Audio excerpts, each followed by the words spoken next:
5-colored light flashed within the black hole, and the heavenly phoenix abruptly vanished.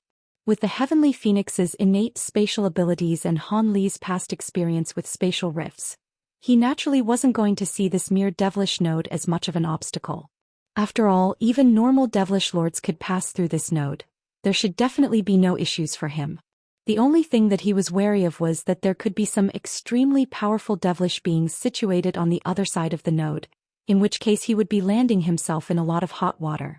However, the chances of this happening in such a small node was virtually negligible. After flying through the devilish winds for a while and breaking through a dozen or so barriers formed by spatial power, specks of light began to appear up ahead. Han Li was ecstatic to see this, and he flapped his wings vigorously. 5-colored light flashed over his body, and he became a barely visible shadow. The exit on the other side of the node led to a boundless gray desert. On the ground down below, there were 2 black buildings that seemed to be a pair of watchtowers, within which were several tens of devilish guards who looked up at the node from time to time. After the span of just a few breaths, the spatial power faded, and the heavenly phoenix emerged from the node, then immediately vanished into thin air. Even the most powerful devilish guards situated in the 2 watchtowers were only at the nascent soul stage, and nothing of note had happened here for many years, so they had become complacent and completely failed to notice Han Li's stealthy entrance. The heavenly phoenix emerged in the distant sky before reverting back to its human form, and Han Li heaved a faint sigh of relief as he cast his gaze back toward the node with a slightly peculiar look in his eyes. His infiltration into the Elder Devil realm had been far smoother than he had anticipated, and he hadn't been made to use any of the measures he had painstakingly prepared. This naturally made him quite elated. Han Li began to inspect his surroundings in this realm that the human race proclaimed to be a hellish cesspool of a world. The sky was of a faint yellow color, and there was no cloud or mist to be seen. There were 3 crimson suns overhead, and aside from that, everything else seemed to be quite similar to what things were like in the spirit realm. The only other striking difference that could be sensed was that the spiritual chi here was clearly a lot less abundant than it was in the spirit realm, and there was faint devilish chi drifting all throughout the surrounding air. However, this devilish chi was not very pronounced, and it could easily be missed if someone weren't paying attention to it. This was a rather surprising sight for Han Li. However, he hadn't ventured into the Elder Devil realm to conduct geographic research. He had something important that he had to do. As such, he only inspected his surroundings for a short while before chanting something, and his suit of devilish armor reappeared before expelling a large amount of inky black devilish chi that completely inundated his body. Immediately thereafter he made a hand seal, and his human aura was completely concealed. He then let loose a low cry, and faint golden scales appeared over his body. However, after coming into contact with the devilish chi, the scales immediately turned black. At the same time, a third black demonic eye also appeared on his glabella. Han Li made a brief inspection of his own body with a faint smile on his face. With his current aura and appearance, he was identical to a high-grade devilish being. If he didn't encounter any devilish beings that were more powerful than himself, no one would be able to see through his disguise. Following his transformation, Han Li didn't dare to linger in the area any longer and immediately flew away as a gust of black wind. Around an hour later he emerged from the desert and appeared above a hill that was riddled with gray shrubs. As soon as he reached this place, he immediately noticed that the devilish chi had become denser. The difference was only an extremely minute one, but it confirmed Han Li's suspicions, which was that just like spiritual chi, the abundance of devilish chi differed from area to area in the Elder Devil realm. Han Li continued onward and flew for a day and a night. He passed through the hilly region, over a giant lake, and through several black mountain ranges.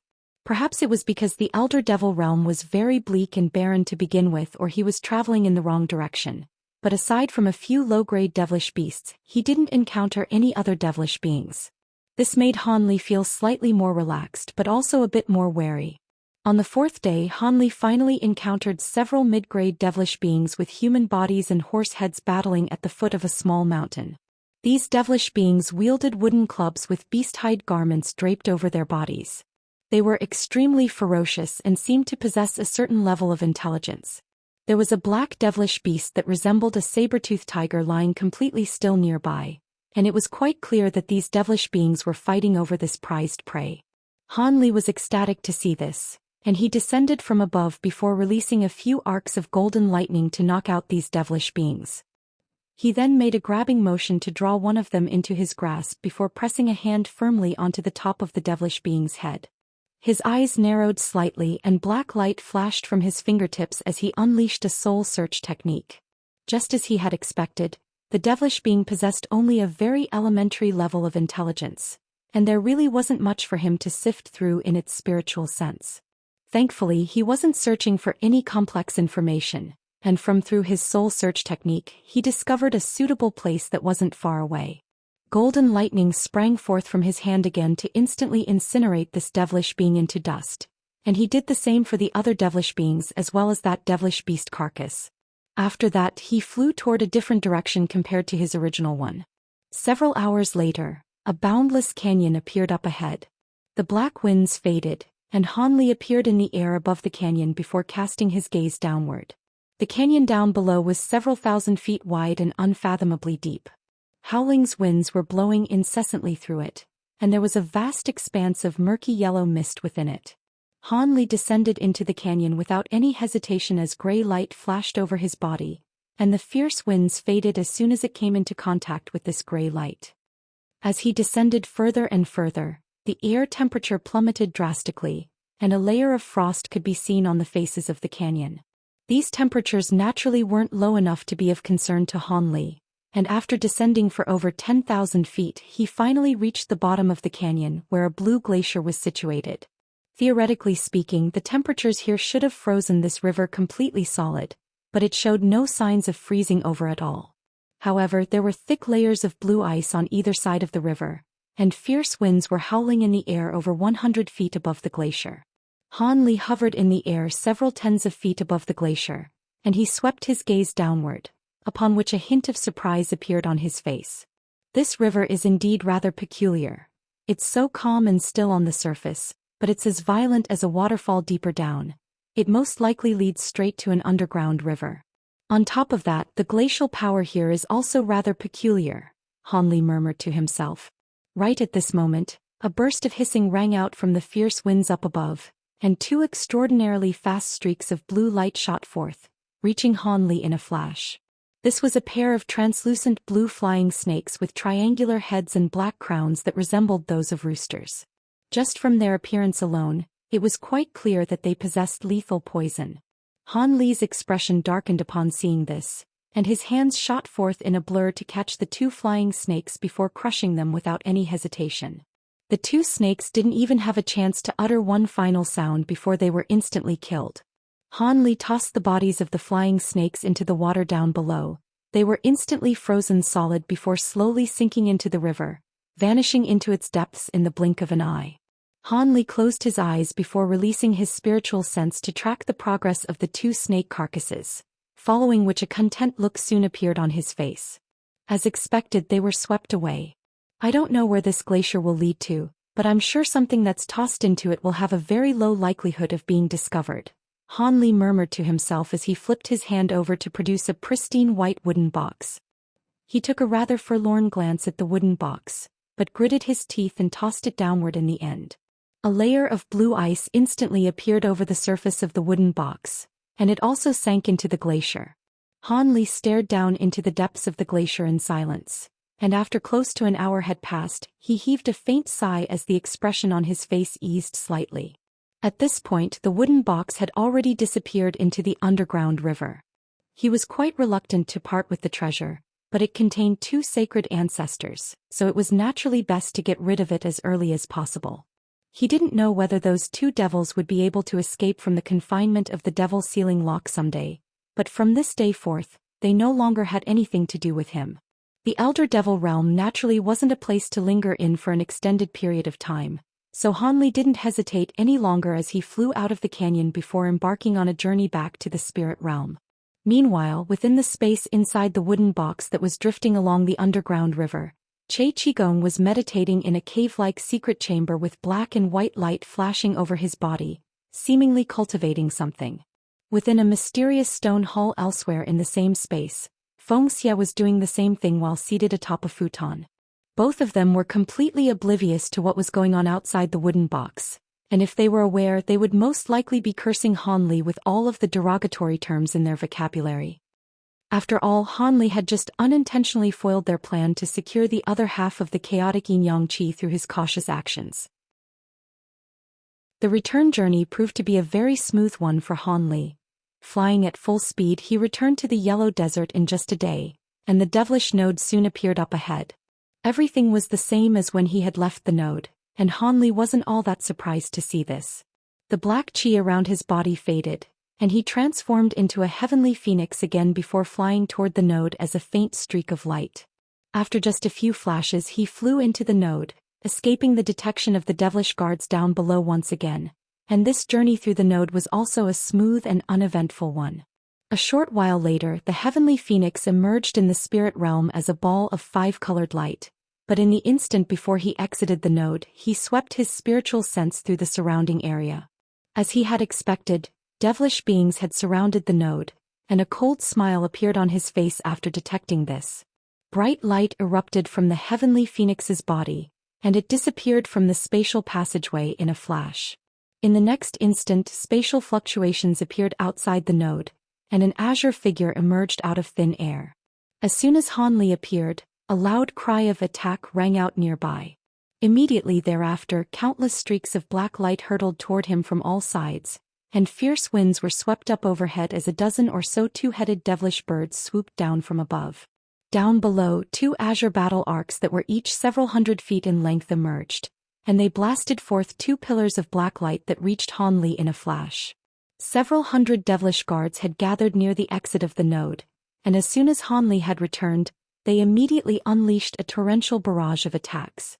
Han Li had anticipated this situation well in advance, and despite the fierce attacks being aimed at him, a faint smile appeared on his face.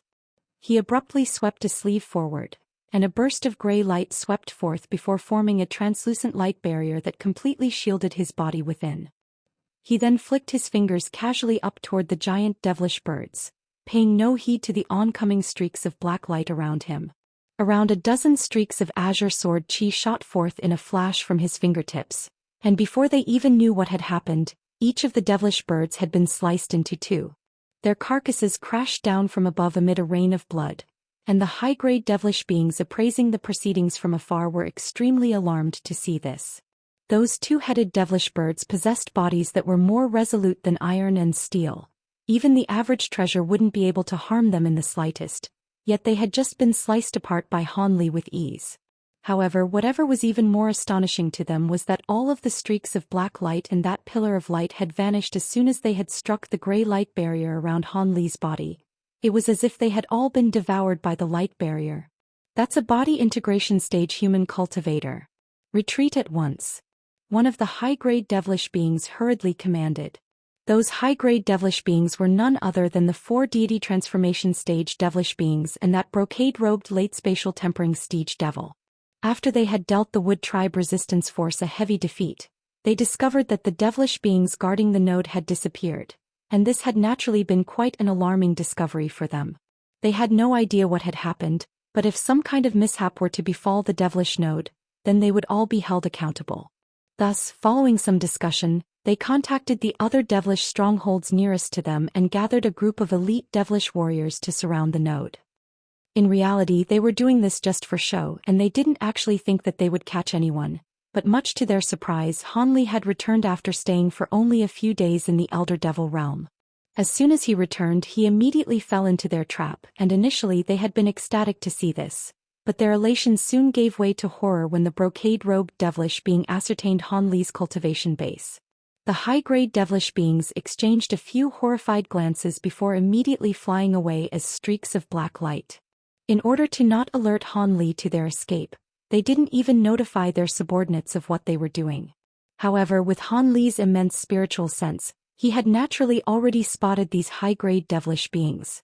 As soon as they attempted to flee the scene, he cast a frosty gaze toward them. "You're dreaming if you think you can get away."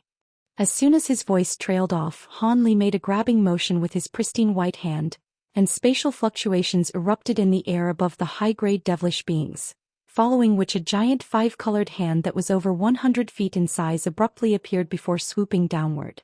The high-grade devilish beings were horrified to see this, and they accelerated with all their might while releasing all types of treasures to attack the giant hand. They weren't actually expecting their treasures to destroy the hand. They were simply hoping to delay it slightly and buy themselves some time for escape. However, in the instant that the treasures struck the massive hand, the hand immediately exploded into a vast expanse of 5-colored glacial flames that encompassed an area of around an acre. The 5-colored glacial light swept downward, and the 5 high-grade devilish beings were all instantly frozen solid. Only then did the devilish beings that had surrounded Hanli realize what was happening, and they immediately flew into a blind panic. However, before they had a chance to retreat, Hanli swept his sleeves through the air to release several tens of small azure swords, all of which transformed into streaks of azure sword chi. He then let loose a low cry and made a hand seal, sending the streaks of sword chi flying in all directions. Around 10 minutes later, not a single living devilish being remained in the entire devilish stronghold. A streak of azure light circled around high up in the air, then flew back toward human territory. Several days later, the Wood Tribe scouts discovered what had happened here, and they were naturally filled with elation. After doing some further scouting to ascertain that this wasn't some kind of trap, they immediately hurried back to report the situation. 7 or 8 days later, the devilish stronghold was taken over by Wood Tribe beings, who began to set up some kind of profound formation at the exit of the node in an attempt to completely seal it off. Of course, none of this had anything to do with Hanli. He was currently refining the chaotic yin-yang qi within his body while quickly flying back toward human territory. Even though he had only refined a small portion of the chaotic yin-yang qi, his magic power had been greatly enhanced, and he had benefited immensely. He estimated that the chaotic yin-yang qi should be close to fully refined by the time he returned to the human race, and that would take him to the pinnacle of the mid-body integration stage. After that, he would be able to make a breakthrough to the late-body integration stage, but for that he would require the Ice Phoenix's assistance. Otherwise, Hanli would have settled somewhere in the primordial world to make his breakthrough instead. After all, the human territory was rife with devilish invaders, and it certainly wasn't a very safe place. With that in mind, Hanli could only heave a resigned sigh and continue onward. Meanwhile, there were groups of human warriors and cultivators situated atop the city wall of Deep Heaven City, controlling their treasures with all their might to attack the devilish army outside of the city's restrictions.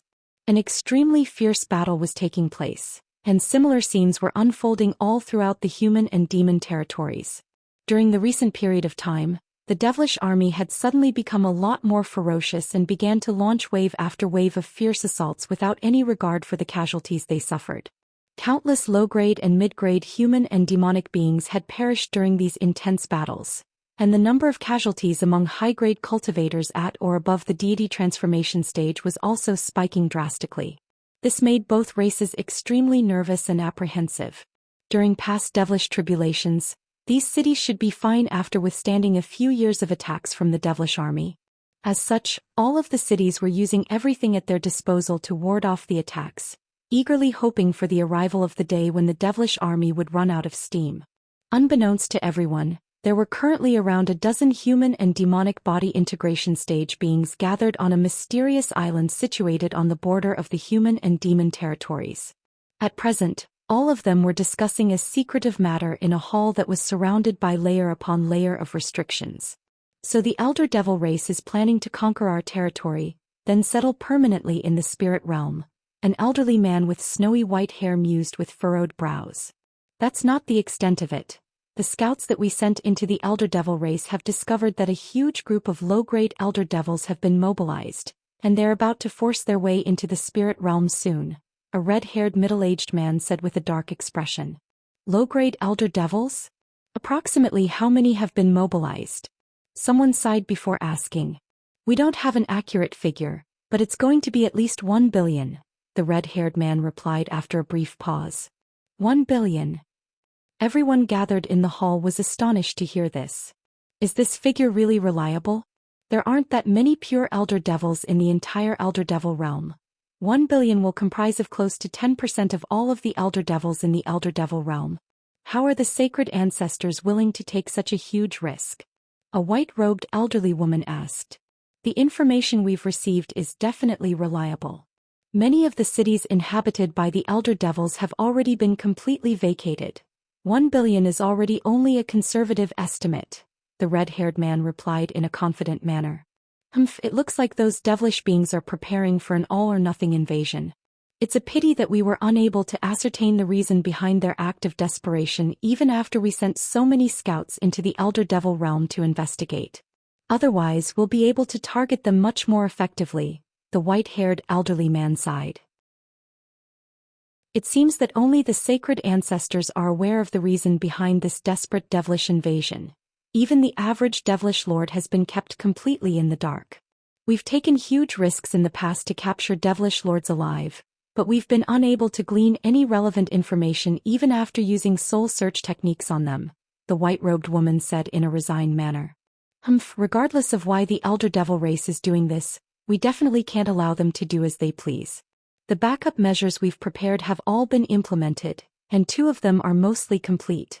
They should be enough to put a severe dent in the devilish army. Even if the true bodies of some sacred ancestors were to descend into the spirit realm, it won't make any difference. The only matter of concern is that our sources have confirmed that the 3 patriarchs of the elder devil race will descend into the spirit realm together. If that happens, even if all of the Grand Ascension stage beings of our races join forces, we most likely won't be a match for them. I've heard that all of the 3 patriarchs are old monsters who have lived for hundreds of thousands of years and are only one step away from ascending to become true devils, the red-haired man said with furrowed brows. Everyone's expressions darkened even further upon hearing this, and the white-robed woman sighed. The 3 patriarchs of the elder devil race are all tribulation transcendence stage ancient devils. Even in the entire spirit realm, there won't be many beings who can defeat them, let alone our races. The only beings that would be capable of defeating those patriarchs would be the true spirits revered by the major races, but our races are far too weak. Where are we going to find a true spirit that would be willing to help us? If we can't find a way to counter the 3 patriarchs, our fate will be sealed even if we can withstand the attacks from the devilish army. Just as everyone was beginning to exchange concerned glances, a clean-shaven man suddenly spoke for the first time. There's no need to be overly concerned. Back when Master Mo Jianli left the Holy Island, he said that he would seek out the Grand Ascension stage beings of the other races to devise a way to counter the devilish patriarchs. A long time has passed since then. Perhaps they've already found a way. Is that true, fellow Daoist Sun? Why haven't we ever heard of this? The red-haired man hurriedly asked as a surprised look appeared on his face. Everyone else was also both surprised and elated to hear this. Only Brother Luo and I are aware of. Prior to Senior Mo's departure, he had told us not to reveal this information unless the situation demanded it, so we never mentioned it to anyone. Now, the situation seems to be dire enough for me to divulge this information, the clean-shaven man sighed. Is that true, Brother Luo? The white-robed woman immediately turned to the elderly man for confirmation. Fellow Taoist Sun speaks the truth. Senior Mo did indeed inform the 2 of us of this prior to his departure, the white-haired elderly man confirmed with a smile. That's great. That must mean that Senior Mo already has a plan. It looks there's a good chance we'll be able to transcend this devilish tribulation in the end. Everyone was very relieved to hear this, and they immediately began to discuss this new information among themselves. Alright, before we begin discussing specific arrangements, I have something that I need to announce. Fellow Taoist Black Rain, who departed from the Holy Island not long ago to capture the Pipe Dream Stone Spirit, has unfortunately perished. He had been accompanied by Tian Chan of the Holy Sovereign City, who informed us that they had parted ways after the Pipe Dream Stone Spirit had been captured. However, not long after that, fellow Taoist Black Rain's soul lamp was snuffed out, the red-haired man said with a grim expression. The elation in everyone's eyes immediately faded upon hearing this. Master Black Rain is a mid-body integration cultivator. How was he killed so quickly? Could there be some foul play involved here? The clean-shaven man asked in a suspicious manner. I don't think so. The Pipe Dream Stone Spirit is indeed extremely rare, but it's not very useful to the average person. On top of that, fellow Taoist Tian Chan mentioned a witness. At the time, they just so happened to encounter another body integration stage fellow Taoist who helped them capture the stone spirit. Without his assistance, it wouldn't have been so easy for them to capture the stone spirit, the red-haired man replied with a shake of his head. A witness? Who is it? Is it someone else from the Holy Sovereign City? The elderly woman asked with furrowed brows. No. Come to think of it, I'm sure most of you have heard of him. The other witness is fellow Taoist Han, who progressed to the body integration stage just a few centuries ago, the red-haired man revealed. Are you referring to Han Li? I heard that he's a freakish cultivation prodigy from your human race who only took several centuries to progress from the deity transformation stage to the early body integration stage, the elderly woman said with a surprised look in her eyes. I'm afraid your information is outdated, fellow Taoist. This fellow Taoist Han is already a mid-body integration cultivator now, the white-haired elderly man chuckled. What? He made another breakthrough? That's way too fast. I had thought that the rumors of his cultivation aptitude were mere hyperbole, but it seems that they were understatements, if anything. The elderly woman was even more astonished now. All of the other body integration stage beings presented were also quite stunned to hear this. Perhaps, if it weren't for the ongoing devilish tribulation, fellow Taoist Han would have most likely already become a member of our holy island.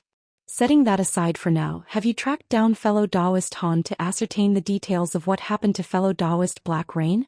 The white-haired elderly man asked. I tried to do that, but after getting into contact with Deep Heaven City, I was told that fellow Taoist Han had disappeared. It seems that that time of his disappearance coincides with that of fellow Taoist Black Rain's death, the red-haired man replied with a wry smile. He disappeared? The elderly man's expression darkened upon hearing this. According to the information we received from Deep Heaven City, fellow Taoist Han encountered the clone of a sacred ancestor while reinforcing Heavenly City, and he had gone missing after that. However, according to fellow Taoist Tian Chan, fellow Taoist Han had most likely encountered Tian Chan and Black Rain after he had escaped from the clone of that sacred ancestor. However, after the three joined forces to capture the stone spirits, Tian Chan was the only one who returned safely to the Holy Sovereign City, while the other two both went missing, the red-haired man said. With fellow Taoist Han's aptitude, there may be hope for him to reach the Grand Ascension stage in the future. It would truly be a pity if something has happened to him. However, cultivators like us are constantly defying the natural order anyway, so it's common for us to die early, especially during this devilish tribulation, the elderly woman sighed in a wistful manner. If fellow Taoist Han really has perished, then he can only lament his ill fortune. However, in contrast with Black Rain, fellow Taoist Han didn't leave behind a soul lamp in Deep Heaven City, so it's impossible to tell whether he's currently alive or not. Regardless of how Black Rain perished, the problem is that the pipe dream stone spirit that he captured has also disappeared. Without that stone spirit, the first step of our preparations can't be implemented. This is a pressing matter that concerns the survival of our two races, so we have to think of a way to rectify the issue right away, the red-haired man said with a grim expression. This is indeed an urgent matter. Is there anywhere else where we can find another pipe dream stone spirit? Can we replace the pipe dream stone spirit with something else? Do we not have a backup plan prepared in case of this exact situation?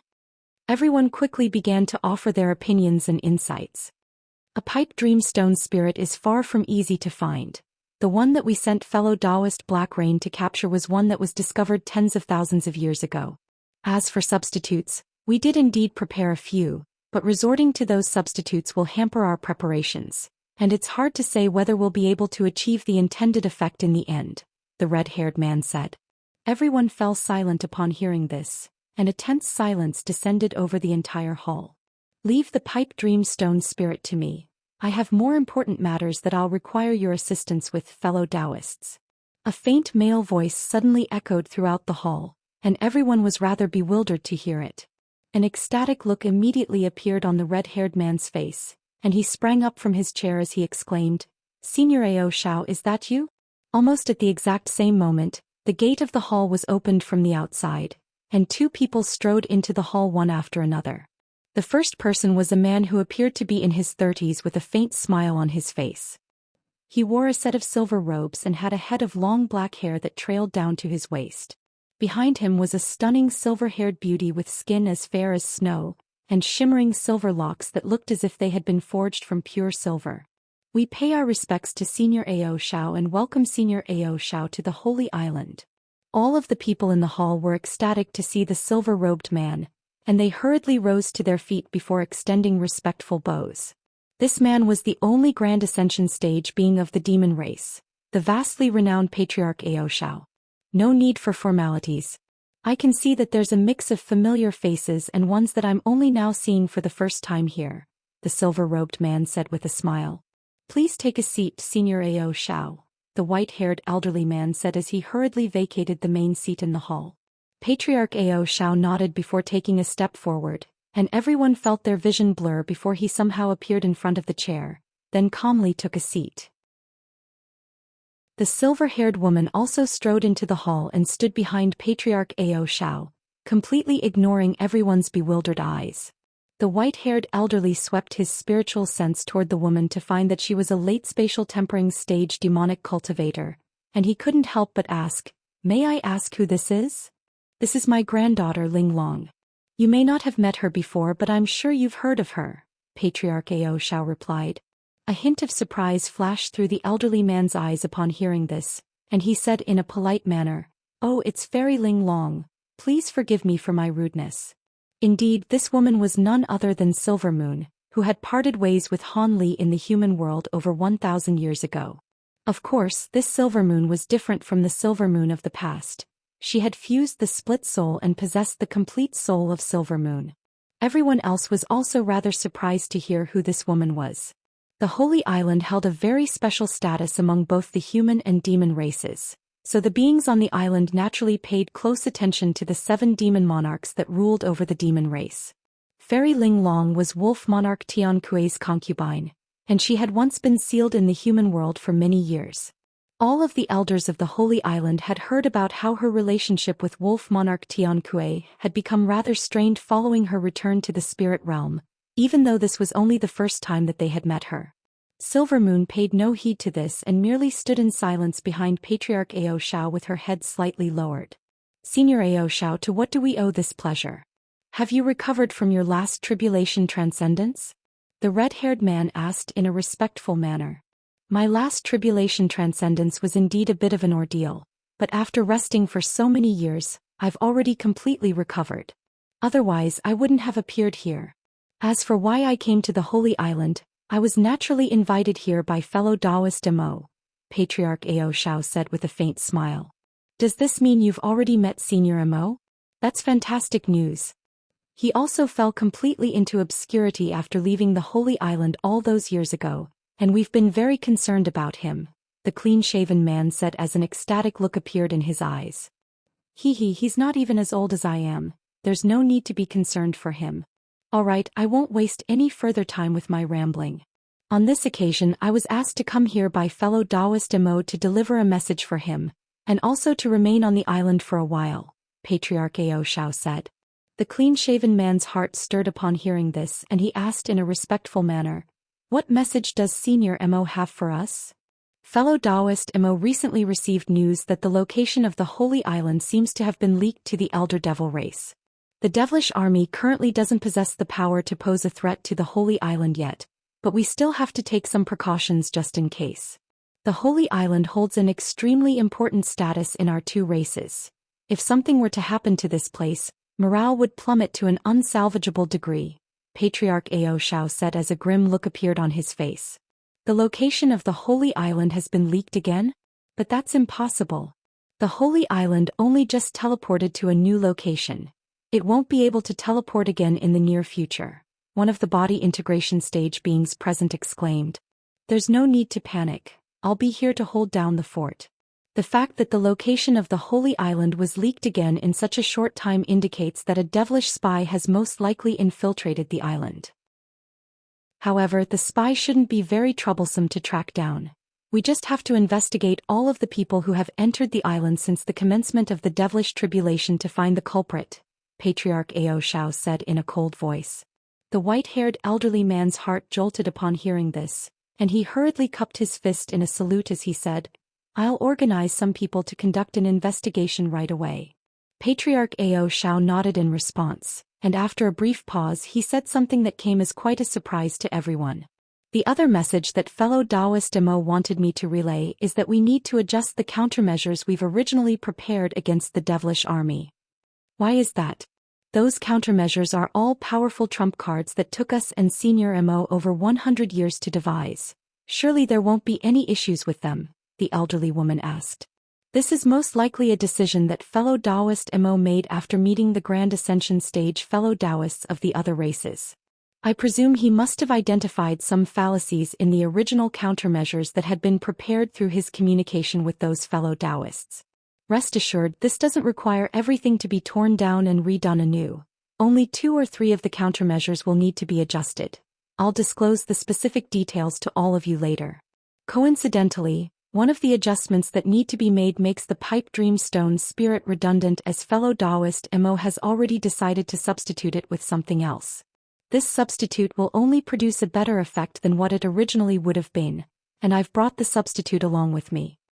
Patriarch Ao Xiao flipped a hand over as he spoke to produce a jade vial, which he tossed toward the white-haired elderly man. The elderly man caught the box before removing the lid in a befuddled manner, upon which a stunned look appeared on his face. This is... Patriarch Ao Xiao raised a hand to cut the elderly man off. If you know what it is, then keep it to yourself. It's best to have as little people know about this thing as possible for now. The other Holy Island elders were quite curious about what was in the box, but it was naturally inappropriate for them to pry into such matters. The elderly man hurriedly gave an affirmative response before carefully stowing the jade box up his sleeve. The elderly woman hesitated momentarily before asking, "By the way, Senior, have you heard that there's a chance the 3 devilish patriarchs could descend into our spirit realm?" "I have indeed heard of this, and it was fellow Taoist Mo who informed me of this in person," Patriarch Ao Xiao replied in a calm manner. His calm display instilled everyone in the hall with a lot of confidence, and a hint of elation appeared in the elderly woman's eyes as she asked, "Does this mean you've already thought of a countermeasure against them, Senior?" As opposed to giving a definitive response, Patriarch Ao Xiao waved a hand and replied in a nonchalant manner, "Hee, even the average sacred ancestor has to expend a vast amount of power to get their true body to descend into the spirit realm, let alone the 3 devilish patriarchs. It won't be that easy for them to make their way into this realm. It's still too early to be discussing something like this.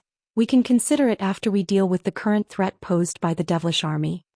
All of the body integration stage beings present were left exchanging befuddled glances upon hearing this. The white-haired elderly man cleared his throat and gave the red-haired man a meaningful look. The red-haired man seemed to have been reminded of something upon seeing the elderly man's silent signals, and he hurriedly changed the subject. "Indeed, it's still too early to be discussing the 3 devilish patriarchs. Would you like to hear about some of the specific measures we've prepared on the Holy Island, Senior Ao Xiao?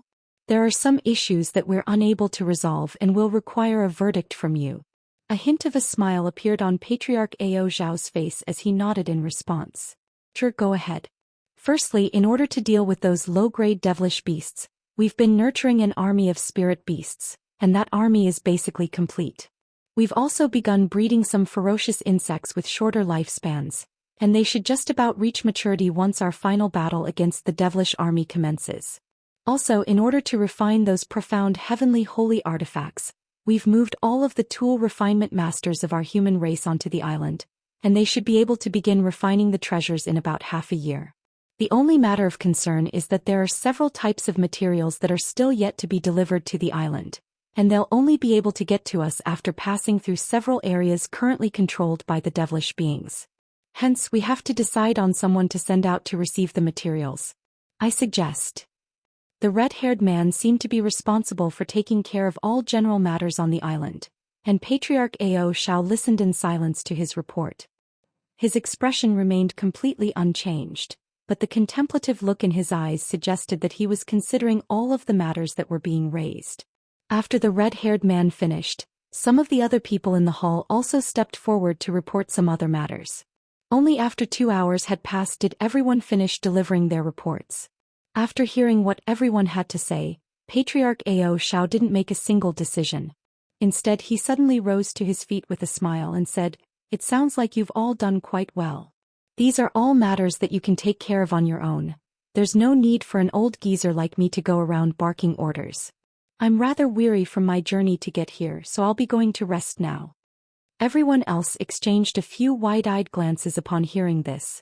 The red-haired man was the first to react, and he hurriedly rose to his feet before extending a respectful bow.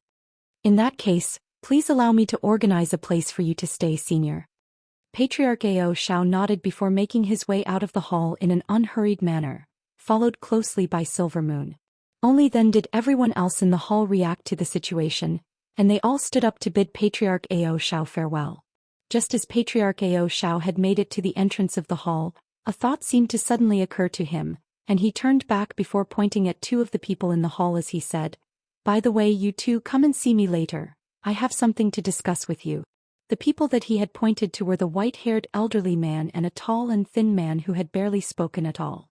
The two of them faltered slightly before hurriedly giving an affirmative response. Patriarch Zhou Xian nodded before departing from the hall, and as soon as he left, a middle-aged woman who appeared to be in her 40s turned to the tall and thin man before asking, "Do you know Patriarch Zhou Xian, fellow Taoist Su?" "One of my seniors is an old acquaintance of Senior Ao's, so I did see him from afar a few times," the man replied in an ambiguous manner. "Oh. Then do you know why Senior Ao could be looking for you?" the middle-aged woman asked. "How would I know? I'm just as confused as you are, fellow Taoist. Also, Senior Ao didn't just ask to see me on my own. He instructed both myself and Brother Luo to go and see him, so he must have something to tell us," the man replied with a shake of his head. The middle-aged woman merely smiled and didn't pry any further into the matter. Following Patriarch Zhou Xiao's departure, the rest of the people in the hall didn't have any intention of staying behind either. After continuing their discussion for a short while longer, the white-haired elderly man announced the conclusion of the meeting, and everyone departed from the hall. Meanwhile, the red-haired man had already taken Patriarch Zhou Xian and Silvermoon to a secluded area on the island. Not only was this the area on the island with the greatest abundance of spiritual qi, there were 7 or 8 independent pavilions that were spaced out very far apart from one another. Not only were these pavilions extremely intricate and well-constructed, they each had a designated tool refinement chamber, pill refinement chamber, and secret chamber for cultivation purposes. After leading Patriarch Zhou Xian to this place, the red-haired man asked him to choose a pavilion himself, only for Patriarch Zhou Xian to merely pick a pavilion at random. The red-haired man naturally didn't dare to state any objections, and after organizing a group of servants for him and Silvermoon, he immediately departed. Patriarch Zhou Xian sat on the main seat in the hall and raised a hand in an expressionless manner to dismiss the servants in the room.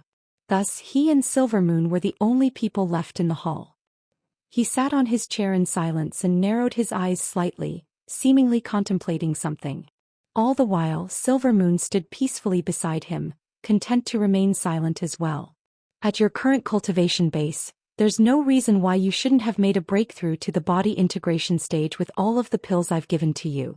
However, you've failed thrice in the past century. It seems that the only thing holding you back is your inability to get over your own inner demons. If you fail another breakthrough attempt, then you'll most likely find it very difficult to ever make a breakthrough," Patriarch Zhou Xian suddenly said. Silvermoon lowered her head slightly and replied, "Sorry for disappointing you with my incompetence, grandfather. Looks like it'll be very difficult for you to undo the knot in our heart.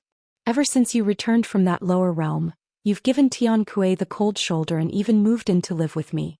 I've never forced you to tell me the reason for this, and I haven't forced you to return to Tian Kuei either, as I wanted you to iron out your own mental state. However, not only has your mental state not improved, the knot in your heart has only grown more convoluted during these past years." Zhou Xian sighed with a shake of his head, and even though the tone he was using was quite benevolent, the faint tinge of disappointment in his voice was still quite apparent. "Grandfather, Tian Kuei and I." Silvermoon raised her head to argue something, but Patriarch Zhou Xian merely raised a hand to cut her off. "There's no need for you to explain anything.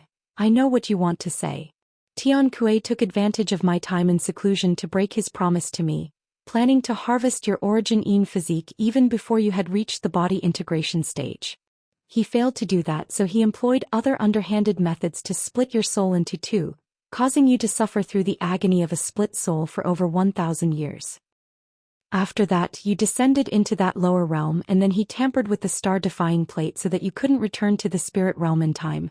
Do you really need me to run through everything he did? A furious look suddenly appeared on Patriarch Ao Zhao's face as he spoke, and he slammed his hand down onto the copper armrest of his chair. A burst of white flames flashed, and the armrest was completely erased from existence. You know about all of this, grandfather? Silvermoon shuddered as her face paled drastically. Do you really think I'm so old and senile that I don't even know when someone's mistreating my granddaughter? If it weren't for the fact that I don't have much time left and he's the only junior I can entrust the wolf race to, I would have tortured him to death long ago. Patriarch Ao Zhao harumphed coldly. Silvermoon's face paled even further upon hearing this, and a wry smile appeared on her face as she said, "The blame can't be entirely pinned on him. Technically, I'm his main concubine, and his cultivation base hadn't progressed in many years. He knew that my origin-ine physique could help him break through his bottleneck, so it's inevitable that he would try something." You're still speaking out for his sake? Before you married him, you were already the holy maiden of our Silvermoon race. Prior to attaining full mastery of that Silvermoon cultivation art, your lifespan would be significantly cut short if you were to lose your virginity. There's no way that he wouldn't have been aware of this. On top of that, after he married you, he took on many more concubines and never considered your feelings. It seems that ever since he became a demon monarch, he's forgotten that our Silvermoon race is the premier branch of the wolf race. If it weren't for the fact that all of my juniors possess lackluster cultivation aptitude and none of them have reached the body integration stage, there's no way I would have resorted to assisting an outsider like him to become the wolf monarch. A cold look appeared in Patriarch Ao Zhao's eyes as he spoke. Silvermoon bit down on her lower lip, but heaved a faint sigh and remained silent in the end. However, following the ordeal that you suffered in that lower realm, you awaken your 7-star moon physique, so that's an unexpected silver lining on the situation. With your past cultivation aptitude, the spatial tempering stage would have been your limit, but with this 7-star moon physique, it's not impossible for you to reach the grand ascension stage in the future. I didn't possess exceptional cultivation aptitude in my youth either. Only after awakening the same physique was I able to reach my current cultivation base. Patriarch Ao Zhao's eyes gradually began to light up as he spoke. However, Silvermoon's face remained deathly pale as she shook her head in response. I would rather not have this physique if it means I could have avoided the ordeal I had to go through. I know you've been through a lot these past years, but seeing as you now have the potential to progress to the body integration stage, I can cast aside the inhibitions I once had. Tian Kuei had better pray that he perishes in battle against the devilish army. Otherwise, once the devilish tribulation ends, I'll subject him to a fate worse than death. Silvermoon's heart jolted with shock upon hearing this. You don't mean? Patriarch Ao Zhao continued, there's no rule prohibiting a woman from becoming one of the 7 demon monarchs. I had always been reluctant to make an outsider the wolf monarch, and Tian Kuei has betrayed my trust, so I'm naturally going to strip him of the title of wolf monarch. Silvermoon's mouth gaped open upon hearing this, and only after a long while did she murmur in response, that doesn't seem to be appropriate. Patriarch Ao Zhao reverted back to his usual calm expression, but his voice cooled significantly as he asked, why is that? I'm not plotting against Tian Kuei for no reason. He only has himself to blame for what he's done to you. Are you still harboring feelings toward him? Silvermoon hesitated momentarily before replying with a wry smile. Of course I no longer harbor any feelings for him after what he did to me. It's just that even though I've attained this physique, there's still no guarantee that I'll be able to progress to the body integration stage. If I fail to do so, then our wolf race will still need Tian Kuei as our leader. Indeed, it seems you won't be able to progress to the body integration stage so long as you're unable to overcome your inner demons. Now that we're in the midst of this devilish tribulation, we can't afford to wait for you to make slow and steady progress. If something were to happen to me during this devilish tribulation, you would be in an extremely perilous situation.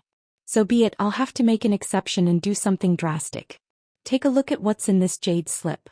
Patriarch Ao Zhao sighed with furrowed brows before suddenly opening his mouth to expel an azure jade slip that hovered towards Silvermoon. Silvermoon was a little perplexed, but she still caught the jade slip before pressing it against her own forehead. After injecting her spiritual sense into the jade slip, she immediately exclaimed, Art of indifference? That's right. This art of indifference is an ancient secret technique that I stumbled upon many years ago. Not only is it extremely powerful, cultivating it will have incredible effects on one's mental state. If you decide to cultivate it, I'll use other secret techniques to help you achieve elementary mastery of this art as quickly as possible. That'll most likely be enough to iron out the flaws in your mental state, and a breakthrough to the body integration stage should be all but assured at that point. However, as the name of the cultivation art suggests, using it will inflict upon your severe side effects. Apparently, as one progresses in this cultivation art, their emotions and desires will gradually fade, and they could even become completely non-existent once full mastery is achieved. That's not too much of an issue, but the most important thing is that the cultivation method of this secret technique is rather extreme, and it'll most likely have a severe impact on your progression to the Grand Ascension stage in the future. I'll let you weigh up the pros and cons involved for yourself, Patriarch Ao Xiao said with a slightly conflicted expression. Silvermoon's expression changed several times upon hearing this, and she seemed to be rather hesitant. As for Patriarch Ao Xiao, he slowly closed his eyes and didn't say anything further, waiting patiently for Silvermoon to make a decision. After a long while, Silvermoon removed the jade slip from her forehead and lowered her head to contemplate her options. After a while longer, she seemed to have made a decision, and she adopted a serious expression as she asked, "Grandfather, will this secret technique really allow me to progress to the body integration stage prior to our final battle against the devilish army?" Patriarch Ao Xiao reopened his eyes and replied, "I can't make any guarantees, but there's at least a 70% to 80% chance that it will. Otherwise, I wouldn't be bringing it out for your consideration. Having said that, there's no hurry. You can think about this for a few days before getting back to me." Silvermoon opened her mouth to say something, but swallowed her words in the end and replied, "Yes, grandfather." Just as Patriarch Ao Xiao was about to say something further, his expression suddenly changed as he cast his gaze toward the gate of the pavilion. Moments later, the sound of footsteps rang out, and a young female servant appeared outside before informing in a respectful voice, "Master Ao Xiao, there are 2 elders of the island here to see you. They sure aren't wasting any time. Tell them to come in," Patriarch Ao Xiao instructed as his expression eased slightly. The servant gave an affirmative response before departing. A short while later, the white-haired elderly man and the man with the Su surname strode into the room, and they immediately extended respectful bows at the sight of Patriarch Ao Xiao. "We pay our respects to Senior Ao Xiao. What would you like us to do for you?" Elder Su asked. "There's no hurry, take a seat first," Patriarch Ao Xiao said with a smile as he pointed at the chairs beside him. The 2 elders naturally didn't dare to raise any objections, and they expressed their gratitude before taking a seat as they were told. "Come to think of it, both of you have some ties with me. One of you is a descendant of an old acquaintance of mine, while the other is fellow Taoist Mo's in-name disciple. I have something important that I need to have done, and I only feel comfortable entrusting this task to you too," Patriarch Ao Xiao said in a benevolent manner. The 2 elders were clearly quite flattered to hear this, and Elder Su immediately said, "Please tell us what you'd like us to do, Senior." "I heard from fellow Taoist Mo that when he's not on the Holy Island, the onus of leadership falls upon you, fellow Taoist Luo. In that case, I need you to search for some treasures and materials for me. These items are all quite rare. We have leads on the whereabouts of some of them, but you'll have to search for the other ones. My only requirements are that these things have to be gathered in secret, and that they be gathered as quickly as possible," Patriarch Ao Xiao replied. The white-haired elderly man faltered slightly upon hearing this before immediately nodding in agreement. "I'll send out some trustworthy people to gather the items right away, and we'll make sure to keep things strictly confidential." "Good. Here is a list of what I want." Patriarch Ao Xiao raised a sleeve as he spoke, and a jade slip flew out from within. The white-haired elderly man immediately stood up and caught the jade slip before stowing it away up his sleeve without even looking at it, showing through his actions that he was going to do his best to track the items in the jade slip regardless of what they were. A pleased look appeared on Patriarch Ao Xiao's face upon seeing this, and he turned to Elder Su next. "Junior Su, I need you to take a trip to the primordial world to meet a few mighty figures from the other races. As for what you need to do after you meet up with them, that's all recorded in this jade slip. Make sure to keep what you're doing a secret from the rest of the island as well." "I'll be sure to do so," Elder Su replied in a respectful manner as he also rose to his feet. These 2 tasks concern the 3 devilish patriarchs, and fellow Taoist Mo is aware of them as well. I'll only give you a maximum of 5 years to complete these tasks. If you exceed that time limit, severe consequences could follow, do you understand? A serious look appeared on Patriarch Ao Zhao's face as he spoke. The 2 body integration stage elders were ecstatic to hear that countermeasures were being prepared against the devilish patriarchs, and they exchanged an elated glance before vowing, "Rest assured, Senior, we'll be sure to complete the tasks in time even if it costs us our lives." "Alright, that's all for now. Go and get started on that right away and make sure the tasks are completed as soon as possible," Patriarch Ao Zhao instructed as he raised a hand to toss another jade slip toward Elder Su. The 2 elders didn't dare to say anything further, and they both extended respectful bows before departing from the pavilion. Following their departure, Silvermoon's brows furrowed slightly as she asked, "Grandfather, are those 2 trustworthy? Aren't there already devilish spies who have infiltrated the Holy Island?"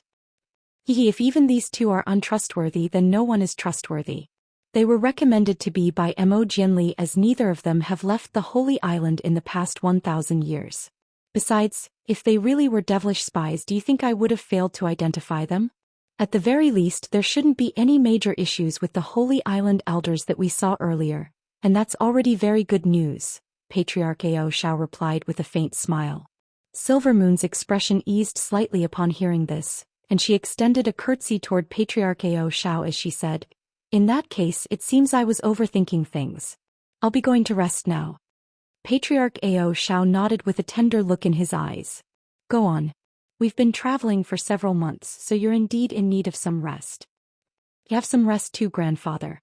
You only just recently recovered from your tribulation transcendence. Don't pile too much work on yourself," Silvermoon replied. "Haha, do you really think I've become a useless old man?" Ao Zhao chuckled in a nonchalant manner. Silvermoon smiled and said, "Not at all. With your current appearance, no one would bat an eyelid even if I were to claim that you were my brother. You're far from an old man." After that, she turned and strode out of the room, and her sprightly footsteps indicated that her mood had improved significantly.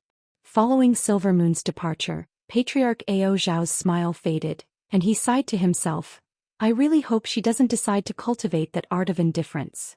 Despite what he was saying, he displayed no intention to go after Silvermoon and merely closed his eyes as he began to meditate in his chair.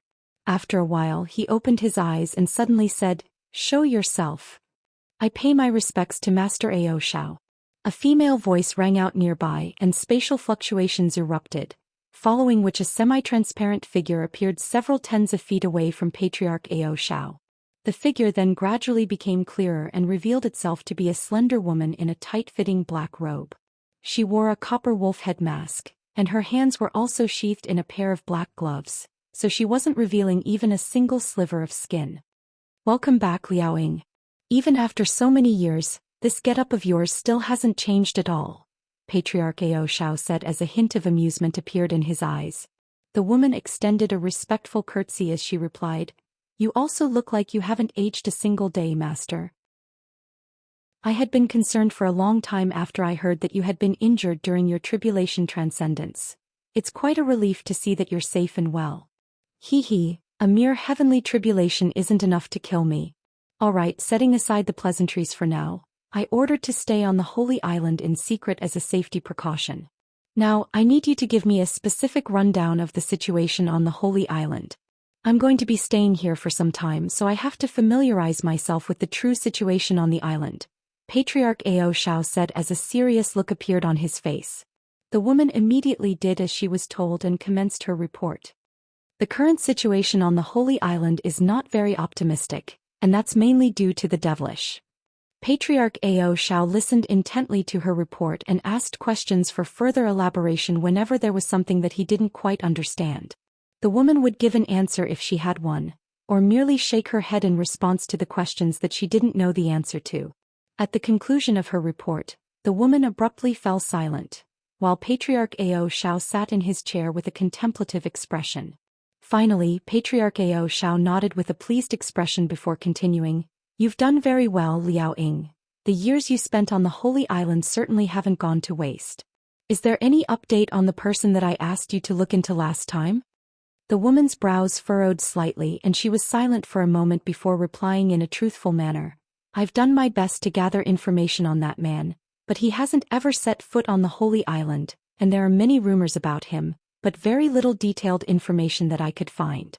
On top of that, he seems to be very focused on his cultivation and rarely interacts with anyone, which is probably why he was able to make such extraordinary progress in his cultivation base in such a short time.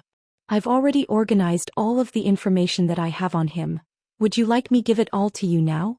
Most of the information I have are unsubstantiated rumors, so do take care when reading through it.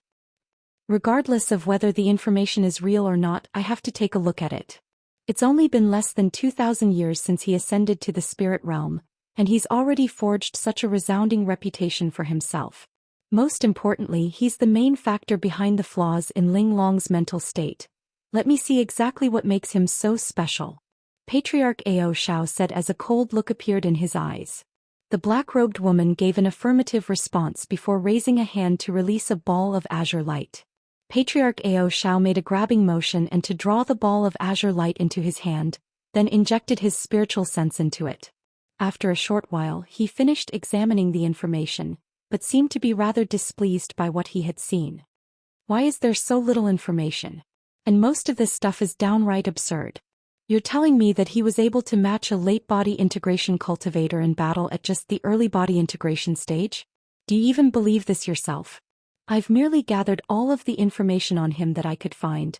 You'll have to decide whether the information is real or not. After all, you never ordered me to track him in person to gather more information, and now it's too late. He was hunted by devilish beings not long ago and has since disappeared, the woman replied in a serious manner. He disappeared? Is that true? What a lucky little brat. His name is Han Li, right? How dare a mere ascended cultivator like him disrupt Ling Long's mental state?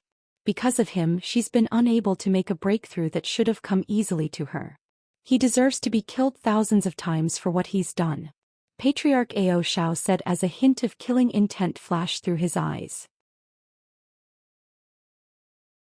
If you really want him dead and he manages to return alive, I can take him out in your stead. That way, no one will be able to link his death to you, the woman suggested in a cold voice. Patriarch Ao Xiao shook his head without any hesitation. There's no need for that. The masked woman seemed to know a lot about Silvermoon's situation, and she asked in a slightly surprised manner. Why is that? Has young Mistress Ling Long already been made aware of his existence? I've kept all news of this man a secret from her this entire time, and she's constantly been by my side, so she hasn't had any interaction with the outside world. However, she suddenly received news about this man a while back from a friend of hers, and thus she was made aware that he had ascended into the spirit realm and become a body integration cultivator. That's why she insisted on coming with me on this trip. If something happens to that Han brat, she'll inevitably suspect my involvement even if there's no evidence, and that would make it even more difficult for her to iron out her mental state. Of course, if he perishes by the hands of devilish beings, then that would be a different story altogether, Patriarch Ao Xiao explained. That makes things rather troublesome. However, it's not impossible for me to make it so that he does perish by the hands of devilish beings. The masked woman chuckled in response, seemingly very eager to have Han Li killed. Don't even think about it, no means no. Our battle against the devilish army is about to commence. All body integration cultivators are extremely valuable resources that can't be expended without good reason. Otherwise, I would have killed Tianque already. In comparison with that Han brat, I'm far more eager to see him dead, Patriarch Ao Xiao commanded in an implacable voice. In that case, I won't meddle in this matter. Having said that, I really am very interested in this so-called freakish cultivation prodigy, the masked woman chuckled.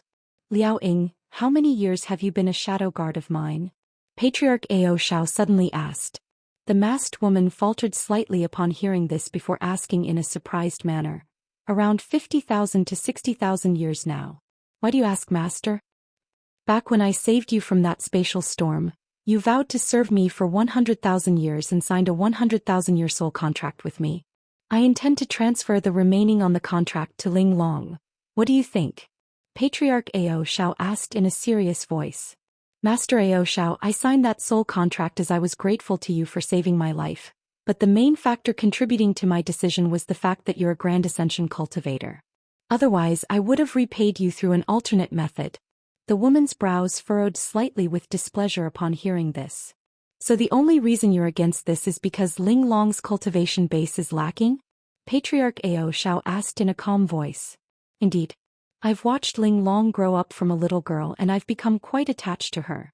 As such, I would be more than willing to serve her, but her cultivation base is a little too lackluster. At the very least, she has to be at the body integration stage before I can consider this. As you know, there are some rules among us Liao beasts that even I can't go against. The woman sighed in a rather forlorn manner. Patriarch Ao Shao smiled and said, if that's the only issue, then you can rest assured. Ling Long will be able to progress to the body integration stage within the next century, and there's even a chance that she could reach the Grand Ascension stage in the future. What do you mean by that, Master Ao Shao? The masked woman asked as a hint of bewilderment flashed through her eyes. I haven't told you this yet, but Ling Long has already awakened the 7-star moon physique. Do you think what I'm saying is an exaggeration now? In order to avoid potential mishaps, I haven't revealed this information to anyone else, Patriarch Ao Shao said in a solemn manner. The masked woman contemplated the situation in silence for a while before nodding in a slightly reluctant manner. I see. In that case, I would be open to considering this, but I'll have to verify everything for myself. Patriarch Ao Zhao's expression eased upon hearing this and said, good. With you by Ling Long's side, I won't have to worry about her before she reaches the height of her powers.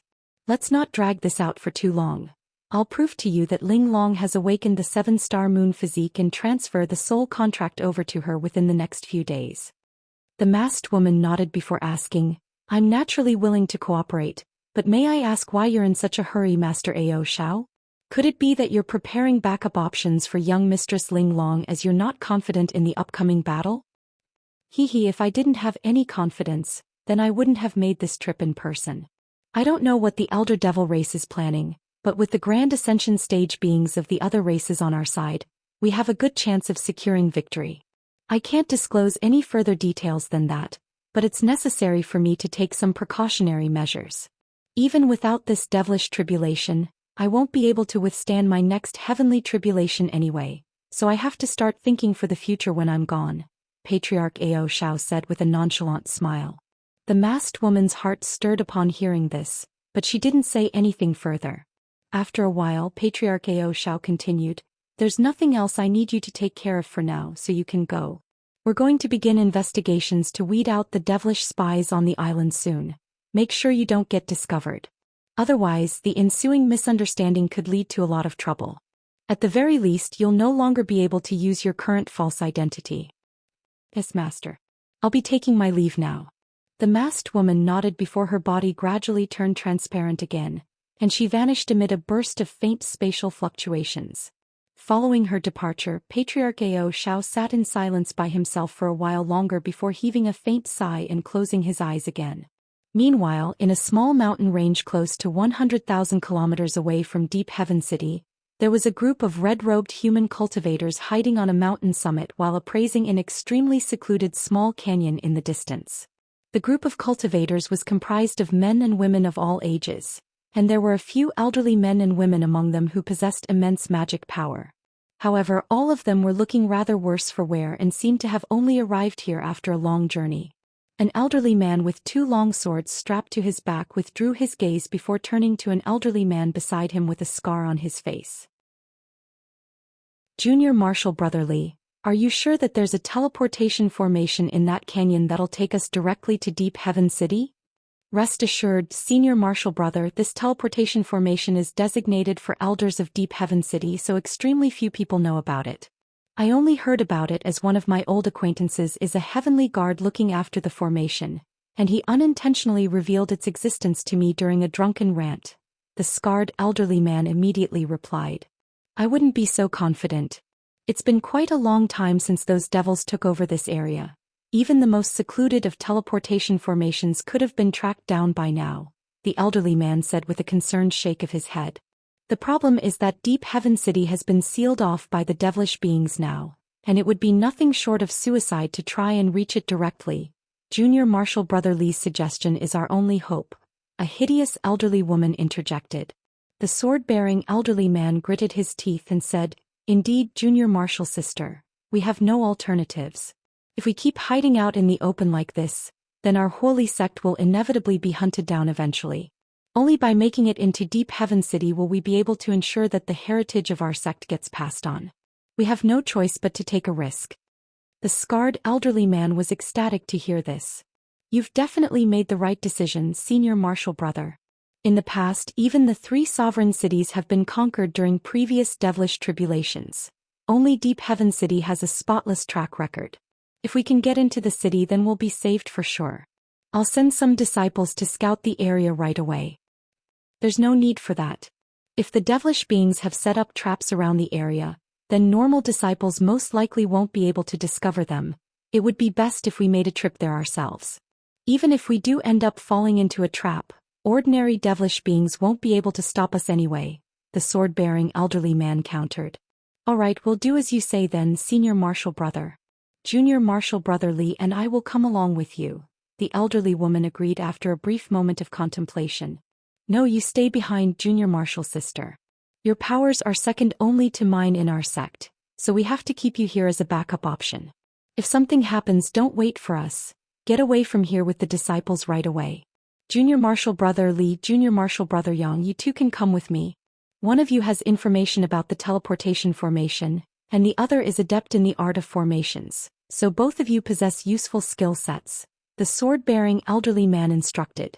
The scarred elderly man and a refined elderly scholar immediately gave affirmative responses. Thus, after issuing a few more instructions, the sword-bearing elderly man departed for the canyon with his 2 junior martial brothers. The remaining human cultivators looked on from their hiding spots with nervous expressions. Unbeknownst to them, there was a faint streak of azure light that was also hurtling toward the same target several thousand kilometers away. Within the streak of azure light was a young man who appeared to be in his 20s, and he was currently fiddling around with a miniature black mountain in his hands. On his shoulders sat a little girl who appeared to be around 3 or 4 years of age. She had delicate fair skin and an adorably chubby little face. She had one hand grabbing onto Han Li's robes, and an unknown spirit that she was munching on in her other hand. Han Li turned to glance at the little girl sitting on his shoulders, and a faint smile appeared on his face. The little girl was none other than the leopard Kirin beast that had just awakened. During his journey back to human territory, the leopard Kirin beast had finally awakened, and in the process, it gave him an unexpected surprise. As soon as it had awakened, it had commenced its body integration stage tribulation transcendence. It possessed the bloodline of the true spirit Kirin, so the heavenly tribulation that befell was naturally extremely devastating. An outsider couldn't step in during one's tribulation transcendence, so Han Li could only watch as the leopard Kirin beast was almost destroyed during the tribulation. Thankfully, after devouring the demon core of that dark beast monarch, it had managed to attain several new abilities that allowed it to just barely transcend its tribulation, and it was now able to manifest a human form. At the time, the leopard Kirin beast had been in extremely dire condition, and Han Li had expended countless spirit pills to save its life. Otherwise, it would have already perished. However, what left Han Li feeling rather speechless was that the human form manifested by the leopard Kirin beast was a little girl who appeared to be even younger than Chuer. If it were a normal person, it most likely wouldn't even be able to talk much yet. Thankfully, despite its appearance, the leopard Kirin beast was able to directly communicate with him through spiritual sense, so communication wasn't an issue. Due to its unexpected tribulation transcendence, Han Li's trip back to Deep Heaven City was naturally delayed a little. As such, it had taken him several months to reach this point. The place that he was currently traveling toward was one of the few hidden teleportation formations designated for the elders of Deep Heaven City. Due to the fact that this was a small formation that could only teleport a maximum of 2 people at a time, Deep Heaven City wasn't concerned about devilish beings discovering it and invading the city through it. After all, even if 2 body integration stage devilish lords were to teleport into the city at once, they would still be immediately surrounded, overwhelmed, and killed. The only thing that Han Li was wary of was that a devilish ambush could have been set up near the formation. Of course, with his current level of powers, even if there were an ambush, it wouldn't be much of a problem. Aside from sacred ancestor clones, even the average late-body integration stage being wouldn't be able to defeat him. The probability of being chased by sacred ancestor clones again was downright negligible, so he didn't have anything to worry about. After all, those sacred ancestor clones had descended into this realm to command the devilish army. They certainly couldn't just wait somewhere just to ambush someone. In fact, there was even quite a low probability that devilish lords would appear here. This was an important point in the devilish army's assault on Deep Heaven City. They weren't going to waste their most powerful beings by making them undertake such trivial duties. Not long after that, the azure streak of light began to approach the mountain range up ahead. All of a sudden, Han Li's expression changed slightly, and the azure light around his body faded as he stopped just outside the mountain, then peered deep into it through narrowed eyes. Blue light flashed through his pupils and everything up ahead was instantly made clear to him. As a result, he was greeted by the sight of several tens of streaks of light flying toward him in a panicked manner. Behind these streaks of light was a dense black devilish cloud that was giving chase in hot pursuit, and within this devilish cloud were ferocious devilish beasts and weapon-wielding devilish armored warriors. Behind the several tens of streaks of light, there was an elderly man controlling a pair of flying swords, one azure and one yellow, to attack the devilish cloud with all his might. The flying swords shot forth as sword projections that transformed into a giant sword that was several hundred feet in size to briefly stall the devilish cloud. The two flying swords were immensely powerful and seemed to be beyond what the elderly man could wield with his spatial tempering stage cultivation base. With each sword strike that was unleashed, the elderly man's face would pale slightly, and when his face had become completely devoid of color, he opened his mouth to expel 2 balls of blood essence onto the flying swords. The sword projections unleashed by the flying swords instantly became more dazzling than before, and the sword projections slew a large number of devilish beasts and devilish warriors before they had a chance to evade. After several successive sword strikes, several hundred devilish warriors had been reduced to ashes. This had clearly enraged the high-grade devilish beings hiding deep within the devilish cloud, and a thunderous roar abruptly rang out, following which an inky black flying trident shot forth out of the cloud. The trident extended to over 1,000 feet in length in a flash before hurtling directly toward a powerful sword projection, and an earth-shattering boom erupted. The two clashed violently before the sword projection faded, revealing a flying sword that flew back toward the elderly man. As for the flying trident, it emitted an anguished wail before also flying back toward the devilish cloud, seemingly having been severely damaged during that clash. "How dare you ruin my treasure? I'm going to make you regret ever being born once I capture you." A furious roar rang out, presumably from the high-grade devilish being who was the owner of the flying trident. Immediately thereafter, the devilish cloud surged before rising up to around twice its original height and sweeping directly toward the elderly man. The elderly man's expression changed drastically upon seeing this, and he hurriedly sheathed his flying swords before flying back as an azure and yellow streak of light. With the elderly man's valiant efforts in impeding the devilish cloud, all of the disciples had already fled to close to 100 kilometers away.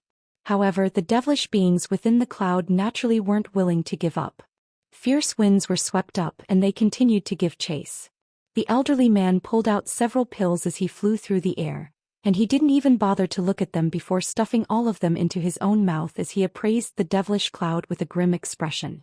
He had already been extremely cautious when venturing into the canyon in search of the teleportation formation with his 2 junior martial brothers, but they still fell into an ambush and were surrounded by 8 high-grade devilish beings. In the end, his 2 junior martial brothers had detonated their own nascent souls to severely wound several of the high-grade devilish beings. Otherwise, he would have most likely also perished at the scene. Even so, they were currently in a dire situation, and it seemed that he was only delaying the inevitable. The flying swords that he was wielding were the most prized treasures of the Huoli sect, and even though they were powerful enough to stall the devilish cloud, wielding them required a vast amount of energy expenditure, and the elderly man's magic power had almost been completely spent. This was also why he hadn't continued to remain behind to keep the devilish cloud at bay. Even though most of the disciples of the sect had managed to escape, it would only be a matter of time before they were chased down. On top of that, this area had been taken over by the devilish army, so unless a miracle were to take place, it would be virtually impossible to truly escape. The more the elderly pondered the situation, the more his heart began to sink. He knew that they were in a virtually unsalvageable situation, but he could only hope against hope that they could somehow be saved. Thus, the group of Huali sect cultivators continued to flee, and soon the edge of the mountain range was in sight. At this point, around a dozen of the weakest disciples among them had already fallen behind and were about to be engulfed by the devilish cloud. Low roars rang out from the devilish beasts within the cloud, and menacing looks also appeared on the faces of the armored devilish warriors, while the lagging disciples' faces turned deathly pale. The sword-bearing elderly man heaved a forlorn internal sigh before turning around and hurtling directly toward the devilish cloud again. A burst of raucous laughter rang out from within the devilish cloud, following which 4 burly spatial tempering stage devilish beings emerged together. One of them was wielding a black devilish trident. It was none other than the high-grade devilish being that had just repelled the elderly man's flying sword. The other 3 devilish beings possessed powers that weren't inferior to this devil in the slightest. Just as the elderly man was about to reach the devilish cloud, the 4 devils hurtled their treasures upward in unison. A giant black trident, 2 white bone swords, a giant blue sword and a mountainous yellow brick emerged in midair, then trapped the elderly man and forced him to stop. Immediately thereafter, the 5 treasures crashed violently toward the elderly man at the behest of the 4 devilish beings. A wry smile appeared on the elderly man's face upon seeing this, and he could only inject what little remained of his magic power into his 2 flying swords. A loud buzzing sound instantly rang out from the 2 swords, and they transformed into a pair of giant sword projections again, then conjured up a thick sword barrier that shielded him from above. These 2 flying swords were indeed remarkable treasures, but the collective attacks from those 4 devilish beings were nothing to be scoffed at either. Following a heavy blow from all 5 treasures, the sword barrier completely shattered, and the 5 treasures continued to descend toward him with devastating might. The elderly man's face paled even further upon seeing this, and in his desperation he could only open his mouth to expel a burst of azure light as one final struggle. However, right at this moment, a cold male voice suddenly sounded nearby. "Humph, to think that even a few spatial tempering stage pieces of devilish trash dare to try and kill someone in my presence. Your lives will be the ones coming to an end here." As soon as the male voice trailed off, a loud thunderclap rang out, and a humanoid figure appeared no more than 10 feet away from the elderly man, then made a grabbing motion upward in a nonchalant-looking manner. The 5 devilish treasures that were descending from above abruptly shuddered before being repelled as if they had been struck by some kind of tremendous force.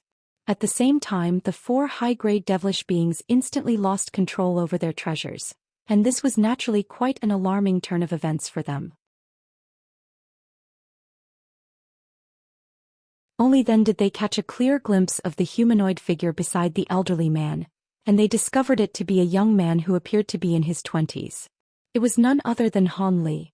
Before the high-grade devilish beings had a chance to seize back control over their treasures, spatial fluctuations erupted overhead, and a streak of golden light shot forth before rapidly revolving around them at an incredible speed, then appeared over 100 feet away in a flash. The golden light faded to reveal a yellow beast that was around 10 feet in size. The beast had a lithe and streamlined body, and it resembled a leopard with a pair of small green horns on its head. As soon as it appeared, it turned toward the 4 devilish beings with a derisive look in its eyes. Strangely enough, the 4 devilish beings remained rooted to the spot, and the expressions on their faces were also quite peculiar. In the next instant, countless thin gashes suddenly appeared over their bodies, and they fell apart as piles of dismembered body parts right before the elderly man's astonished eyes. Their blood rained down into the devilish cloud from above, and as soon as the low-grade devilish beasts within the devilish cloud came into contact with their blood, they were immediately driven insane and began to tear viciously into one another. The armored devilish warriors were completely stunned and horrified to see this, and one of them suddenly yelled out an order for retreat, upon which all of them instantly fled the scene as quickly as they could, leaving the frenzied horde of devilish beasts behind. Han Li's expression darkened upon seeing this. There was no way he was going to let these devilish beings escape. He immediately transmitted his voice to the leopard Kirin beast. "I'll leave these devilish beasts to you. I'll take care of those devilish warriors myself." The leopard Kirin beast nodded in response, then conjured up several tens of faint golden projections of itself, all of which pounced directly toward the low-grade devilish beasts like lightning. As for Han Li, he merely remained still on the spot before extending a hand out of his sleeve. He made a casual grabbing motion, and a ball of piercing golden lightning suddenly emerged amid a loud thunderclap. Immediately thereafter he spread his fingers open, countless arcs of lightning that were as thick as human fingers erupted forth in all directions. Radiant golden light flashed, and the arcs of lightning reached the fleeing devilish beings in a flash before striking them viciously from behind. These low-grade devilish beings were naturally no match for the fearsome powers of the divine Devilbane lightning, and all of them were quickly reduced to dust amid rumbling thunderclaps and flashes of golden light. The nearby devilish cloud and devilish winds were also eradicated by the golden lightning, and at this point, all of the low-grade devilish beasts had also been reduced to piles of blood and flesh by the leopard Kirin beast. Everything had transpired within the span of just a few breaths, and before the elderly man even had a chance to react to the situation, all of their pursuers had been slain. Only then did the elderly man return to his senses, and he hurriedly turned to Han Li with an ecstatic look in his eyes. "Thank you for saving us, Senior. Are you an elder of Deep Heaven City?" "I guess I technically am. Where did all of you come from? Why did you come here instead of hiding somewhere more secure? Don't you know that the area around Deep Heaven City has already been taken over by devilish beings?" Han Li asked in an indifferent manner. "We are cultivators of the Huoli sect. Unfortunately, the location of our sect was discovered by devilish beings, so we had no choice but to leave. We stumbled into an ambush near the teleportation formation up ahead, and we were almost all killed as a result," the elderly man hurriedly explained. "So the teleportation formation up ahead really has been taken over by devilish beings, eh? Are there any other high-grade devilish beings up ahead aside from the ones I just killed?" Han Li asked. "There are a few more high-grade devilish beings near the teleportation formation, but all of them are injured. Otherwise they would have pursued us as well," the elderly man replied in a truthful manner. "I see. In that case I'll have to take care of them quickly.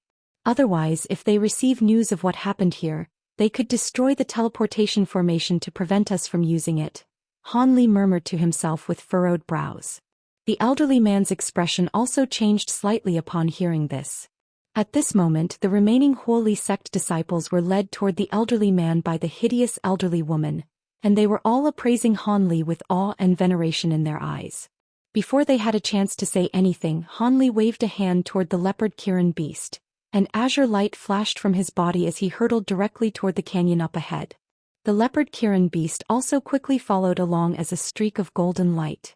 In the blink of an eye, the two of them vanished into the distance. The elderly woman hurriedly flew over to the elderly man with a solemn look on her face. "What should we do, Senior Marshal Brother?" "We follow that senior, of course. With him leading the way we should be able to make it into Deep Heaven City. Follow me, everyone. This will be our final chance to make it to safety," the elderly man replied without any hesitation. The elderly woman immediately nodded in response. After quickly taking a few more pills to replenish his magic power, a slightly abnormal flush appeared on the elderly man's face, and he immediately flew toward the canyon, followed by all of the remaining disciples of the Huoli sect. In contrast with the unease and anxiety they had been experiencing before, all of them were now filled with hope and excitement.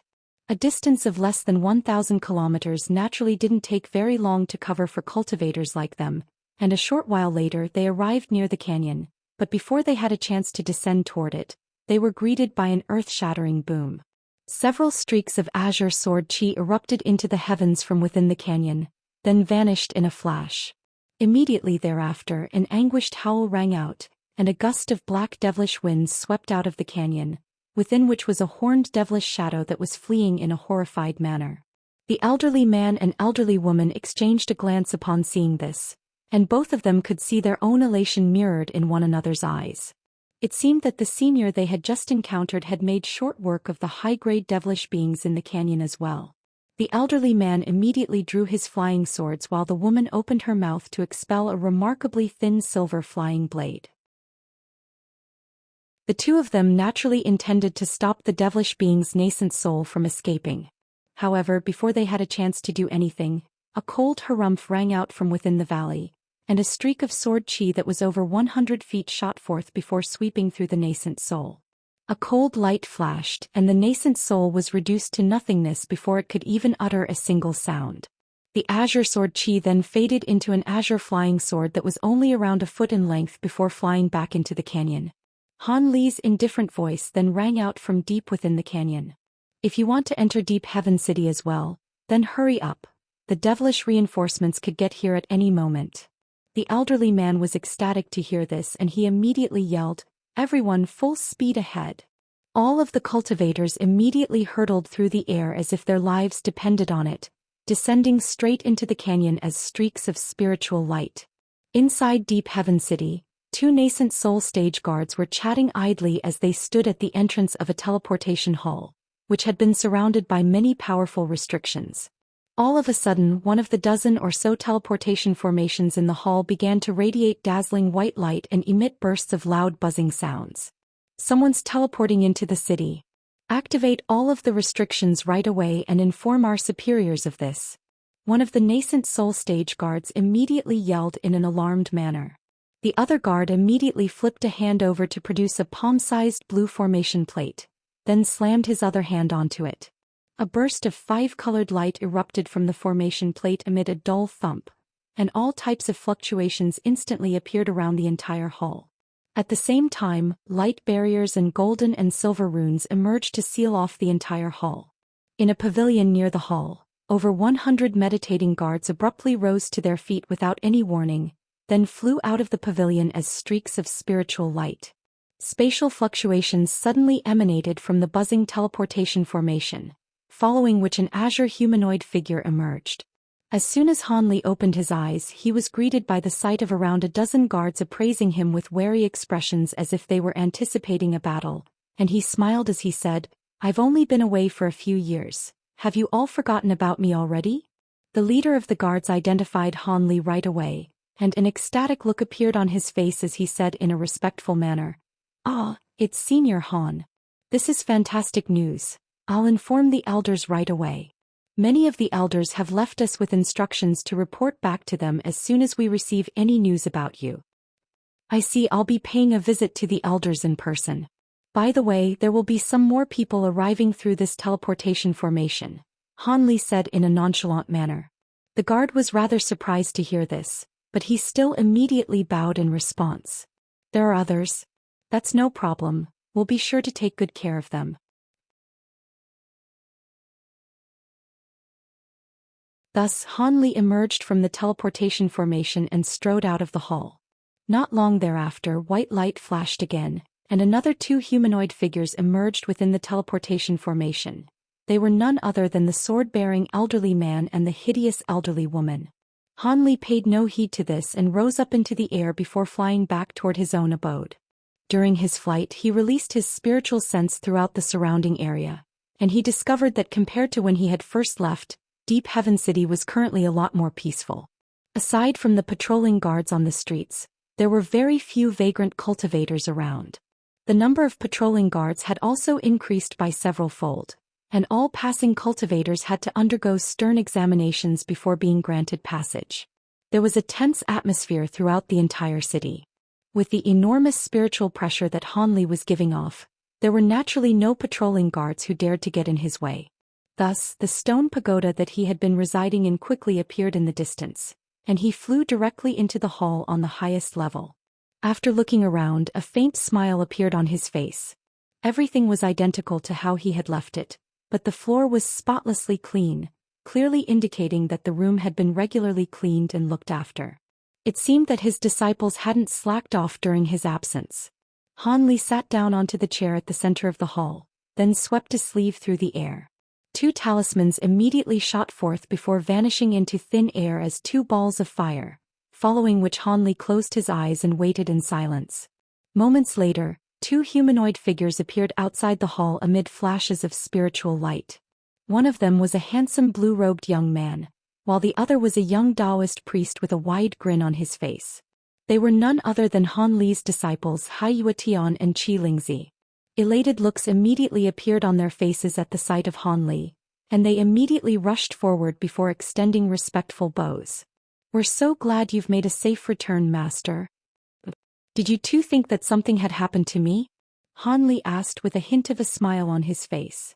"It's been a long time since you returned to Deep Heaven City, and there were some rumors being spread in the city, stating that you may have already perished by the hands of a sacred ancestor. However, those rumors are clearly all false now that you've returned safe and sound," Huatian said in an excited manner. Qilingzi also nodded emphatically in agreement. "Those rumors aren't entirely unfounded. I did indeed encounter some trouble and was forced into an extremely perilous situation by some sacred ancestor clones," Han Li said as his brows furrowed slightly. Qilingzi and Huatian's smiles immediately faded upon hearing this. "But that's all in the past. I'm back now, aren't I? On top of that, I encountered a great opportunity during this trip, and I can now begin preparing for a breakthrough to the late body integration stage," Han Li continued with a smile. "You're going to make another breakthrough? That's fantastic. I look forward to the day Master becomes the most powerful cultivator in Deep Heaven City. Allow me to congratulate you in advance, Master. With your incredible powers, even a sacred ancestor clone would be no match for Master after you reach the late body integration stage." Qilingzi and Huatian were both extremely elated to hear this and immediately began to flatter Han Li. Han Li couldn't help but chuckle with amusement, but a thought then suddenly occurred to him. "How is fellow Taoist Ice Phoenix doing? I don't seem to have detected her presence with my spiritual sense." Huatian and Qilingzi's smiles stiffened upon hearing this, and they exchanged a peculiar glance before one of them replied in a hesitant manner, "Master, Senior Ice Phoenix was invited to a gathering." Han Li was immediately able to identify that something was amiss, and his expression darkened slightly as he asked, "Are you two hiding something from me?" Qilingzi's heart stirred upon hearing this and he hurriedly replied, "We wouldn't dare, Master. It's just that we're not sure how to inform you of the situation. Truth be told, Senior Phoenix isn't attending this gathering of her own volition." "What do you mean? Is she being forced by someone else?" Han Li was rather surprised to hear this.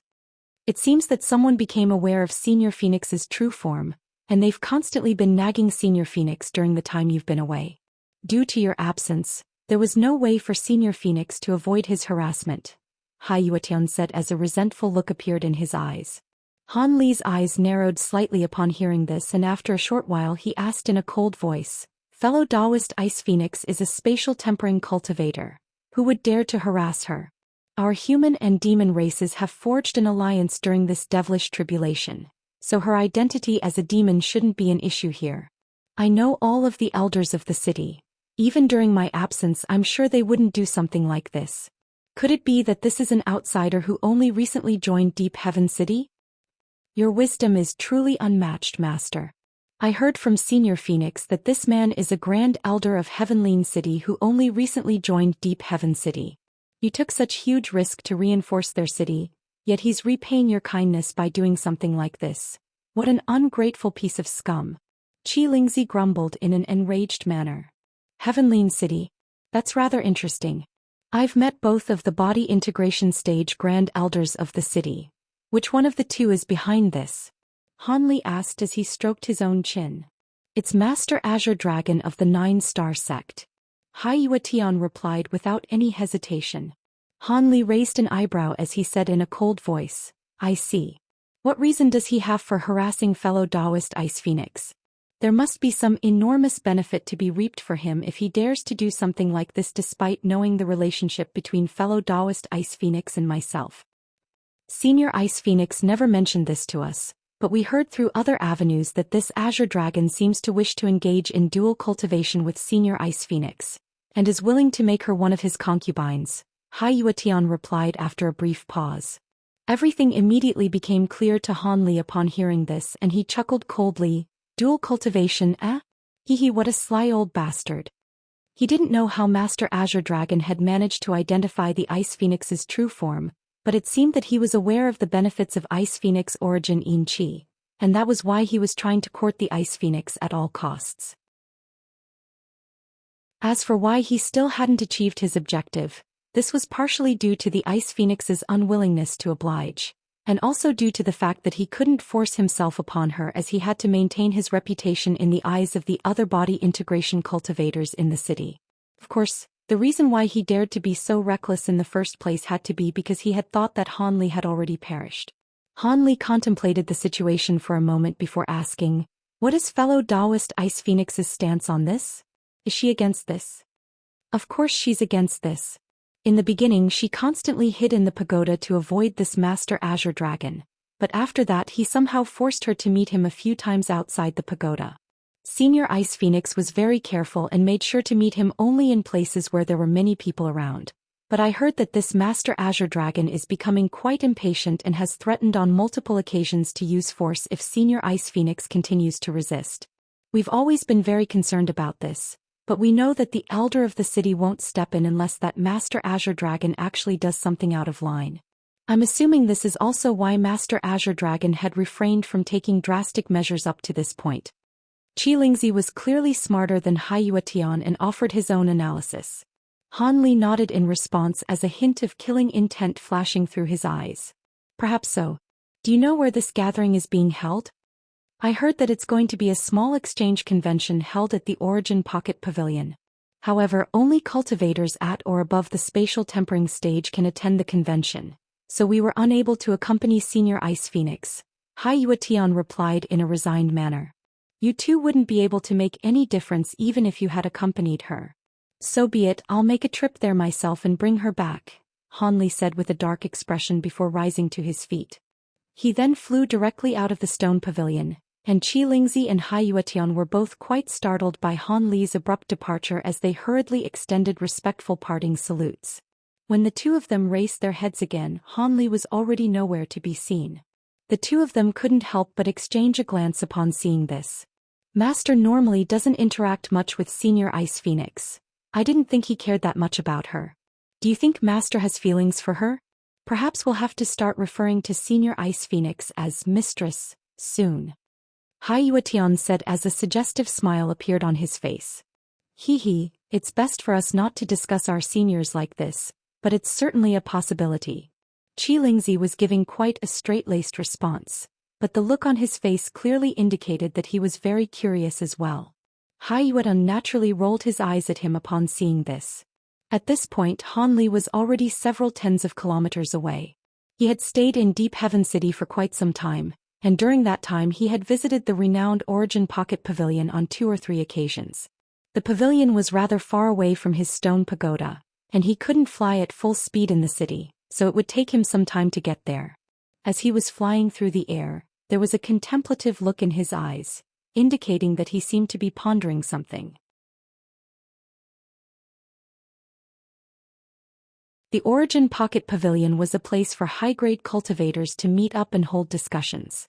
Its owner was a body integration stage elder of Deep Heaven City, so no one dared to cause any trouble in the pavilion. As such, the pavilion had always had a good reputation among the cultivators of Deep Heaven City.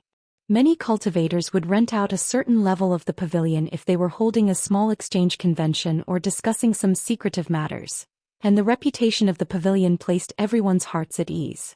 After flying for a long while, a lush forest that spanned an area of over 100 acres appeared up ahead. At the center of the forest were 4 pavilions, 1 large and 3 small. The largest pavilion was over 10,000 feet tall and wasn't any lesser in stature compared to the stone pagodas of Deep Heaven City. Even the 3 smaller pavilions were around 3,000 to 4,000 feet tall, presenting quite a majestic sight to behold.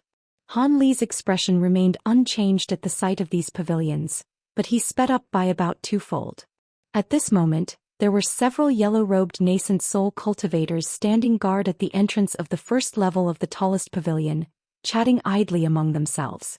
All of a sudden, a blur flashed past their eyes and something seemed to pass right by them and entered the pavilion. The guards were naturally very alarmed to see this, and they hurriedly turned toward the entrance while one of them instantly summoned an alarm-raising talisman.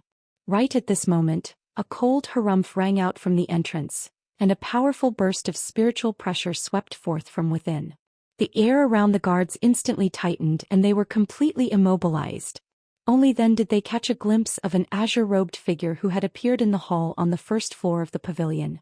Even though he had his back facing them, the spiritual pressure emanating from the azure-robed figure's body was completely unfathomable to them, and sweat began to pour down their faces. "Don't raise the alarm, I'm here for a friend. Once I find the person I'm looking for, I'll leave," the azure figure said in a calm yet implacable voice. In the next instant, the azure figure blurred and vanished into thin air, completely disregarding the restrictions in the pavilion. As soon as he vanished, the enormous spiritual pressure faded, and all of the guards regained their mobility. Who was that? How dare he barge straight into the Origin Pocket Pavilion? Does he not know who the owner of the pavilion is? A young guard yelled in an enraged manner as soon as he recovered his freedom. The other guards didn't say anything, but they also wore extremely dark expressions. "Humph, you should shut your mouth if you don't want to die," a blue-haired elderly man suddenly interjected in a low voice to cut off the young guard. The young guard faltered slightly upon hearing this before turning to the elderly man. "What do you mean by that, fellow Taoist? Do you know who that was?" "I do. All of you only recently joined this pavilion, so it's no surprise that you don't recognize him. I once had the honor of seeing this senior Han from afar, and he's a mid-body integration cultivator, so his cultivation base outstrips even that of the pavilion's owner," the elderly man said in a grim voice. "What? A mid-body integration cultivator?" The other guards all drew a sharp breath upon hearing this, and the young guard who had just spoken instantly turned deathly pale. For a mid-body integration cultivator, killing them wouldn't be much more difficult than crushing ants. If he were to be one to hold grudges. The young guard's back was already drenched in cold sweat. A thought suddenly occurred to one of the other guards and he exclaimed, "A mid-body integration stage senior with the Han surname? Could it be?" "Hee, that's right, he's none other than the senior Han who was rumored to have perished 2 years ago. Seeing as he's appeared here, those rumors are all clearly false," the elderly man confirmed with a nod. "I could sense a powerful baleful aura emanating from his body. It doesn't seem like he has very peaceful intentions. Is he really just here to look for a friend? If something happens, the reputation of the pavilion will be damaged," the young guard murmured. Hints of fear flashed through everyone's eyes again upon hearing this. "We have no power to dictate what Senior Han does here. Even if he completely destroys the Origin Pocket Pavilion, the pavilion owner won't pin the blame on us. The pavilion's rules only apply to normal cultivators. You can't expect to enforce them on someone like Senior Han," the blue-haired elderly chuckled before falling silent. All of the other guards nodded in agreement, and they no longer discussed this matter, treating it as if it had never happened. Only that young guard was still clearly very concerned and occasionally peeked into the pavilion through the entrance. Meanwhile, on a level of the pavilion that had been sealed by many layers of restrictions, there were 7 or 8 people sitting around a white-robed woman, seemingly trying to persuade her about something. The white-robed woman had skin as fair as snow and a set of beautiful facial features, but she wore an extremely cold expression. It was none other than the Ice Phoenix who had been invited to this gathering.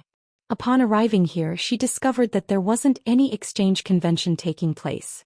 She immediately sensed that something was wrong and tried to leave, only to be trapped by the restrictions on this level of the pavilion.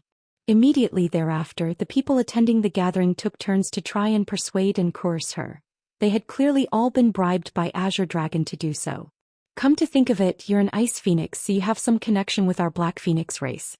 Otherwise, I wouldn't have been constantly corresponding between you and Senior Azure Dragon during this past period of time. If you continue to stall like this, Senior Azure Dragon's patience is eventually going to run out. With his mid-body integration stage powers, you would be completely powerless to resist if he were to try and take you by force, so you may as well agree. Senior Azure Dragon's powers and status are not inferior to that Han Brat's in the slightest, so why continue to resist?" The person who was speaking was a young beauty in a black dress. It was none other than Xiao Hong of the Black Phoenix race. After being forced to go into seclusion for a while by the Black Phoenix Demon Monarch, she seemed to have made significant strides in her cultivation base. The rest of the group was comprised of other human and demonic beings, all of whom were acquaintances of the Ice Phoenix, and they were all trying to convince her of the same thing. Following the commencement of the devilish tribulation, the boundary between humans and demons in the city had already been removed, which was why both sides were free to appear in any part of the city. Even so, most ordinary beings wouldn't stray out of their designated area for no good reason, and only high-grade beings would regularly traverse through both areas. The demonic beings among this group were all spatial tempering cultivators, so they naturally had the right to appear here. However, there really wasn't much creativity with the approaches they were taking. They were merely rattling off the same narrative about how Master Azure Dragon was a body integration cultivator, and that countless female cultivators in the city would be over the moon if they were chosen by Master Azure Dragon as a dual cultivation partner. However, regardless of what they said, the Ice Phoenix remained completely silent, and her frosty gaze made it seem as if she were trying to freeze the opposite wall solid. Xiaohong's brows furrowed tightly upon seeing this, and after a while, a cold look appeared in her eyes as she said, "We've said everything we have to say. It's time for you to give us a verdict now. Are you willing to engage in dual cultivation with Senior Azure Dragon?" It seemed that she was the leader of the group of persuaders. The Ice Phoenix finally responded, but her words were as sharp as daggers. "I won't agree to this no matter what you say. Come to think of it, I find this to be rather strange. As a member of our demon race, shouldn't you be aware that engaging in dual cultivation with humans is strictly prohibited in our race? Are you not afraid that the Black Phoenix Demon Monarch will punish you for trying to extort me in Master Azure Dragon's stead in such a blatant manner?" Xiaohong's expression changed slightly upon hearing this, but her expression quickly returned to normal as she chuckled. "How silly of me to have forgotten to mention this. Senior Azure Dragon possesses a demonic bloodline, so he's a half-demon. It's just that he chose to remain in the human race and eventually became the Grand Elder of the Nine-Star Sect. As such, I'm not concerned about that at all. Besides, even if Senior Azure Dragon weren't a half-demon, our human and demon races must unite against the devilish army, so the demon monarchs and body integration stage elders will all turn a blind eye anyway. Having said that, your answer has been quite disappointing. You leave me with no choice but to defer you to someone else." "Someone else?" The Ice Phoenix's face immediately paled upon hearing this, and she seemed to have already guessed whom Xiaohong was referring to. Sure enough, Xiaohong immediately rose to her feet before turning to one of the side doors of the hall in a respectful manner. "Senior Azure Dragon, we've done everything in our power, but it seems you'll have to convince fellow Taoist Ice Phoenix in person." "I see. It seems I'll have to tame this disobedient little Ice Phoenix myself, even though I'm very reluctant to have to resort to something like this." A male voice rang out from the other side of the door, following which the door was opened, and a brocade-robed man strode into the room in an unhurried manner.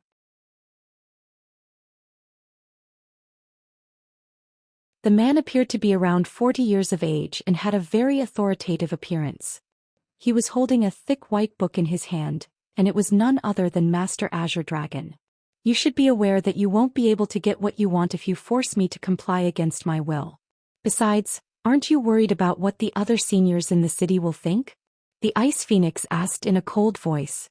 "If you had said this several days ago, perhaps I would have been a little concerned, but now, I've already cultivated a new ability that will make you comply willingly to me. As for the other fellow Taoists of Deep Heaven City, don't place your hope in them.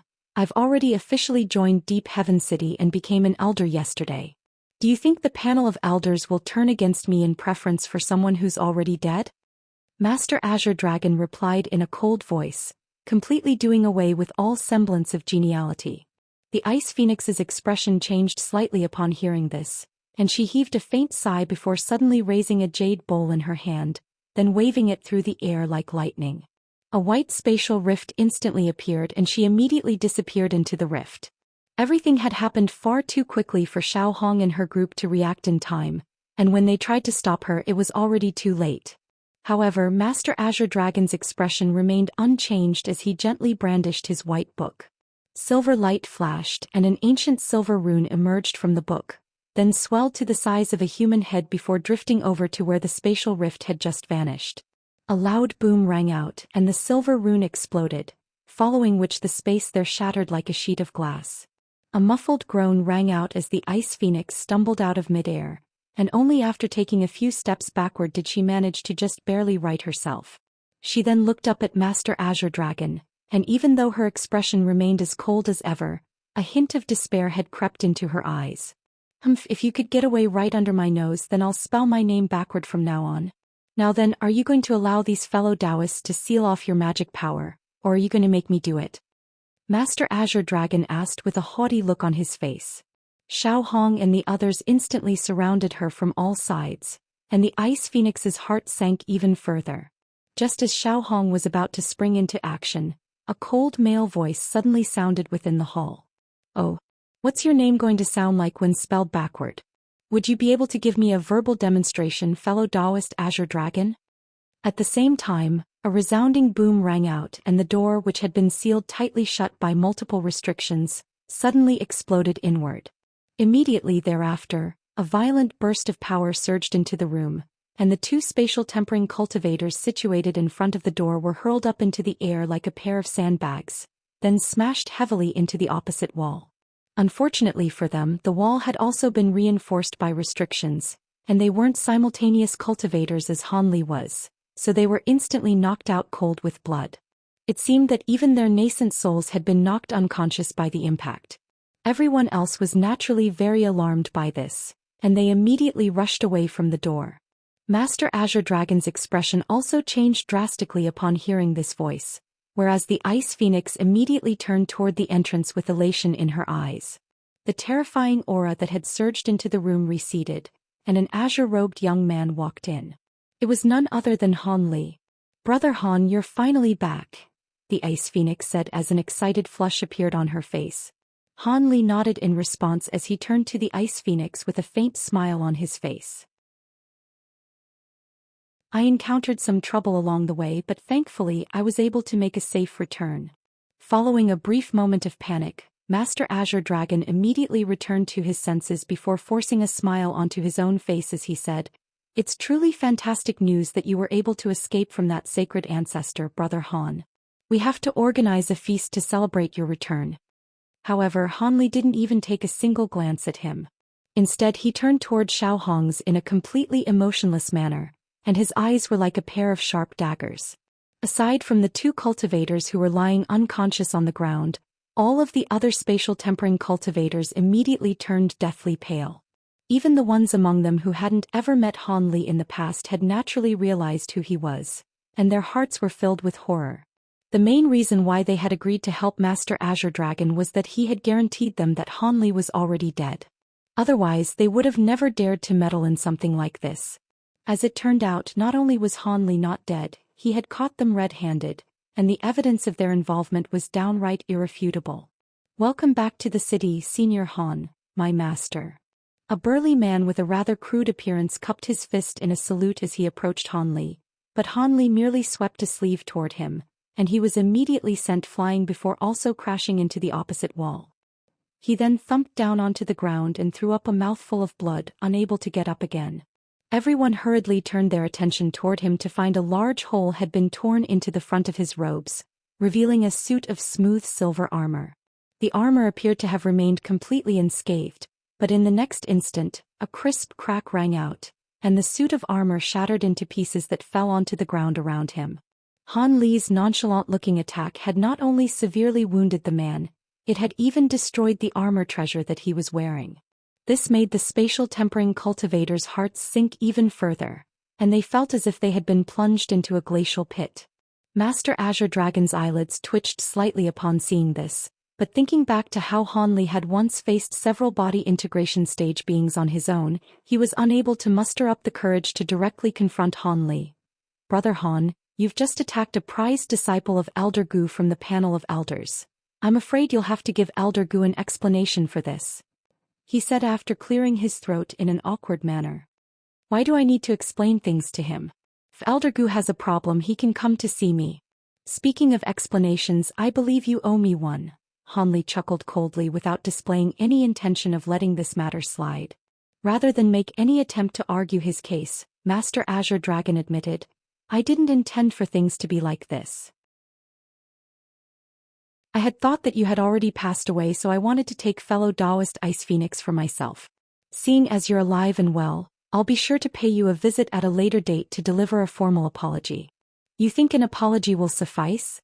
I took a great risk to go to Heavenly City to assist you, yet this is how you decide to repay me.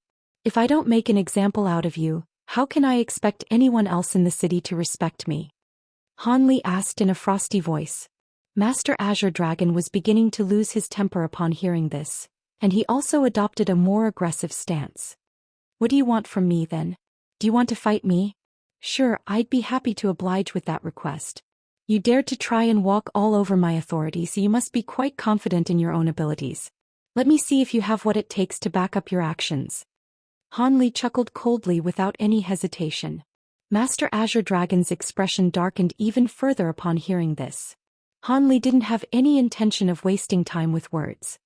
He swept both sleeves through the air and several tens of small azure swords shot forth in a frenzy. At the same time, golden light flashed from his body, and he released a burst of astonishing spiritual pressure directly toward Master Azure Dragon. Master Azure Dragon was also unable to repress his fury any longer. He raised his hand with an enraged look on his face, and the white book that he was holding instantly spread open. Spiritual light of different colors flashed within the book, and it seemed that countless runes were about to emerge from within it. Xiao Hong and the others were naturally extremely alarmed by this turn of events, but they didn't dare to try and sneak away in fear of incurring Han Li's wrath. As such, they could disperse throughout the hall to get as far away from the two body integration cultivators as possible. They knew that this distance didn't grant them any safety in the face of a battle between body integration cultivators, but it offered them some internal solace. Han Li completely disregarded what they were doing and appraised Master Azure Dragon intently with a cold light in his eyes as he prepared to unleash his sword arts. Right at this moment, a streak of white light flew into the hall, then circled around in midair before landing right in between Han Li and Master Azure Dragon. A smiling humanoid figure then emerged from within the streak of white light.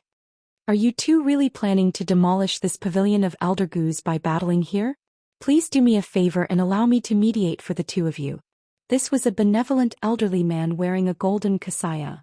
It was none other than Buddhist monk Jin Yu.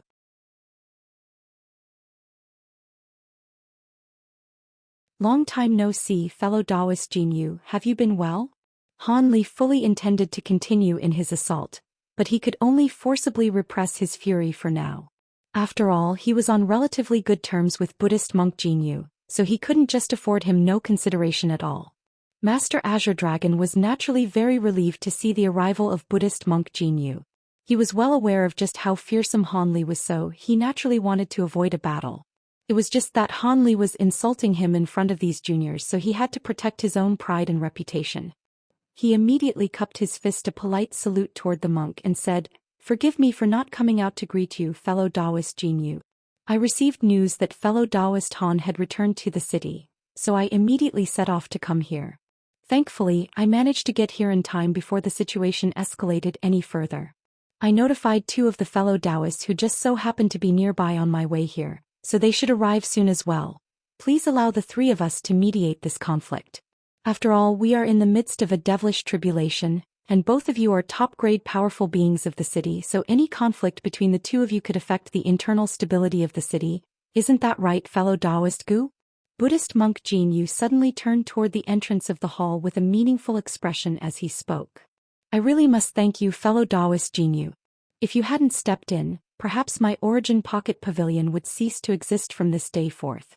A burst of hearty laughter rang out, following which a gray humanoid figure appeared outside the door without any warning. It was a gray-robed elderly man with a dark complexion. Fellow Taoist Gu. Han Li was immediately able to identify this man as the owner of the Origin Pocket Pavilion, whom he'd met on several previous occasions. "It's fantastic to see that you've made a safe return, fellow Taoist Han. You have to come pay me a visit when you have some spare time. I really am very interested to hear how you managed to escape from a sacred ancestor," the gray-robed man said with a smile. Even though he had only met Han Li on a few fleeting occasions, he was speaking to Han Li as if they were old friends. "You're speaking far too highly of me, Brother Gu. I only escaped from a scared ancestor clone. If a sacred ancestor's true body had come after me, there's no way I would have been able to escape," Han Li explained with a wry smile. "Even so, it's still a testament of your powers that you were able to escape from a sacred ancestor clone, Brother Han," the gray-robed man countered with a shake of his head. Han Li naturally wasn't going to argue the issue any further, and he merely smiled before turning to Buddhist monk Jin Yu. Who's the other fellow Taoist you were referring to aside from Brother Gu, fellow Taoist Jin Yu? He rest assured fellow Taoist Han, it's an acquaintance of yours, Buddhist monk Jin Yu said with a smile. An acquaintance of mine? Han Li's eyes narrowed lightly upon hearing this, and a certain person instantly sprang into his mind. Master Azure Dragon cleared his throat and was just about to say something when silver light suddenly flashed outside. A streak of silver light flew into the hall, then faded to reveal a silver-robed woman. The woman was none other than Fairy Silverlight, and an elated look immediately appeared on her face at the sight of Han Li. Brother Han, your powers have progressed significantly again. I must congratulate you. After the battle at Heavenly City, I was pursued by a devilish lord and encountered some additional unexpected troubles, so I only recently made it back to the city as well. Han Li faltered slightly before a smile appeared on his face. Long time no see, fellow Taoist Silverlight.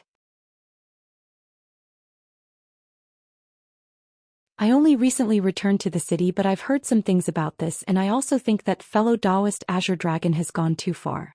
However, every body integration cultivator is an extremely precious resource to the city, so I wouldn't want to see a battle between you two either. Having said that, I don't think spirit stones alone will be enough as compensation. I suggest fellow Taoist Azure Dragon offer fellow Taoist Ice Phoenix some additional treasures or materials that she requires as well, Fairy Silverlight suggested, and it was quite clear that she was taking Han Li's side. So all three of you are convinced that I'm in the wrong here, Master Azure Dragon harumphed coldly. I'm sure you know better than anyone else whether you're at fault, fellow Taoist. Are you going to make us find evidence against you? So we have some right here. Buddhist monk Jin Yu's expression also darkened slightly as he turned toward Xiao Hong's group in a calm manner. Xiao Hong and the others all lowered their heads upon hearing this and didn't dare to respond. Finally, Han Li turned to the Ice Phoenix and asked, "What do you think, fellow Taoist Ice Phoenix?" With so many seniors present, it's not in my place to say anything. I'll let you make the decision, Brother Han, Ice Phoenix replied. Han Li's eyes narrowed slightly as he contemplated the matter for the moment before continuing. In that case, setting aside the aforementioned spirit stones and treasures, I have another condition. If he agrees, then I'll let things slide for now. What's your condition, fellow Taoist Han? Buddhist monk Jin Yu asked. It's very simple. I can't say that I'm rolling in wealth, but I'm certainly not missing spirit stones and treasures. My condition is for fellow Taoist Azure Dragon to take 3 attacks of mine without evading. After that, I'll let things slide, Han Li said as a cold look flashed through his eyes. What? You still want to fight, Brother Han? Buddhist monk Jin Yu was rather alarmed to hear this. It's not a fight. I'm only asking him to take 3 attacks from me. I think it would be more apt to refer to it as a sparring match, Han Li countered in an indifferent manner. After discussing this with Fairy Silverlight and Elder Gu for a short while, Buddhist monk Jin Yu turned to Master Azure Dragon. What do you think of this, fellow Taoist Azure Dragon? Master Azure Dragon hesitated momentarily before asking in a cautious manner, is the usage of treasures permitted? Cultivators like you and me rely heavily on our treasures, so their usage is naturally permitted. What's the problem? We're both of the same cultivation base. Are you so unconfident in your own abilities that you don't even dare to take 3 attacks from me? Han Li asked with a hint of mockery in his voice. Master Azure Dragon hesitated momentarily before finally giving a cold harumph. There's no need to goad me. I agree to your condition. Just as Han Li had said, if he didn't even dare to take 3 attacks from another cultivator of the same cultivation base, then his reputation in Deep Heaven City would be swept to the ground. Good. Seeing as you have no objections either, let's find a place and settle this matter as quickly as possible. I don't want to waste any more time than is necessary on something like this, Han Li said with a cold look in his eyes. Sure, you pick the place.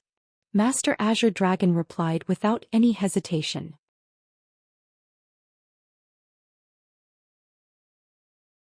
There should be a designated sparring venue here, right, fellow Taoist Gu? Han Li asked as he turned toward the gray-robed elderly man. Of course. Our Origin Pocket Pavilion has a private space established in a spatial rift. Even a body integration stage battle in the rift wouldn't affect the outside world, so it'll be perfect to facilitate your sparring match, Elder Gu replied. Buddhist monk Jin Yu's eyelids twitched slightly in response to the 3-attack agreement that had just been forged. All of the elders of the city had heard from Fairy Silverlight that Han Li was far more powerful than cultivators of the same cultivation base and had even managed to kill several devilish lords in succession. But if it were only 3 attacks, then Master Azure Dragon should be able to handle it. Otherwise, one could only say that Master Azure Dragon was nowhere near as powerful as his reputation suggested, and there would be no need for the panel of elders to continue protecting him at the risk of offending Han Li. After thinking through all of this, Buddhist monk Jin Yu tried his hand at persuasion again, but could only give up with a wry smile when his efforts failed to bear fruit. As for Fairy Silverlight and Elder Gu, the former was on Han Li's side, while the other didn't want to offend either side, so they naturally raised no objections either. Thus they were led out of the hall by Elder Gu. However, just before departing, Han Li suddenly turned toward Xiao Hong and the others and said in a cold voice, "If I don't see you at my abode at the same time tomorrow, I'm sure you know the consequences that await you." After that he strode out of the hall, and none of Xiao Hong's group dared to say anything in response. As for Buddhist monk Jin Yu and the others, they merely pretended not to have heard anything and didn't even look at Xiao Hong's group before departing. Master Azure Dragon took an expressionless glance at them before his departure, but didn't say anything in the end. Following the departure of Han Li and the others, a demonic cultivator with dense black fur all over his face immediately turned to Xiao Hong with a depressed expression. "What do we do, Fairy Xiao? Senior Azure Dragon seems to have no intention of standing up for us." "This is not what we agreed upon initially, fellow Taoist. You told us that Senior Azure Dragon had assured you that Senior Han had already passed away, and that Senior Azure Dragon would stand up for us, so there's no risk involved. I believe you owe us an explanation." Another human cultivator chimed in an urgent manner. The other remained silent, but all of them were also looking at Xiao Hong. "Do you think I can be exempt from all of this? I merely passed on Senior Azure Dragon's promise to all of you. How would I know that he would be so wary of Senior Han that he doesn't even dare to stand up for us? It's a good thing that all of us have powerful backers so that man couldn't just kill us on the spot. Having said that, we're definitely going to be punished tomorrow." Xiao Hong snapped in the face of all of the accusatory eyes being directed at her. "So you're saying we really do have to visit Senior Han tomorrow?" someone said in a hesitant manner. I suggest you don't try to run away. If you do that, Senior Han really will have a reason to kill us. When that time comes, even our seniors won't be able to protect us," Xiao Hong harumphed coldly. "You're right, fellow Taoist Xiao. Senior Han has most likely already planted spiritual sense marks within our bodies without our detection, so trying to escape would be akin to committing suicide. Besides, the devilish army has already surrounded Deep Heaven City. Where can we even go? I suggest you all set aside any funny ideas you're hatching and do as Senior Han instructs tomorrow." "I have to inform one of my seniors of this, so I'll be taking my leave now," one of the more mature cultivators sighed before departing with a concerned look on his face. The rest of the group couldn't think of any alternatives either, so they could only depart in a gloomy manner as well. Thus Xiao Hong was the only one left in the hall. She sat in her seat with furrowed brows for a long while, and her expression changed several times as she explored different potential alternatives in her mind, but in the end she also stomped her foot and departed in a resigned manner. As for everyone else, they had all gone back either to prepare lavish presents or to seek out their backers. At this point Han Li and the others had already been led by Elder Gu to an even larger hall on the highest level of the pavilion. Han Li was currently appraising a small formation that had been set up at the direct center of the hall, and Elder Gu strode toward the formation before making a hand seal to cast several profound incantation seals into it. The spiritual light formed by the incantation seals vanished into the formation in a flash, following which the formation was activated amid a loud buzzing sound. Only then did Elder Gu turn to everyone else with a smile and said, "We can get to the sparring venue through this teleportation formation. Please follow me, fellow Taoists. This formation will be able to teleport all of us into the venue at once." "Sure," Han Li replied with a smile before drifting to the center of the formation. With his current level of powers, a spatial rift wasn't going to be enough to trap him, so he naturally had no inhibitions. Master Azure Dragon was unwilling to display any weakness, and he also flew into the formation as a ball of azure light. Buddhist monk Jin Yu shook his head in a resigned manner before following suit, and he was followed by the Ice Phoenix, whose brows were tightly furrowed. Elder Gu and Fairy Silverlight were the last ones to enter the formation, and as soon as the former stepped into the formation he immediately made a hand seal. 5-colored light was instantly released by the formation before enveloping everyone, and Han Li felt his surroundings blur before he appeared in an unfamiliar place.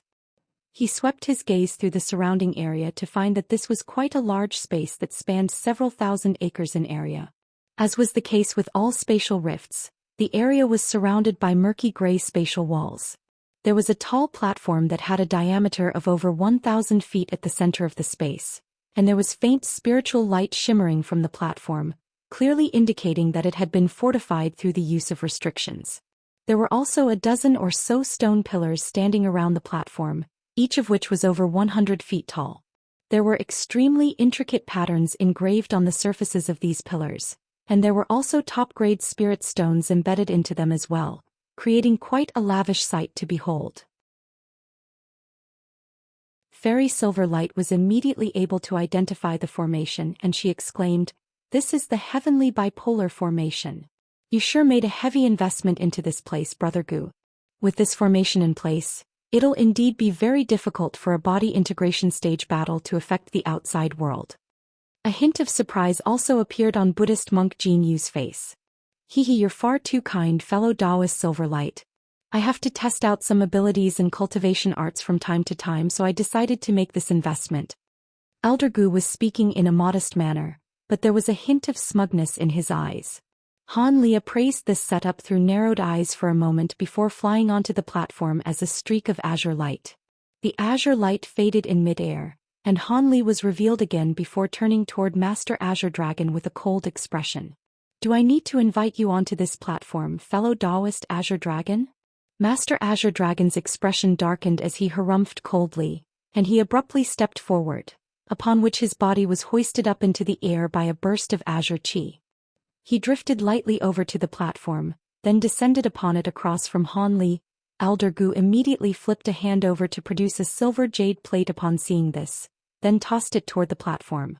The jade plate transformed into a silver ball of light that hovered high up in the air, and Elder Gu pointed a finger at it from afar while chanting an incantation. A loud rumbling boom rang out, and piercing light erupted from the spirit stones embedded onto the stone pillars. At the same time, a pillar of light shot forth from the top of each stone pillar before converging toward the silver ball of light. In the next instant, the silver ball of light exploded, releasing specks of silver light that transformed into a dense light barrier that encompassed the entire platform.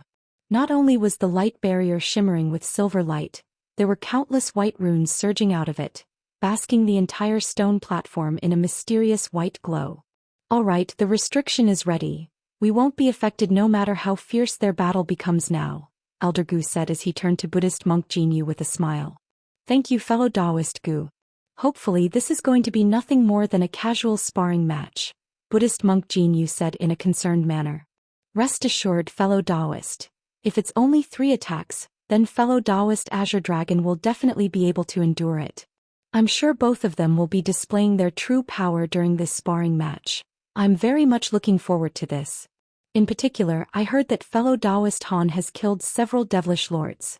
I'm sure he'll put on a spectacular display for us," Elder Gu said with a faint smile. Buddhist monk Jin Yu merely heaved another resigned sigh in response.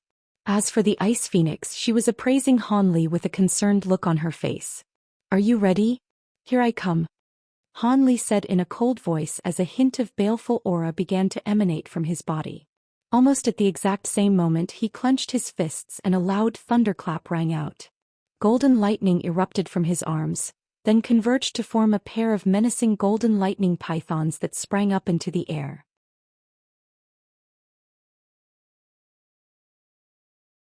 Divine Devilbane Lightning? I'm not a Devil Dao cultivator. What is that lightning going to do to me? Master Azure Dragon harumphed coldly as he raised his hand, and a clear ringing sound erupted from the book that he was holding. It then transformed into a 5-colored light barrier before him, and immediately thereafter he flipped his hands over to summon a pair of giant brushes, one golden and one silver, each of which was around 10 feet in length. Despite what he was saying, he didn't dare to treat Han Li with any complacency and immediately summoned his bonded treasures.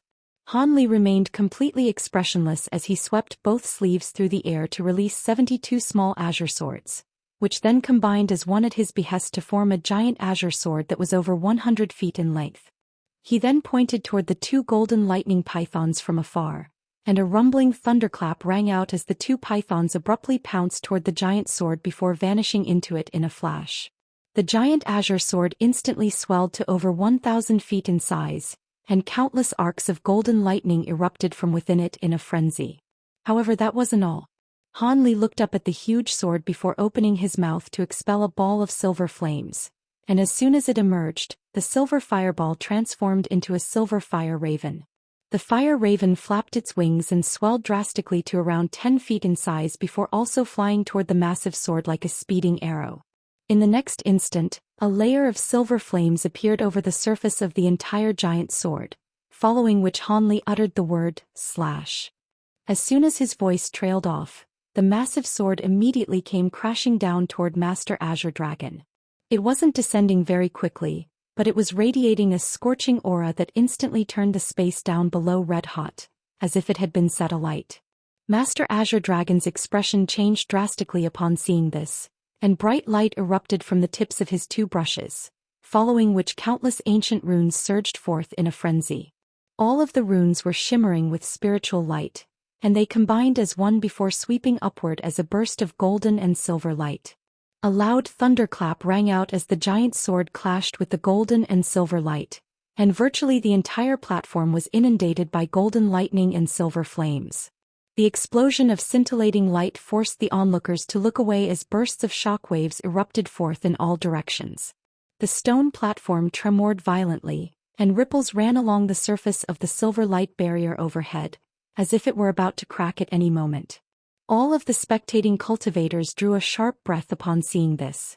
Han Li's first attack was far more powerful than they had anticipated, and Elder Gu's expression changed slightly as he immediately flicked his fingers through the air, casting a series of incantation seals toward the surrounding stone pillars. These incantation seals transformed into streaks of light that vanished into the pillars in a flash, and the pillars of light stemming from the tops of the pillars became around twice as thick as before, fortifying the light barrier so that it became as solid as it originally had been. As a result, the stone platform also instantly recovered its stability. Moments later, the scintillating light encompassing the entire stone platform finally faded, and Han Li and Master Azure Dragon were revealed again. Han Li had his hands clasped in an expressionless manner, and he was still hovering at the exact same spot as before. In contrast, Master Azure Dragon had descended onto the stone platform. The 5-colored light barrier before him had vanished, leaving only a tattered white book in its wake. At the same time, his 2 brushes had also dimmed significantly and seemed to have lost a lot of their spiritual nature. As for Master Azure Dragon himself, he appeared to be completely unscathed, but his face had turned quite pale, and it was clear that Han Li had gained the absolute upper hand. Buddhist monk Jin Yu and Elder Gu couldn't help but exchange a glance upon seeing this, and both of them could see their own astonishment mirrored in one another's eyes. They knew that Han Li was supposed to be more powerful than Master Azure Dragon, but it still came as quite a shock to them that he was able to force Master Azure Dragon down onto the ground with just a single attack. They couldn't help but wonder if Han Li were truly that unfathomably powerful, or if Master Azure Dragon were simply too weak. Han Li chuckled coldly as he waved a hand through the air, and spatial fluctuations erupted nearby, following which countless small azure swords emerged out of thin air before flying back into his body. He had gained the upper hand during that last clash, but the giant azure sword had been shattered, and he had no intention of using his flying swords for the second attack, so he naturally recovered all of them. Immediately thereafter, he made a hand seal, and his body began to swell drastically in size as a layer of golden fur appeared over his skin. In the blink of an eye, he had transformed into a giant golden ape that was several tens of feet tall. The giant ape was extremely menacing in appearance, and it let loose a thunderous roar as it thumped its own chest with its fists, then swelled even further to several hundred feet in stature. It turned toward Master Azure Dragon with a bone-chilling gaze, and Master Azure Dragon's expression changed slightly before he yelled in an enraged manner, "Do you think you're the only one with a transformation technique? Have a taste of my Azure Dragon avatar." As soon as his voice trailed off, he laid a hand onto the top of his own head, and a pillar of azure light erupted from his head before transforming into an azure dragon projection. He then swept a sleeve through the air to release 7 small black swords, all of which plunged into various parts of his body like lightning. Immediately thereafter he opened his mouth to expel 7 balls of blood essence, all of which disappeared into the 7 swords. In the next instant the 7 swords vanished, but countless crimson threads suddenly erupted from all over his body, binding around the azure dragon projection in a flash before abruptly pulling it downward. The azure dragon projection instantly combined as one with Master Azure Dragon, and he let loose a low roar as azure scales appeared all over his limbs and face. White light flashed above his head and a pair of green horns emerged, while a giant azure tail sprouted out of his back. In the blink of an eye he had transformed into a half-demon monster. I had heard that fellow Taoist Azure Dragon was a half-demon, so this transformation isn't all that remarkable. But what's this transformation technique that fellow Taoist Han is using? Buddhist monk Jin Yu asked with a curious expression. It doesn't seem like an ordinary transformation technique. Could it be that fellow Taoist Han also possesses true spirit blood? Elder Gu speculated. That doesn't sound very plausible. Fellow Taoist Han is an ascended cultivator, and true spirits have been extinct for countless years in the lower realms. There's no way that he could have inherited a true spirit bloodline, Fairy Silverlight said with a shake of her head. Perhaps fellow Taoist Han obtained the spirit blood after ascending to the spirit realm. In any case, the next attack is definitely going to be far more powerful than the last one. Fellow Taoist Gu, will the restriction be able to withstand the impact? Buddhist monk Jin Yu asked in a concerned manner. Rest assured fellow Taoist, there won't be any issues, Elder Gu replied in a confident manner. I certainly hope so. Buddhist monk Jin Yu was clearly a lot less confident, but he didn't force the issue and fell silent as a wry smile appeared on his face. At this moment the giant golden ape sprang into action. It made a grabbing motion with its giant furry hands, and a ball of spiritual light emerged within each of its hands. The balls of spiritual light then transformed into a pair of small mountains, one black and one azure, and it was clear that they were extraordinary treasures. Han Li let loose a deafening roar before violently hurling the pair of small mountains downward, and an explosive boom rang out as the mountains transformed into 2 streaks of light. The space before the 2 streaks of light warped violently, and a piercing whistling sound rang out as the mountains arrived right above Master Azure Dragon in a flash. 2 enormous bursts of invisible force descended upon Master Azure Dragon, and the air immediately tightened around him, immobilizing him in the process. He was naturally very alarmed by this and immediately let loose a loud roar, upon which bright azure light erupted from his body. All of his scales also instantly stood up on end, and a burst of tremendous power surged out of his body, allowing him to recover his mobility. Immediately thereafter he reached out with his dragon claws viciously toward the pair of descending mountains. Among all true dragons, the Azure Dragon's physical prowess ranked among the top 3. This Azure Dragon avatar of his couldn't compare with an actual Azure Dragon, but due to the presence of the Azure Dragon bloodline within his body, his physical constitution was far more powerful than the average human. Not only was his entire body as resolute as a top-grade treasure, after activating his true dragon bloodline, he could attain a part of the Azure Dragon's enormous power. However, in the instant that his claws came into contact with the pair of mountains, he immediately regretted his decision. He had thought that his claws would have been able to crush the pair of mountains into rubble, but instead, it was his claws that were shattered by the mountains. He immediately withdrew his arms like lightning, then opened his mouth to expel a ball of azure light.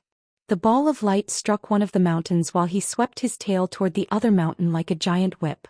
2 resounding booms and a muffled groan rang out, and Master Azure Dragon flew back like a tossed rag, backtracking over 10 steps before just barely managing to steady himself. An astonished look had appeared on his face, and he opened his mouth to say something, only to throw up a mouthful of black blood instead.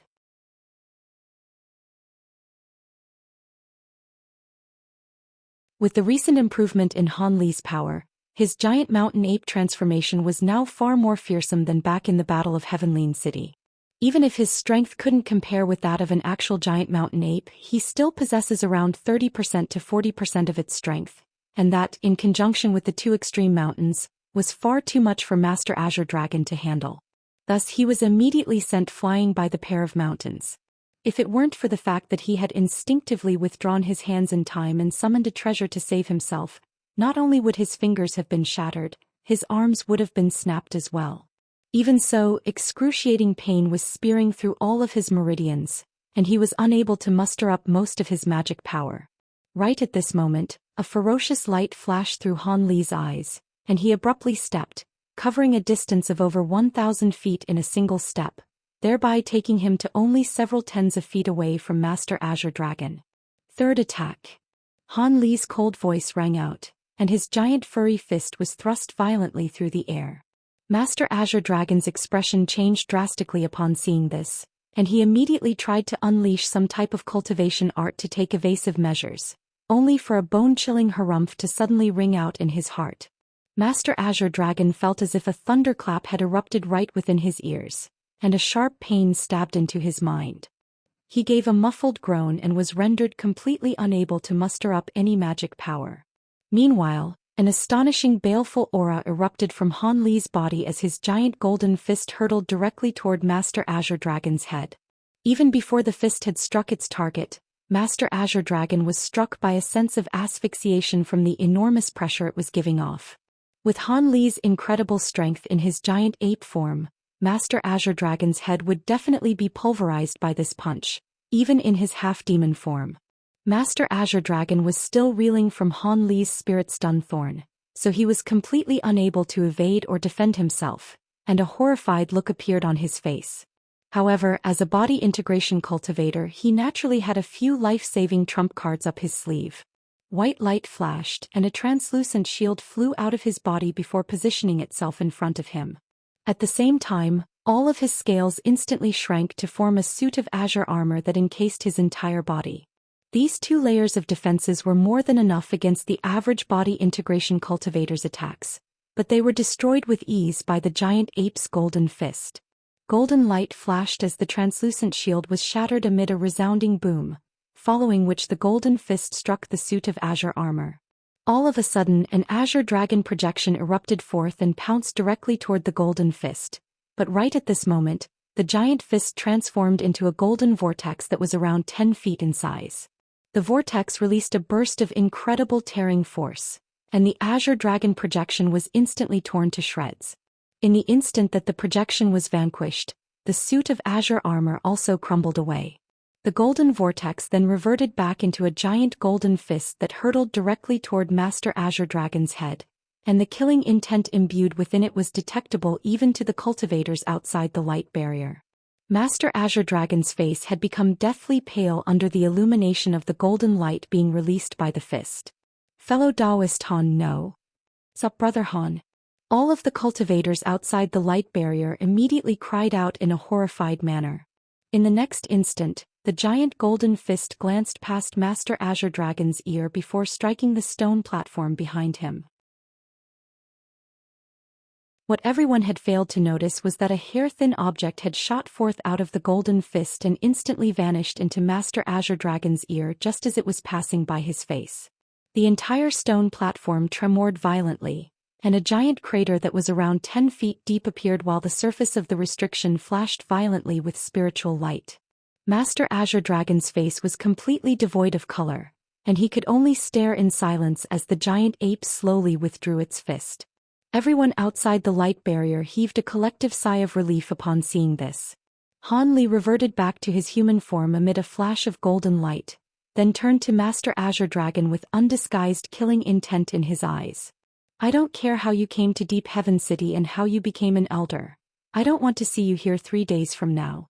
If you haven't left Deep Heaven City by then, I suggest you pick a burial site for yourself." After that, Han Li flew off the stone platform as a streak of azure light before landing beside the ice phoenix. Buddhist monk Jin Yu hurriedly tried to say something, but Han Li cupped his fist in a salute and said, "Fellow Taoists, I've done everything I came here to do. I've only just returned to the city and have some matters to attend to, so I'll be taking my leave now." As soon as his voice trailed off, he swept a sleeve through the air to release a burst of azure light, which swept up both the ice phoenix and himself, then carried them both over to the teleportation formation. Following a burst of rumbling from the formation, both of them vanished. Han Li hadn't given Buddhist monk Jin Yu and Elder Gu any chance to try and mediate the situation. Before the two had a chance to say anything, Han Li and the Ice Phoenix had already left. Elder Gu was silent for a long while before turning to Buddhist monk Jin Yu with a wry smile. Looks like fellow Taoist Han wasn't joking. Benefactor Han has gone too far here. No matter what differences there are between them, Master Azure Dragon is already an elder of our city. How can he leave Deep Heaven City just because fellow Taoist Han told him to? Rest assured, fellow Taoist Azure Dragon, I'll visit fellow Taoist Han with a few other fellow Taoists to convince him not to take such drastic measures, Buddhist monk Jin Yu said with a shake of his head. Only then did Master Azure Dragon return to his senses, and his face was still completely devoid of color as he shook his head in response. There's no need for that. I lost to fellow Taoist Han. Even if he didn't ask me to leave, I would be too ashamed to remain in the city. I'll leave the city tomorrow and will no longer be an elder. Thankfully, not many people knew that I had joined the city, so my departure won't cause much of a disturbance.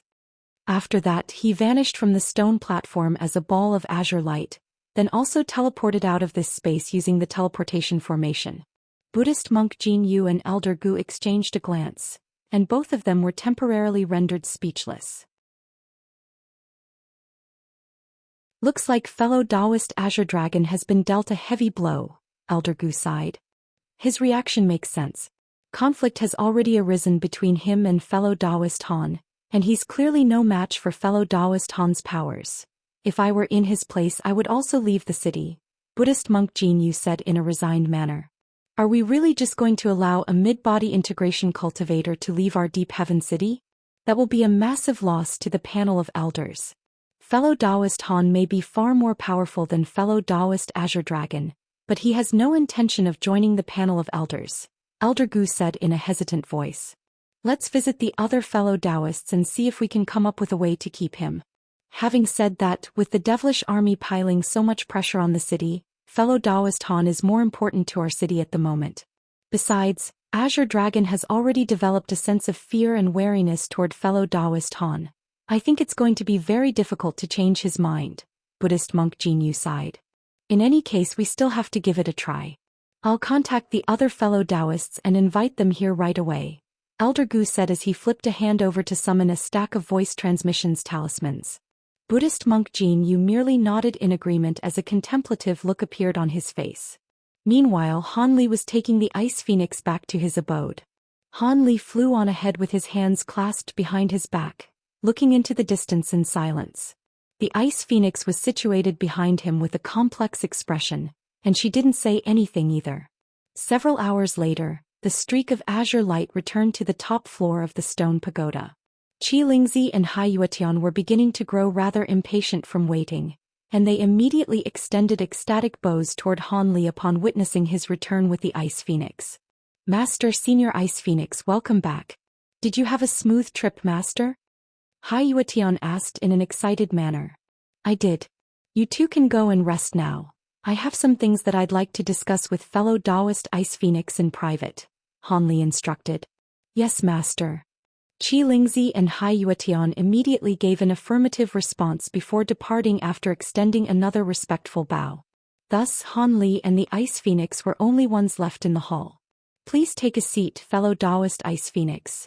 That must have been quite the ordeal for you, Han Li said with a smile as he sat down on the main seat. Thank you, Brother Han. Indeed, I thought I was done for. Never did I think that a body integration cultivator like Azure Dragon would do something so brazen and underhanded, the Ice Phoenix said with a wry smile as she sat down beside Han Li. Under normal circumstances, perhaps he would be more inclined to uphold his reputation, but in the midst of this devilish tribulation he's naturally willing to cast all that aside for the opportunity to become more powerful. I'm guessing that if he weren't wary of me, he most likely would have gone after you even earlier than this, Han Li replied.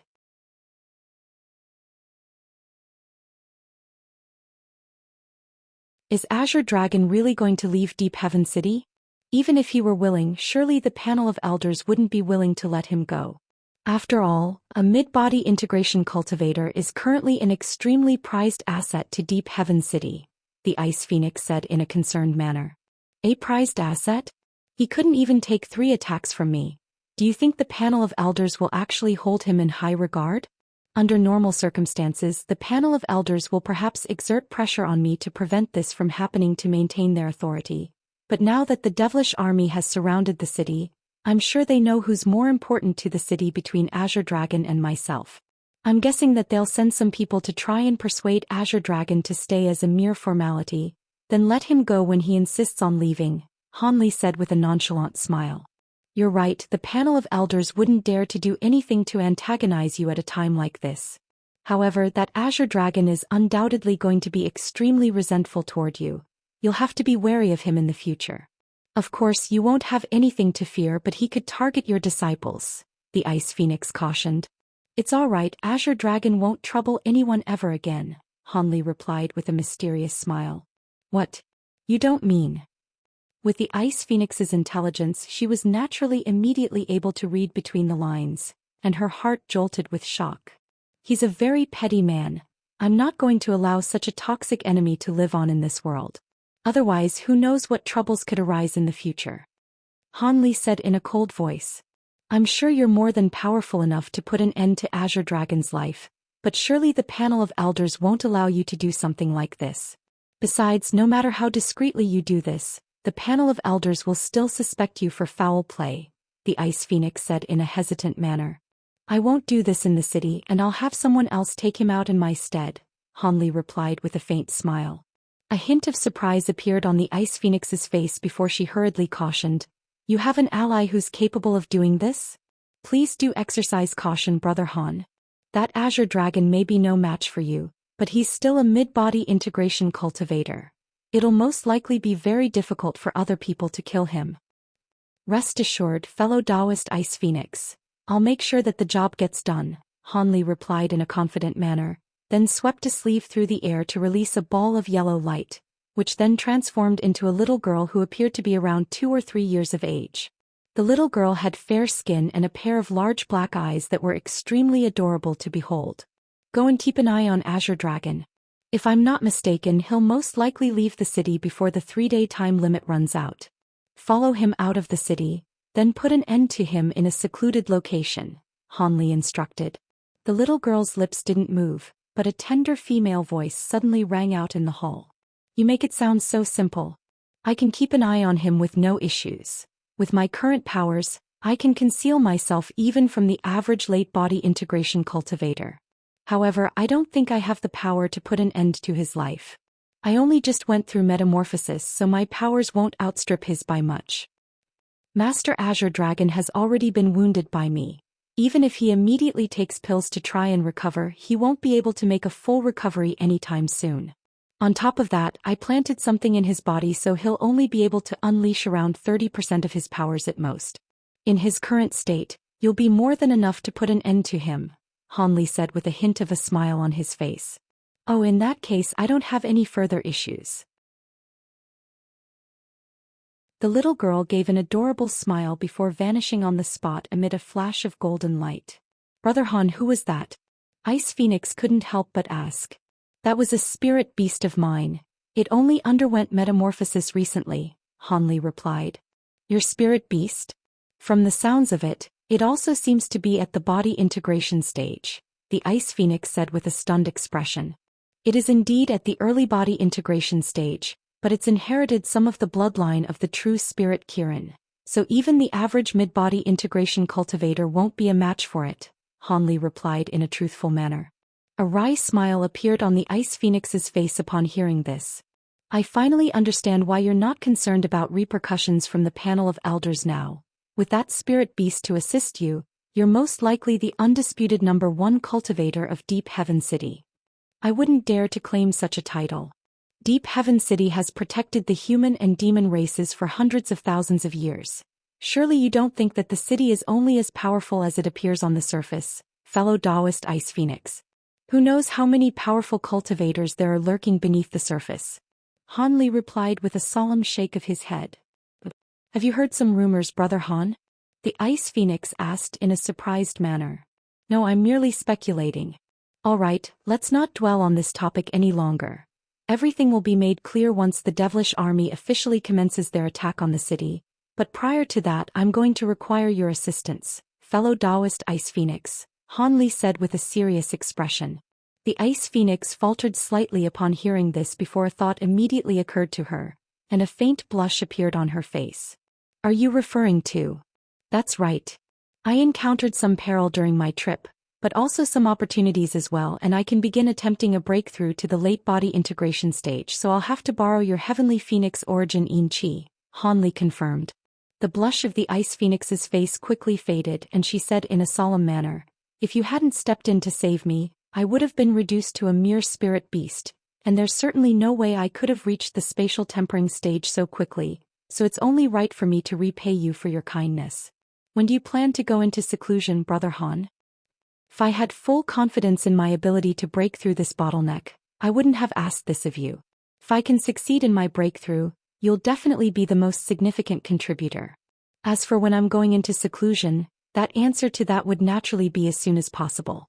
Once the leopard Kirin beast returns, I'll go into seclusion right away, Han Li replied. The Ice Phoenix nodded in response. Thus, the two of them chatted for a while longer before the Ice Phoenix stood up to depart. Han Li accompanied her out of the hall, then returned to his cultivation chamber to meditate. At the same time, Master Azure Dragon was seated on a wooden chair in the hall of a small stone pagoda that was around 1,000 feet tall. His face was quite pale and he was surrounded by a dozen or so cultivators, all of whom seemed to possess powerful cultivation bases. Not far away from Master Azure Dragon sat a beautiful female cultivator who appeared to be around 27 to 28 years of age. She was none other than the only other remaining body integration cultivator of Heavenly City, Fairy Lin Luan. She could sense Master Azure Dragon's severely weakened aura, and she heaved a faint forlorn sigh. Have you really decided to go to the Holy Sovereign City, fellow Taoist Azure Dragon? We are the only remaining grand elders of our 4 great sects. If you leave now, I'll truly be all alone in this city. I don't want to leave either, but that man is forcing me to go, so I have no choice. You've seen him in action. Even if we were to join forces against him, we still most likely wouldn't be a match for him, Master Azure Dragon said as a hint of resentment flashed through his eyes. Why did you insist on pursuing that fairy Ice Phoenix, fellow Taoist Azure Dragon? I've always been rather curious about this. She is indeed quite a beauty, but surely that's not enough to make you take such a huge risk. I know you're not a promiscuous individual. Is there some other reason behind this? Fairy Lin Luan asked with furrowed brows. There are indeed some reasons that I can't reveal, but there's no point in talking about this now. I'm going to leave tonight so that bastard has no opportunity to hunt me down before I go. If it weren't for the fact that I intend to leave my disciples to you, I wasn't planning to tell anyone about this, Master Azure Dragon said with a wry smile. Our 4 great sects have always been a unified entity. Even if you hadn't said anything, I would have still looked after the disciples of your 9-star sect in your stead. I'm sure the elders of the city wouldn't stoop to oppressing these juniors. Come to think of it, it may not be a bad thing that you're going to the Holy Sovereign City. This way we can avoid putting all of our eggs in one basket, and if something happens to either of us, the other can preserve the heritage of our 4 great sects, Fairy Lin Luan said after a brief silence. I had those considerations in mind as well. All right, I won't delay here any longer. I'll be taking my leave now, and I'll leave you with all of my disciples except for 2 of them. Listen up, during my absence, all of you must follow fellow Taoist Lin's instructions, understood? Master Azure Dragon instructed as he rose to his feet. Yes, Grand Elder. The dozen or so disciples replied in unison. Master Azure Dragon nodded before cupping his fist in a salute toward Lin Luan, then immediately departed, followed by 2 of his disciples. Lin Luan looked on at the trio's departing figures and shook her head in a forlorn manner.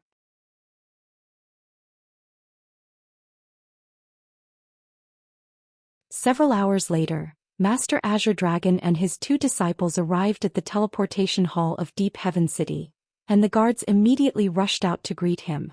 We pay our respects to Elder Azure Dragon. May I ask why you've come here, Elder? The spatial tempering stage leader of the guards asked in a respectful manner. He was clearly aware of the fact that Master Azure Dragon had already become an elder of Deep Heaven City. Activate the teleportation formation right away, I have to leave the city to do something, Master Azure Dragon instructed in an implacable voice. What? You're planning to use the teleportation formation? May I ask if you have a permit from the panel of elders? The spatial tempering cultivator asked in a hesitant manner. I'm an elder of the city, and I demand to use the teleportation formation. Master Azure Dragon repeated in a cold voice. Forgive me, Elder Azure Dragon, but the panel of elders passed down a strict order 2 days ago, stating that all cultivators who wish to use the teleportation formations had to receive permission from the panel of elders first. If I were to go against this order, then all of us would be punished severely. Please don't make our job more difficult than it has to be, the spatial tempering cultivator said with furrowed brows. Master Azure Dragon's expression changed slightly upon hearing this, and after a moment of contemplation he said, I see. In that case I'll go and request a permit from the panel of elders. Thank you for your consideration, Elder Azure Dragon, we are truly great. Senior Azure Dragon, what are you doing? The spatial tempering cultivator had just heaved a sigh of relief when the air suddenly tightened around him, and he was completely immobilized. All of the other guards had also been bound by the same burst of invisible restrictive power, and expressions of shock and horror appeared on all of their faces. No need to be alarmed, I have something that I need to do and I can't afford to be delayed here, Master Azure Dragon said with a cold expression. He then raised a hand and a white jade badge suddenly appeared in his grasp. He waved the badge toward the restrictions behind the gate of the hall, and a pillar of white light shot forth to nullify the restrictions. A hint of elation appeared in Master Azure Dragon's eyes upon seeing this, and he immediately led his disciples onto one of the smaller teleportation formations in the hall. A buzzing sound rang out as the formation was activated, and Master Azure Dragon's trio vanished amid a flash of white light. Only then did the guards regain their mobility, and the spatial tempering cultivator immediately yelled in a panicked manner, inform the panel of elders of what happened here and repair the restrictions right away. Some of the guards hurriedly pulled out communication formation plates, while the rest summoned a series of formation treasures to repair the damaged restrictions. Thus, the entire teleportation hall was plunged into a state of complete chaos. Right at this moment, a faint buzzing sound rang out from the teleportation formation that Master Azure Dragon had just used, and it was activated once again. Immediately thereafter, an extremely diminutive figure was also teleported away amid a flash of white light, and none of the guards were able to identify what it was. Did someone else teleport away just now? One of the guards asked in an uncertain manner, wondering if his eyes had played tricks on him. Meanwhile, Master Azure Dragon and his 2 disciples were flying through a bluestone passageway erected in the belly of a mountain. After just a few flashes, they emerged out of a cave that had been concealed by a restriction, then flew toward a certain direction. Not long after they had left, another streak of golden light flew out of the same cave and set off in hot pursuit. Half a day later, Master Azure Dragon's trio was flying over a barren plain countless kilometers away from Deep Heaven City. Among the trio, Master Azure Dragon was flying at the forefront, and his expression suggested that he was contemplating something important. Up ahead in the distance, a boundless desert could be seen. Right at this moment, 2 resounding booms rang out just over 100 feet behind Master Azure Dragon's trio, and 2 faint golden projections shot forth out of thin air. Sharp claws projections swept through the air, hurtling directly toward Master Azure Dragon's trio. The claw projections left golden cracks in the space in their wake, and they wove into a giant net that was impossible to evade. Master Azure Dragon was greatly alarmed by this, and a horrified look appeared on his face. "Hanli, you bastard!" He roared in an extremely resentful voice, then flipped his hands over to summon a pair of giant brushes, 1 golden and 1 silver. He swept the brushes through the air and countless golden and silver runes surged forth in a frenzy, transforming into a light barrier that shielded him on all sides. Immediately thereafter, azure scales appeared over his face and limbs, and he rushed directly toward the net of claw projections with devastating force. In the instant before his body came into contact with the claw projections, he opened his mouth to expel a ball of azure light, which crashed toward the net ahead of him. The net of claw projections had seemed to be extremely formidable, but it was torn apart by the ball of azure light with ease. Master Azure Dragon faltered slightly upon seeing this before rushing out of the net in an elated manner, then appeared over 1,000 away. Just as he was heaving an internal sigh of relief, 2 howls of anguish suddenly rang out behind him. Crap! Master Azure Dragon hurriedly turned around to find that his 2 disciples had already been dismembered, and their bodies were plummeting down from above in bloody chunks. Their protective treasures had been instantly destroyed by the claw projections, and even their nascent souls hadn't managed to escape. Master Azure Dragon cast his gaze toward the 2 golden projections, and he immediately realized that something was amiss. "You're not Han Li. Who dares to attack me?" "Hee, there's no need for my master to dirty his hands with the likes of you." The voice of a little girl rang out, following which the 2 projections combined as one to form a ball of golden light. Within the golden light was a horned leopard-like beast that was around 10 feet in size. It was none other than the leopard Kirin beast. Master Azure Dragon swept his spiritual sense toward the golden beast, and he immediately drew a sharp breath. "You're a body integration stage spirit beast. Are you Han Li's spirit beast? Seeing as you've already figured it out, you can pass on without any regrets now. I was sent by my master to erase you from the face of this realm," the leopard Kirin beast said as a vicious light flashed through its eyes. He thinks a mere early body integration stage spirit beast can take my life? What a joke. Master Azure Dragon roared with a furious expression. "You've been wounded by my master and can't muster up anywhere near your full power, yet you still dare to act so cocky. Let me see if you keep this up when I tear your nascent soul out of your body." The leopard Kirin beast snarled. Immediately thereafter, its body blurred, and specks of golden light appeared all around it before manifesting over 100 identical golden beastly projections. I just so happen to be missing a fur coat. I guess you'll suffice." Master Azure Dragon swept his sleeve through the air with an enraged look on his face, releasing 4 or 5 treasures that began to revolve around him. At the same time he thrust his twin brushes forward, and even more runes emerged before him. The leopard Kirin beast let loose a low roar, and all of the beastly projections hurtled directly toward him as streaks of golden light. Master Azure Dragon immediately sent his treasures flying toward these beastly projections, yet just as he began to draw upon the magic power within his own body, a layer of black chi suddenly appeared over his face. 5 days later, Han Li was meditating in his secret chamber when his expression suddenly changed slightly, and he slowly opened his eyes. Moments later, spiritual light flashed from the door of the secret chamber, and a burst of golden light flew into the chamber through the door, then revealed itself to be a small golden beast that was only around a foot in size. "You're finally back. You've been away for quite some time. Did you encounter some difficulties?" Han Li asked with a faint smile. "Master, what did you do to that Azure Dragon?" "Almost as soon as we started battling, he seemed to have fallen prey to some kind of extremely potent poison, and it was almost as if he were going to die even if I hadn't hunted him down," the leopard Kirin beast said with its eyes wide in amazement. I merely injected a wisp of the revolving evil spirit light within the spirit engulfing heavenly flames into his body.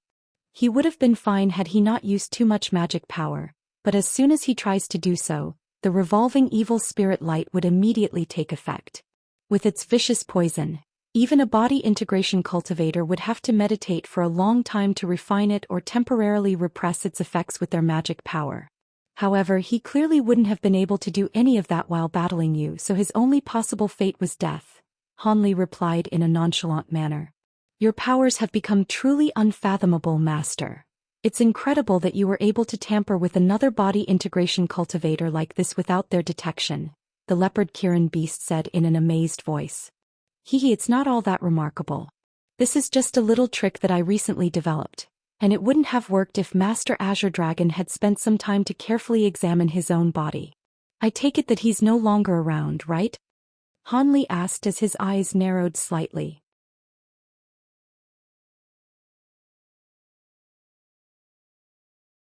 "Rest assured, Master. I devoured that Azure Dragon's nascent soul, so he's as dead can be. However, prior to his death he chose to unleash a powerful ability rather than continue to repress the poison, and I had to expend some energy to keep him at bay. Hence, I had no choice but to meditate for 2 days, then snuck back into the city with a group of Deep Heaven City scouts," So there's no way that anyone would have detected me, the leopard Kirin beast said with a smile. You did very well. Now I can focus wholeheartedly on making a breakthrough to the late body integration stage, Han Li also replied with a smile.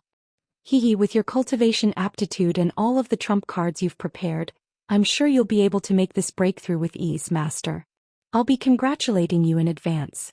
The leopard Kirin beast chuckled. I certainly hope so. Now that you've completed metamorphosis, there's no need for you to continue to remain in the spirit beast bracelet. You can cultivate in the secret chamber next to mine. If you need anything, just let Qi Lingzi and the others know, Han Li said in a solemn manner. Thank you, Master. I've been dying to get out of that spirit bracelet. I'm going to cultivate in the other secret chamber now. I'll return if you need me after you go into seclusion, Master, the leopard Kirin beast replied with an ecstatic look on its face. Han Li naturally had no objections and allowed it to depart. After the leopard Kirin beast left, Han Li took a deep breath before making a grabbing motion with one hand to summon a voice transmission talisman. He then released the talisman before closing his eyes again to continue meditating. A short while later, a female voice suddenly rang out from outside the secret chamber. Brother Han, have you summoned me because you're about to begin your breakthrough? The voice was extremely pleasant to the ears and belonged to none other than the Ice Phoenix. Indeed, fellow Taoist Ice Phoenix, Han Li replied in a calm manner as he opened his eyes. Several days later, there were 7 or 8 elders of Deep Heaven City discussing something together in a secret chamber. Both Buddhist monk Jin Yu and Fairy Silverlight were among them. So Master Azure Dragon really did perish. That's quite a pity, especially at a time like this, the white-robed elderly man sitting on the main seat sighed. If it weren't for the fact that Azure Dragon left a soul lamp in the city after he joined the panel of elders, I wouldn't have believed this to be true either. According to the cultivator looking after the soul lamps, his one was snuffed out within half a day of his departure from the city. Buddhist monk Jin Yu said with a wry smile. He was asking for it. He knows that there are devilish beings everywhere around the city, yet he still dared to restrict the guards and forcibly teleport away. If you ask me, he only has himself to blame, Fairy Silverlight harumphed coldly.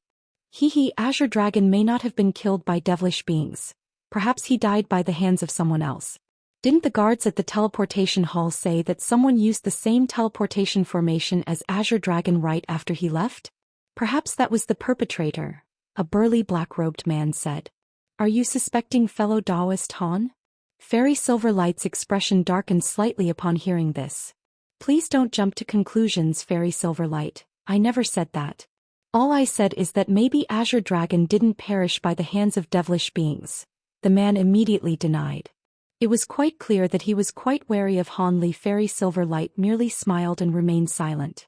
All right, seeing as Master Azure Dragon forced his way out of the city, he has renounced his status as a member of our panel of elders.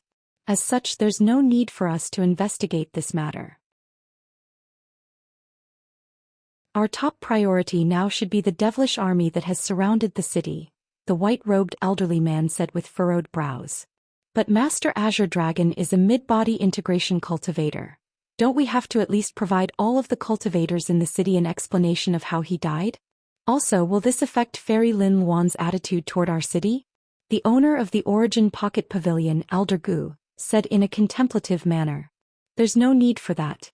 If we don't say anything, no one will know about Master Azure Dragon's death. Even if people find out later on, it'll be after the devilish tribulation. During these perilous times, everything can wait until a later date. As for fellow Taoist Lin, she's an extremely intelligent woman. I'm sure she'll know how to handle the situation, the white-robed elderly man said in a cold voice.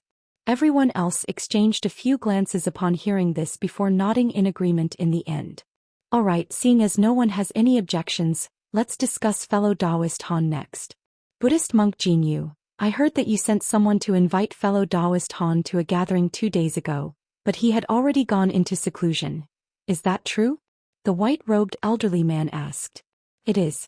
I wanted to make a last-ditch effort to try and convince fellow Taoist Han to coexist with fellow Taoist Azure Dragon in the city, but his disciples told me that he had gone into seclusion and wasn't going to be seeing any guests, Buddhist monk Jin Yu replied.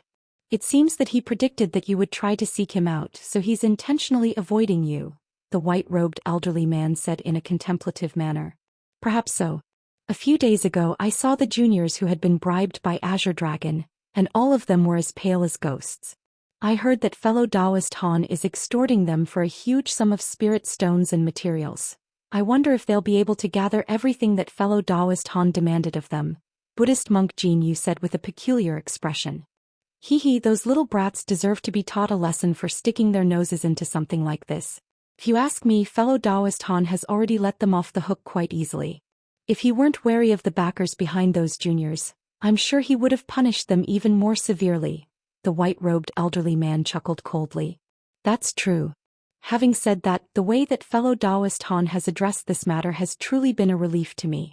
If he had insisted on enforcing a more severe punishment on those juniors, that could have led to quite a conflict as well. Buddhist monk Jin Yu sighed in a resigned manner. Indeed. If things really had escalated to that extent, then even I would be scratching my head, the white-robed elderly man chuckled.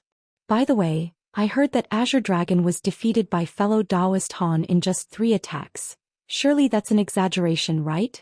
The black-robed man asked. No, it's true. Fellow Taoist Han's powers were truly incredible. Even the average late-body integration stage most likely won't be a match for him. Fairy Silverlight and fellow Taoist Gu were also present. I'm sure they'll back me up here, Buddhist monk Jin Yu replied with a serious expression. The black-robed man turned to Fairy Silverlight and Elder Gu upon hearing this, and Fairy Silverlight displayed no reaction, while Elder Gu gave a solemn nod in confirmation. The black-robed man was even more astonished upon seeing this, as were all of the other cultivators present who hadn't interacted with Han Li much. Surely he's not actually more powerful than a late-body integration cultivator. That Master Azure Dragon has quite a resounding reputation, but if he couldn't even withstand 3 attacks from a cultivator of the same cultivation base, then his reputation was most likely overinflated in the first place.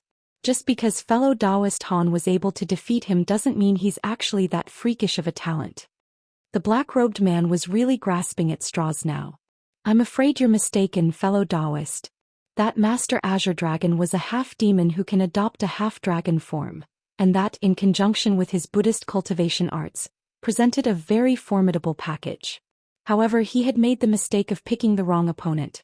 Fellow Taoist Han is a simultaneous cultivator, and is capable of taking on a giant ape form with powers that exceed even Azure Dragon's half-dragon form.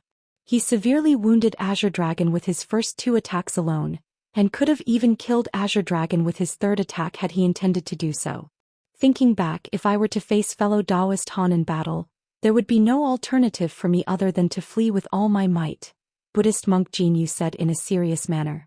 In that case, it seems the rumors about fellow Taoist Han being hunted by sacred ancestor clones were true. With his powers, it's not all that far-fetched that he was able to escape from such formidable beings, the white-robed elderly man remarked. I don't know how he managed to escape from those sacred ancestor clones, but I did bear witness to him killing several devilish lords in quick succession. Fairy Silverlight also chimed in a solemn voice. Sacred ancestors. Many of the cultivators present were very alarmed to hear this. It seems that fellow Taoist Han truly is an exceptional talent. With his assistance, our chances of securing victory against the devilish army would be significantly increased. Buddhist monk Jin Yu, try to recruit him to our panel of elders again. Tell him he can raise any conditions and we'll do our best to satisfy him, the white-robed elderly man said. All right, but I think the chances of that are going to be very slim, Buddhist monk Jin Yu replied in a rather pessimistic manner.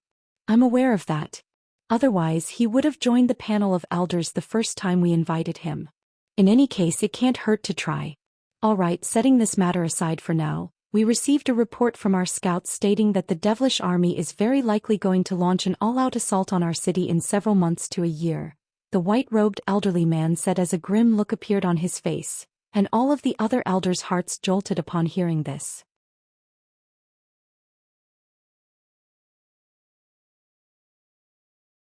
Shortly thereafter, the meeting between the elders concluded, and everything resumed as normal in Deep Heaven City.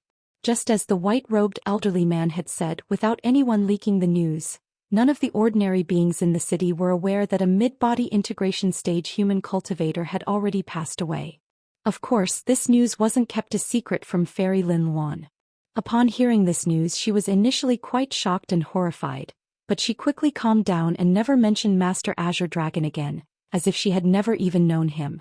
Unfortunately for the panel of elders, their attempts to recruit Han Li had proven to be futile. Han Li had been in seclusion this entire time, proclaiming that he was cultivating some type of powerful ability. Thus, Buddhist monk Jin Yu could only wait patiently until he came out of seclusion. He was sure that Han Li would emerge from seclusion before the devilish army commenced its all-out attack. Aside from Buddhist monk Jin Yu, Fairy Silverlight, and several other body integration cultivators, all of the other elders had their attention drawn to the frequent harassment attacks launched by the devilish army, so they eventually forgot about Han Li. Even the white-robed elderly man only asked about Han Li a few more times before setting the matter aside. At this point, the devilish army still hadn't deployed their main forces to attack the city, but the harassment attacks they were unleashing were becoming more and more ferocious. During these attacks, even spatial tempering stage casualties had become very commonplace. Thus, the elders of the city naturally had to step in, and 2 or 3 elders had to be present to face every devilish attack in order to ensure that morale remained high. At the same time, the entirety of Deep Heaven City was operating at full capacity. All types of tool refinement workshops were packed to the rafters with workers, and treasures and spirit tools were being refined with no material expenses being spared. The cultivators who were adept in the art of talismans had also been grouped together to craft low-grade talismans day and night. In a battle of such a massive scale, low-grade talismans were often more effective and efficient to produce than mid-grade and high-grade ones. After all, with the time and materials required to refine a mid-grade talismans, tens or even hundreds of low-grade talismans could be produced, and that wasn't even taking into account the vast disparity between the success rates of refining the different talismans. As for high-grade talismans, only a select group of expert talisman refinement masters could produce them. On top of that, many of the low-grade cultivators and manual laborers in the city had also been put to work. They were organized into several enormous groups of different numbers as the backup forces of the city. Aside from that, all of the city's formations and restrictions had also been thoroughly examined several times to ensure that they could be relied upon to resist the devilish army. In summary, Deep Heaven City was preparing for war. Under this tense and frenetic atmosphere, half a year flew by in the blink of an eye. On this day, the white-robed elderly man and Buddhist monk Jin Yu were discussing an important matter in a conference hall when the door was abruptly flung open from the outside, and a silver-armored guard hurriedly rushed in. "Who said you could come in here?" the white-robed elderly man asked in a vexed manner. "Senior, I came here to inform you that the spiritual qi outside is in a completely chaotic state. It seems that someone is making a major breakthrough," the guard hurriedly reported as he extended a respectful bow. "A major breakthrough? Could it be that someone's progressing to the mid-body integration stage? That's fantastic news. Why do you look to be in such a panic?" the white-robed elderly man asked as his expression eased slightly. "The issue is that the heavenly phenomena are far too ferocious for a mid-body integration stage breakthrough. The situation seems to be even more fearsome than what late-body integration stage breakthroughs are rumored to be like," the guard replied in a panicked manner. The white-robed elderly man was rather surprised to hear this. "Oh, let's go and take a look, fellow Taoist Jin Yu." "Sure, I'm also very interested to see just which fellow Taoist is making their breakthrough," Buddhist monk Jin Yu replied with a nod. Thus, they were led out of the hall by the guard, and as soon as they emerged outside, the white-robed elderly man's expression immediately changed slightly. With his mid-body integration stage spiritual sense, he was instantly able to sense that the spiritual qi in the air had become extremely active, as if they were being affected by some type of fearsome power. He unconsciously sped up, and in the blink of an eye, he and Buddhist monk Jin Yu had arrived on a massive terrace.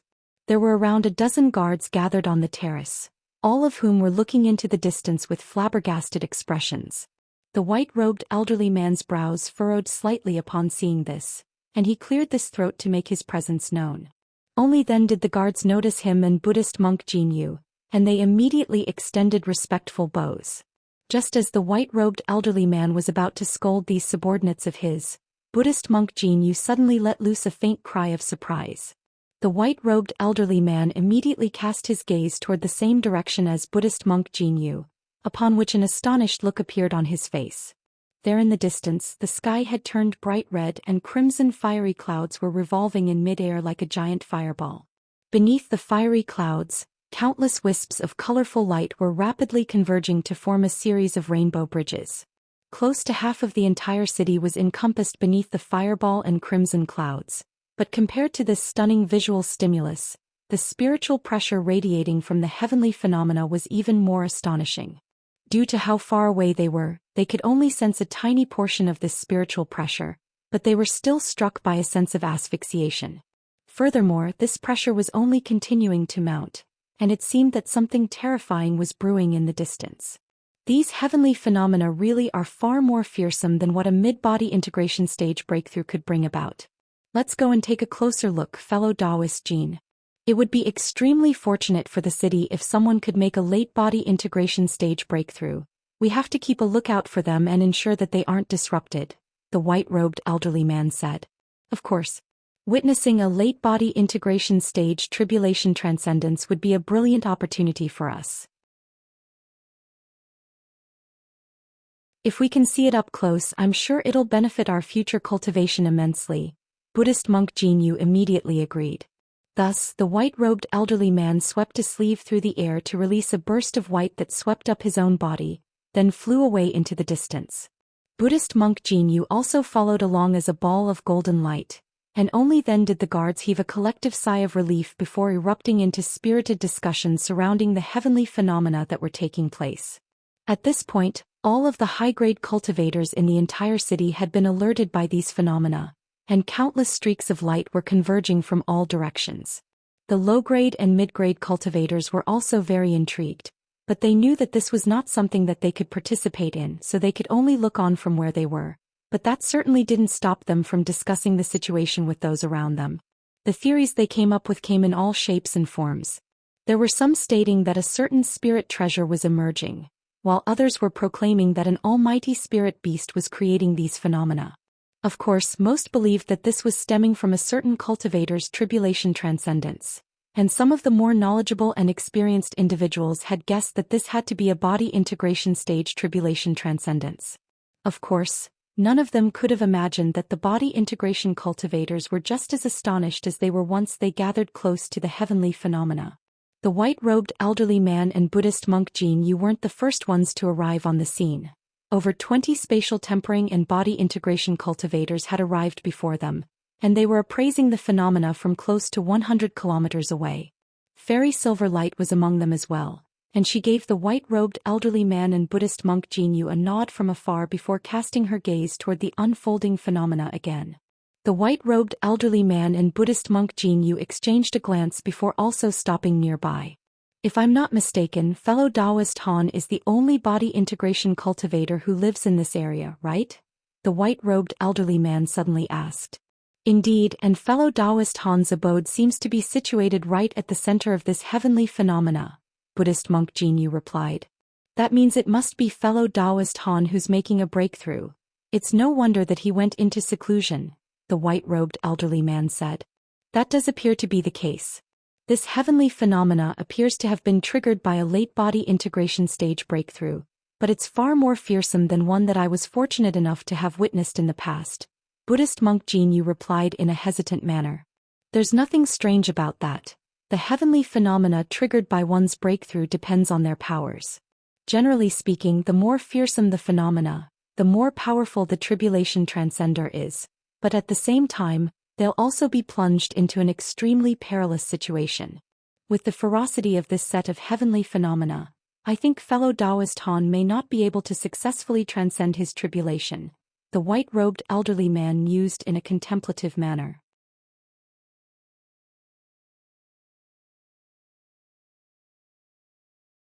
There are many mid-body integration stage fellow Taoists in our human and demon races just like us, but only very few who have made it to the late body integration stage. If I recall correctly, fellow Taoist Han seems to have only reached the mid-body integration stage not long ago. This rate of progression is far too extraordinary. Even the most legendary figures in the history of our two races most likely can't compare with him, Buddhist monk Jinyu agreed with a nod.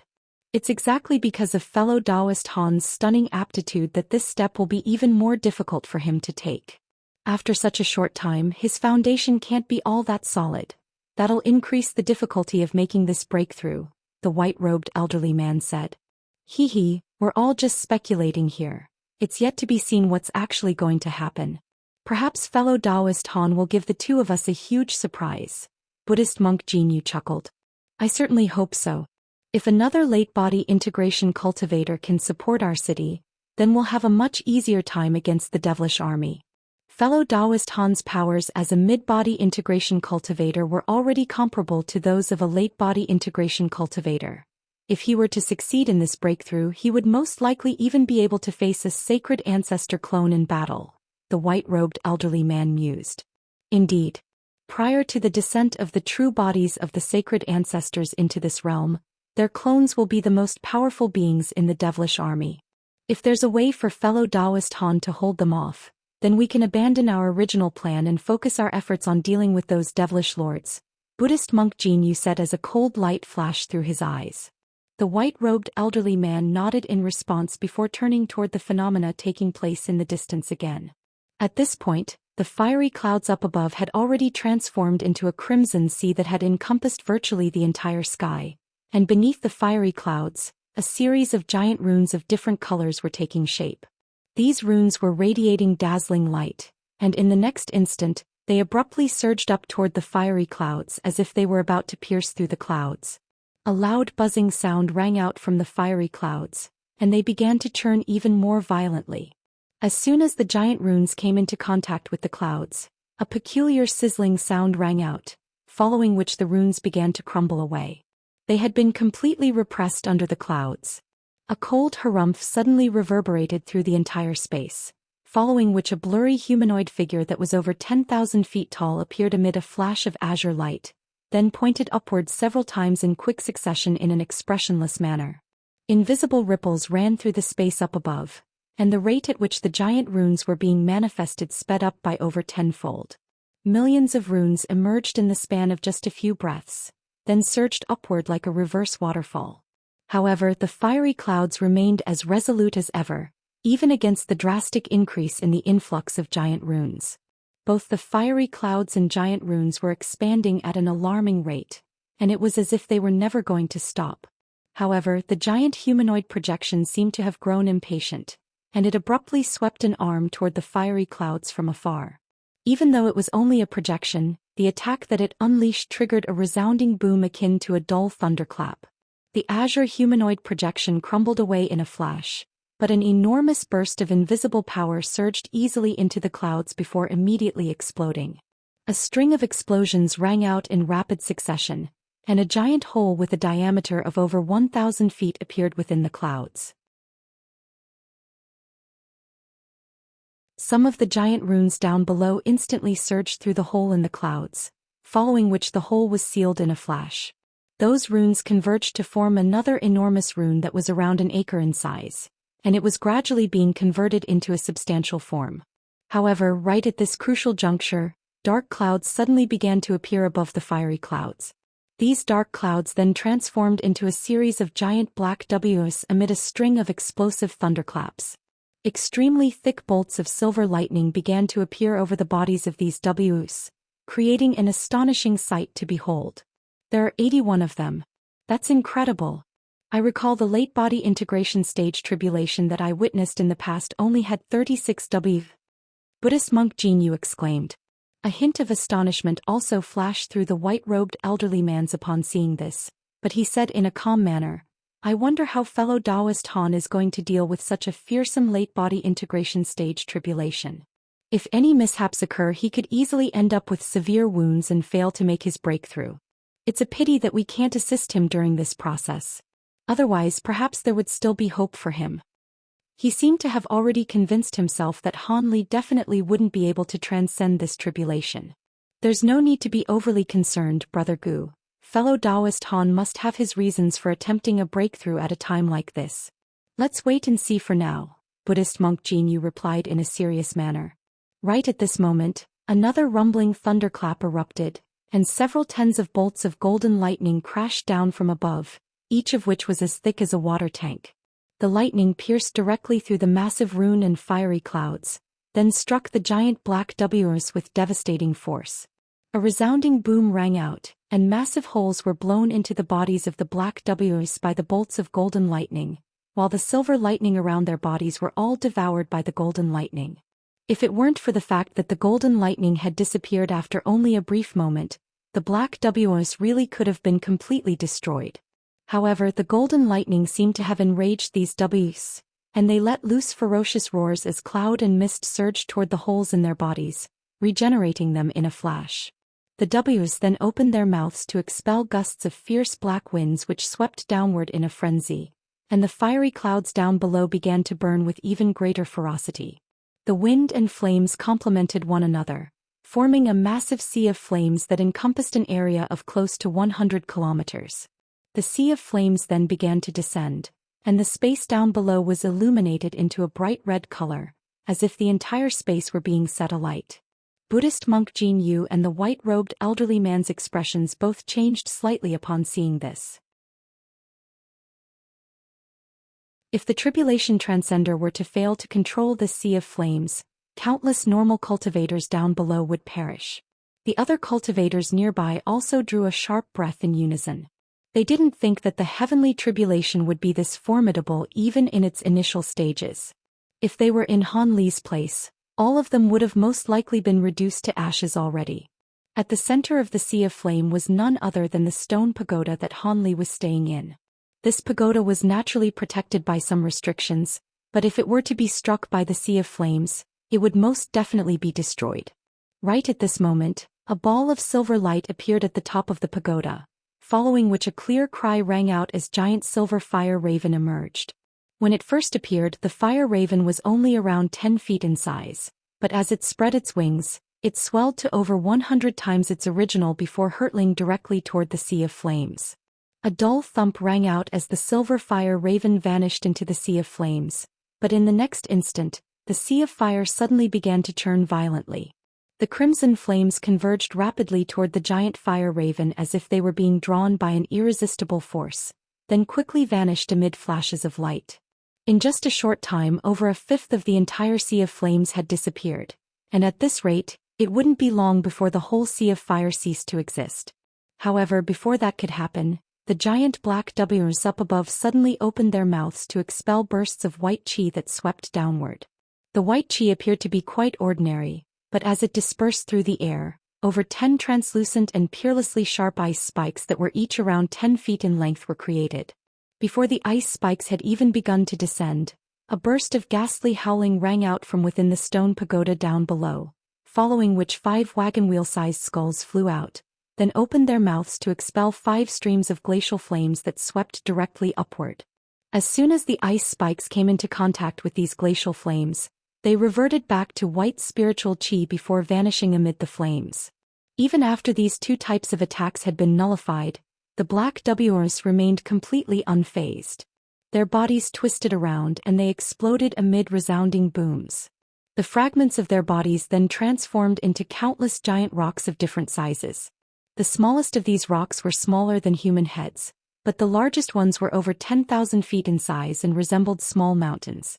With so many giant rocks crashing down from above, it was as if doomsday had arrived and all of the normal cultivators down below instantly paled in horror. Within a secret chamber on the deepest level of the stone pagoda, there was a person seated with his eyes tightly shut on a yellow futon. Spiritual qi was surging all over his body and his face was quite red. Sweat was pouring down from his forehead, and it seemed that he was straining against something in a very arduous manner. Before him stood a pair of miniature mountains, one black and one azure, each of which was around 10 feet tall. Above him, there were 72 small azure swords that were revolving in the air. There were also layers of black runes surging over his body, encompassing a suit of inky black armor. Strangely enough, there were countless gray specks of light dispersed throughout the entire secret chamber. Each speck of light was only around the size of a human thumb, but they were giving off an extremely frosty aura.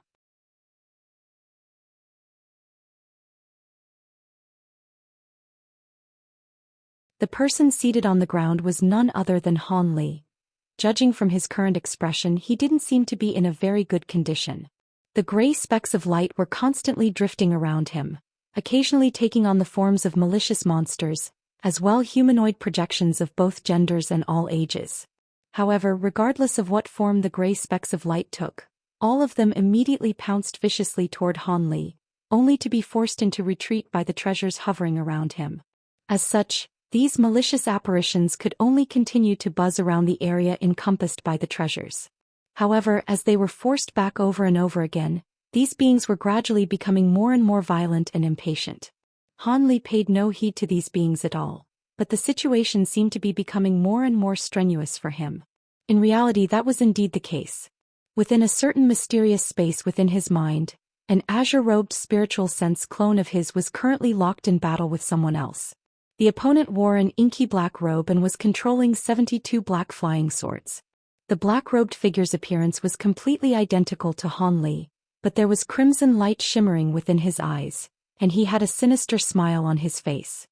His entire body was also enshrouded in devilish qi, making him resemble an almighty fiend. Celestial Han Li made hand seals with both hands, controlling his 72 azure flying swords with one hand while releasing bolts of golden lightning with the other.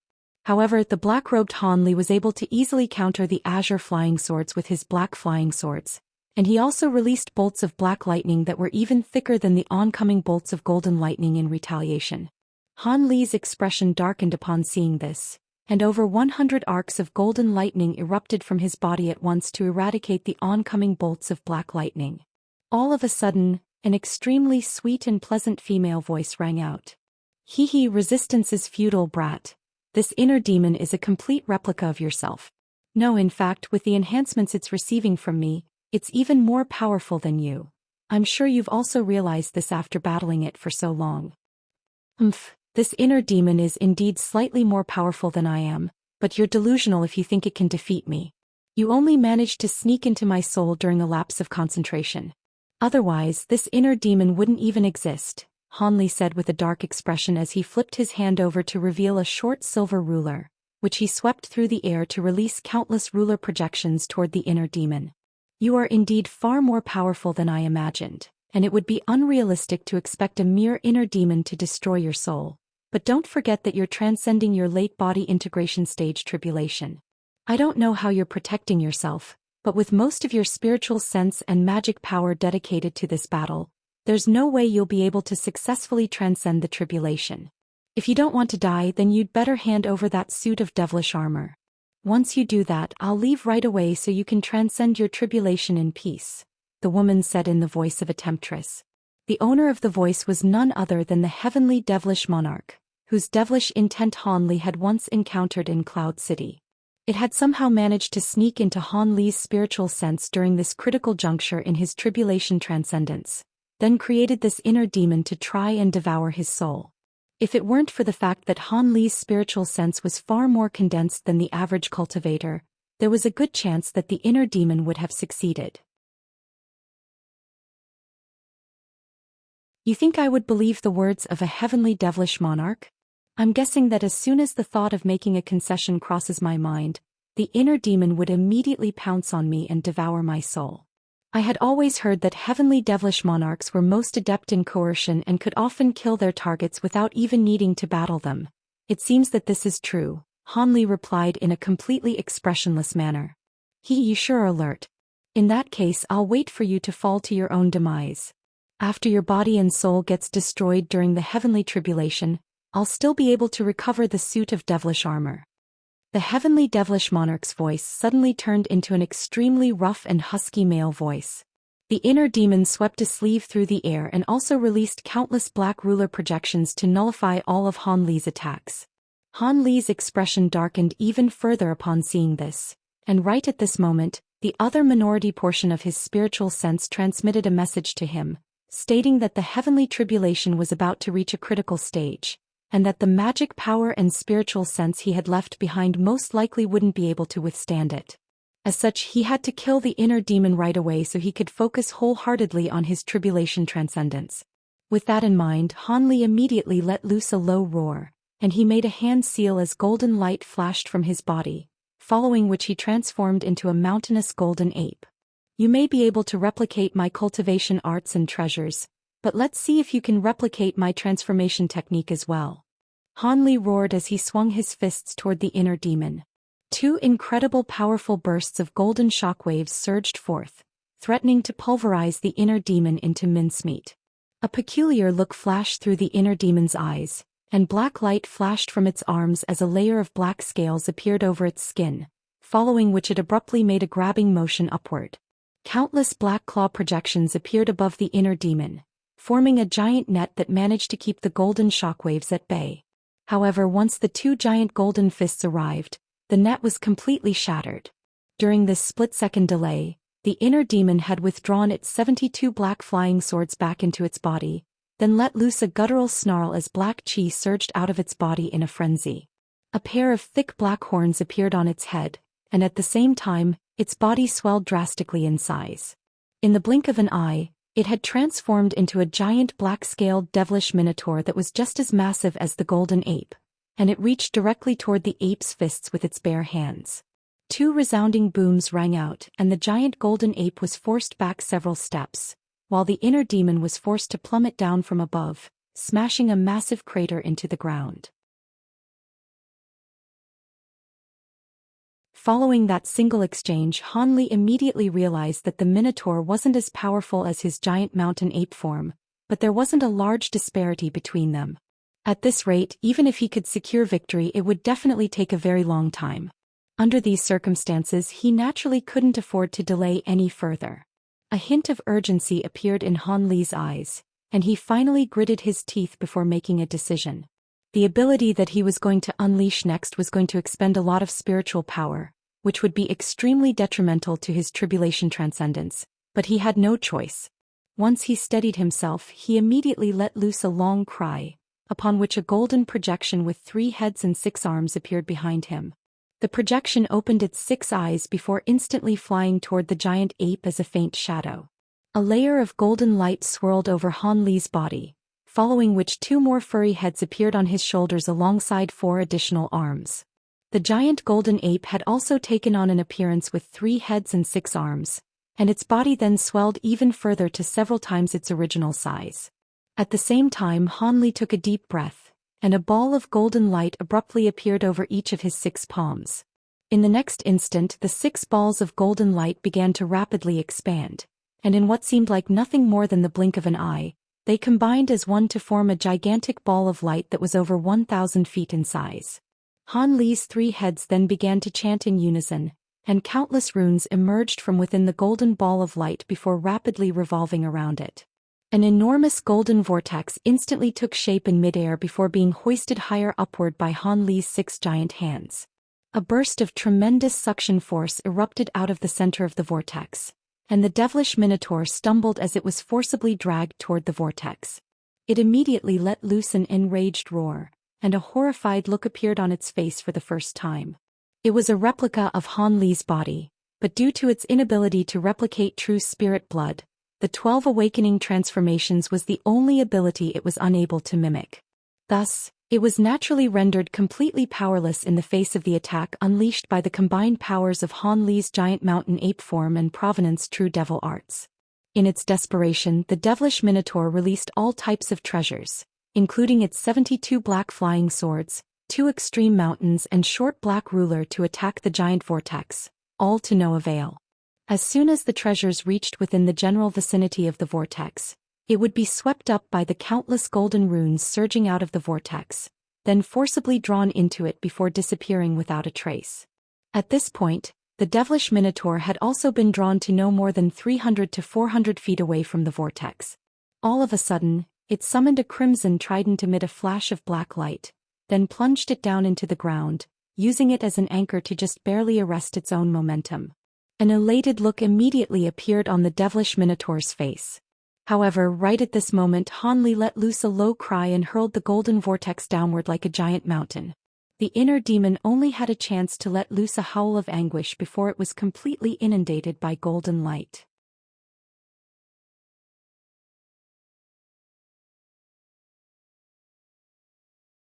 You were lucky this time, but if I can manifest an inner demon once, then I can do it a second time. There's definitely no way you'll be able to survive, the heavenly devilish monarch roared in a furious voice. Immediately thereafter, a ball of black chi emerged out of thin air, then quickly began to take on a humanoid form. There won't be a second time. You're delusional if you think you can go into hiding again after you've already revealed yourself to me. Han Li harumphed coldly in response, then suddenly opened one of his 3 mouths to expel a ball of azure light. The azure light was formed by the spiritual chi within his body, and it contained a stick of yellow half-burned incense that was giving off the faint aroma of sandalwood. Blue light flashed from the eyes of Han Li's central head, and he made a grabbing motion to draw the stick of incense into his grasp before rubbing his hands together vigorously. A ball of silver flames emerged between his palms, and a plume of faint yellow smoke instantly began to disperse through the air. At the same time, one of his other heads exhaled with all its might, and the yellow smoke transformed into an arrow that shot forth through the air, then abruptly vanished mid-flight. In the next instant, the arrow reappeared amid a flash of yellow light not far away from Han Li before plunging into what appeared to be nothing more than empty space. A muffled groan rang out, and a ball of twisted black light suddenly appeared out of thin air. The yellow arrow was embedded right into the center of the ball of light. There was a miniature humanoid figure that was around several inches tall situated within the black light, and even though its body had been impaled by the arrow, it chuckled in a derisive manner.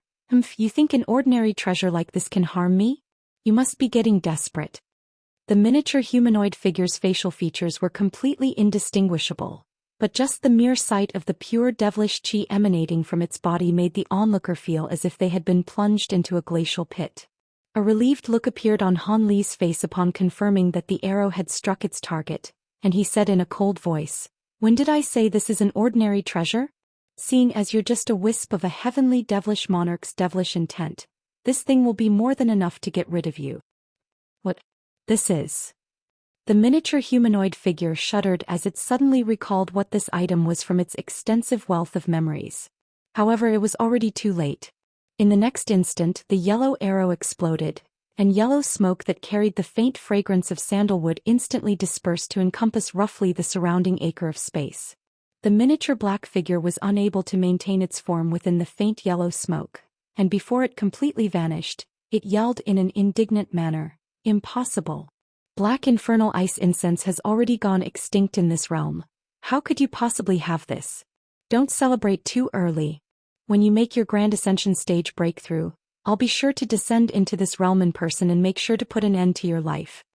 Thus, the heavenly devilish monarch's devilish intent was forcibly ejected out of Han Li's spiritual sense. He quickly made a hand seal upon seeing this and reverted back to his human form in the blink of an eye. His face had turned slightly pale and he was panting slightly from exertion. The ability that he had just unleashed had clearly expended a considerable amount of spiritual sense and magic power, which was why he had refrained from using it earlier. Han Li glanced at the spot where the devilish figure had just disappeared, and his expression remained quite grim. He immediately made another hand seal and his body disintegrated into specks of azure light. In order to prevent the inner demon from affecting the spiritual sense he had left outside his soul, he had completely cut off his connection to his own physical body. Now that this threat had been averted, he was naturally immediately returning to his own body. In the instant that Han Li opened his eyes, he caught sight of the surrounding gray specks of light, which had transformed into 5 ghastly apparitions that were trying to attack him through his treasures with all their might. With each assault that they unleashed, the surrounding treasures would tremor violently, and the spiritual light being released by them had also dimmed significantly. The 5 apparitions were constantly revolving around Han Li with astonishingly violent auras emanating from their bodies, and Han Li's expression immediately darkened upon seeing this. He let loose a loud cry as countless arcs of golden lightning sprang forth out of his body, and the 5 devilish apparitions manifested from baleful chi were instantly destroyed without being able to offer any resistance. After taking care of these 5 devilish apparitions, Han Li's expression only darkened even further. At this point, the restrictions and formations he had prepared specifically for this heavenly tribulation had already been activated, conjuring up several massive layers of light barriers that encompassed the entire stone pagoda.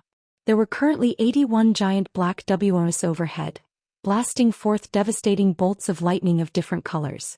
The smallest bolts of lightning were only around a foot in length, while the longest were around 500 meters long, and they were crashing down in a torrential downpour.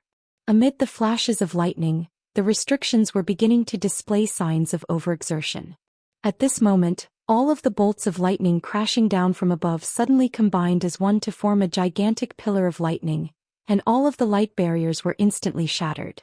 Without any further impediment standing in its way, the bolts of lightning instantly vanished, then reappeared above Han Li in his secret chamber before continuing to crash down with devastating might. Han Li immediately swept a sleeve through the air to release a dozen or so bolts of golden lightning, and a deafening boom rang out as the golden lightning and five-colored lightning cancelled out one another. However, this was only the beginning. Even more bolts of five-colored lightning had appeared overhead, and they were raining down upon Han Li with incredible ferocity. Han Li's eyes narrowed slightly as he made a grabbing motion with one hand. A ball of azure light appeared over his palm in a flash, then shot forth in all directions as 72 streaks of azure light. All of a sudden, a loud dragon's roar rang out and countless streaks of azure sword chi appeared before dispersing all throughout the entire secret chamber, then converged to form an azure ball of light above Han Li. The ball rotated on the spot to release countless streaks of dazzling sword chi, then shattered to reveal a green coiled dragon. In the blink of an eye, Han Li had set up his azure coil sword formation. As expected of one of his trump cards, the azure coiled dragon managed to remain completely unscathed in the face of the five-colored lightning, and it was able to vanquish all of the bolts of lightning with devastating sweeps of its powerful tail. At this point, the fiery clouds up above had already recovered to their original mass, and fire attribute's spiritual chi surged within them, following which head-sized crimson fireballs came crashing down from above. Han Li naturally wasn't going to be fearful of these oncoming balls of flames. He took a deep breath and summoned his two extreme mountains, then laid a hand on each of them, upon which gray divine essence-fused light and streaks of invisible sword chi surged out of the two mountains in a frenzy. A day and a night later, the 81 black WOS in the sky finally self-detonated into clouds of black chi, and at this point, all of the spectating high-grade cultivators had already been completely awestruck by the ferocity of this heavenly tribulation, as well as the measures that Han Li had taken to oppose it. This was the first time they had ever seen such a fearsome heavenly tribulation, and it was downright incredible to them that the might of a single person had been able to stand up against it. In the instant that the black WOS disappeared, a long cry rang out from within the stone pagoda, piercing straight into the heavens. At the same time, an azure pillar of light erupted out of the pagoda, reducing all of the remnant fiery clouds and black chi to countless runes of different colors. After the pillar of light faded, an enormous humanoid projection that was around 10,000 feet tall with an appearance that was completely identical to Han Li emerged high up in the air. Isn't that fellow Taoist Han? I see, so it's Senior Han who's been transcending his late body integration stage tribulation. Most of the nearby cultivators were immediately able to identify the projection as Han Li, and they immediately burst into spirited discussion.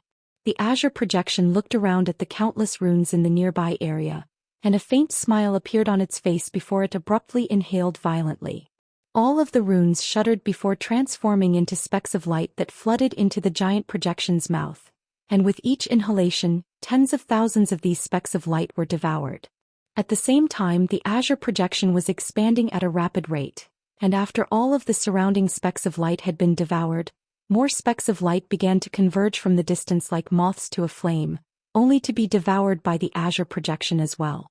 An alarmed look appeared on the white-robed elderly man's face upon seeing this, and he hurriedly yelled, "Everyone get back. Fellow Taoist Han has already transcended his late body integration stage tribulation and is currently devouring the world's origin chi to reform his soul.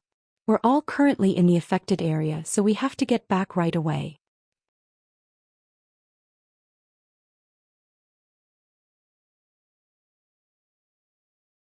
All of the high-grade cultivators present immediately flew away in different directions upon hearing this, with a few exceptions. But those outliers were also forced to retreat in the face of the cold glare aimed toward them by the white-haired elderly man.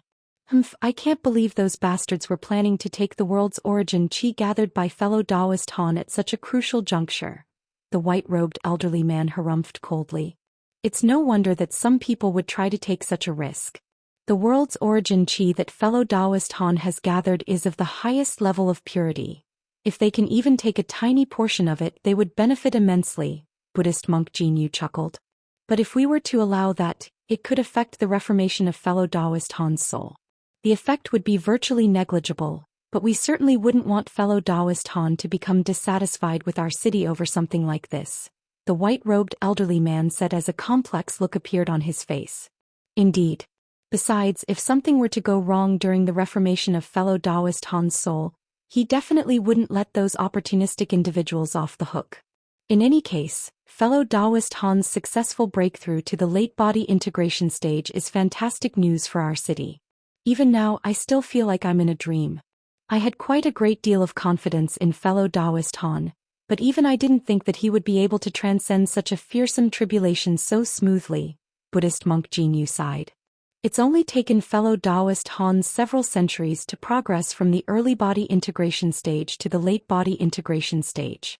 Compared to him, I feel like I've wasted my entire life. Perhaps there really is a chance that he'll become a second grand ascension cultivator of our human race, the white-robed elderly man mused as he stroked his long beard. Indeed, with fellow Taoist Han's stunning aptitude, it's certainly not impossible. However, while progressing to the late body integration stage is already extremely arduous, it still pales in comparison to a grand ascension stage breakthrough. Even for fellow Taoist Han, there's only a very slim opportunity, Buddhist monk Jin Yu replied with a nod. Of course, but he still has a sliver of an opportunity to attain immortality in the future. In contrast, that ship has already sailed for us, and we can only await the conclusion of our lifespans, the white-robed elderly man said in a slightly dejected manner. There's no need to dwell so much on this matter, fellow Taoist Gu. Very few people in the entire history of our human race have managed to reach the grand ascension stage. We're already immensely fortunate to have senior MO in our generation, Buddhist monk Jin Yu replied. You sure are enlightened, fellow Taoist Jin. Indeed, you're right. Even for grand ascension cultivators, there's one final major obstacle to be overcome before immortality can be attained. I've heard occasional tales of mighty figures in foreign races successfully ascending to immortality, but no one in the recorded history of our two races has succeeded, so it's certainly far from a simple task, the white-robed elderly man chuckled. There have been several seniors who have attempted to transcend ascension tribulations in the past, but all of them did so in secret, so no one witnessed their tribulation transcendences. Perhaps some of them managed to succeed in the end, Buddhist monk Jin Yu said in a hopeful manner. Perhaps. In any case, that has nothing to do with the current state of our city. Seeing as fellow Taoist Han has already succeeded in his tribulation transcendence, let's not delay here any longer. Otherwise, it would be quite troublesome if fellow Taoist Han were to misconstrue our presence as a sign that we're harboring malicious intent, the white-robed elderly man replied. Buddhist monk Jin Yu naturally had no objections to this, and the two of them instantly flew away from the scene. In the distance, the giant projection was still gathering the world's origin chi in a frenzy, and at this point, over half of the entire Deep Heaven city had become a funnel for the world's origin chi. In the end, the projection swelled to around 50,000 feet tall, and it was visible to everyone in the city, thereby naturally creating a massive stir. Not only were the humans and demons in the city able to see the projection formed by Han Li's soul, the devilish beings in the devilish strongholds and pyramids further away were also able to see a blurry silhouette in the distance, as well as sense the surging world's origin chi within Deep Heaven City. In the tallest of the devilish pyramids, there was a crimson-robed young man looking out the window toward Deep Heaven City with crimson light flashing within his eyes. There's no mistaking this aura. Someone must have made a late body integration stage breakthrough. That's rather troublesome. This enormous aura suggests that this isn't just some ordinary late body integration stage being. I'll have to prepare some countermeasures for this, the young man murmured to himself as his eyes narrowed slightly. The young man was none other than the final sacred ancestor Shui Guang clone, which was the commander of the devilish army in this area. Seated on a stone chair not far away from the window was a burly man in a silver beast-hide garment. He was currently munching on the bloody hind leg of a certain beast, and he said in a slightly garbled voice, "A mere late body integration stage being is nothing to be worried about. Rest assured, just leave them to me.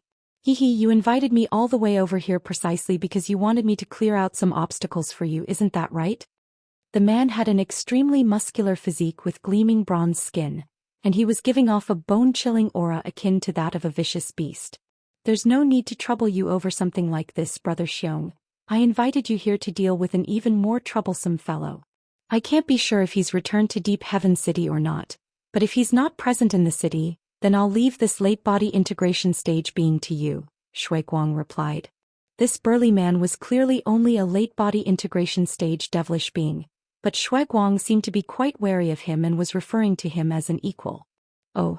Is the opponent you want me to take care of going to be even more formidable than this late body integration stage being?" the burly man asked with a hint of surprise in his eyes. "I believe so.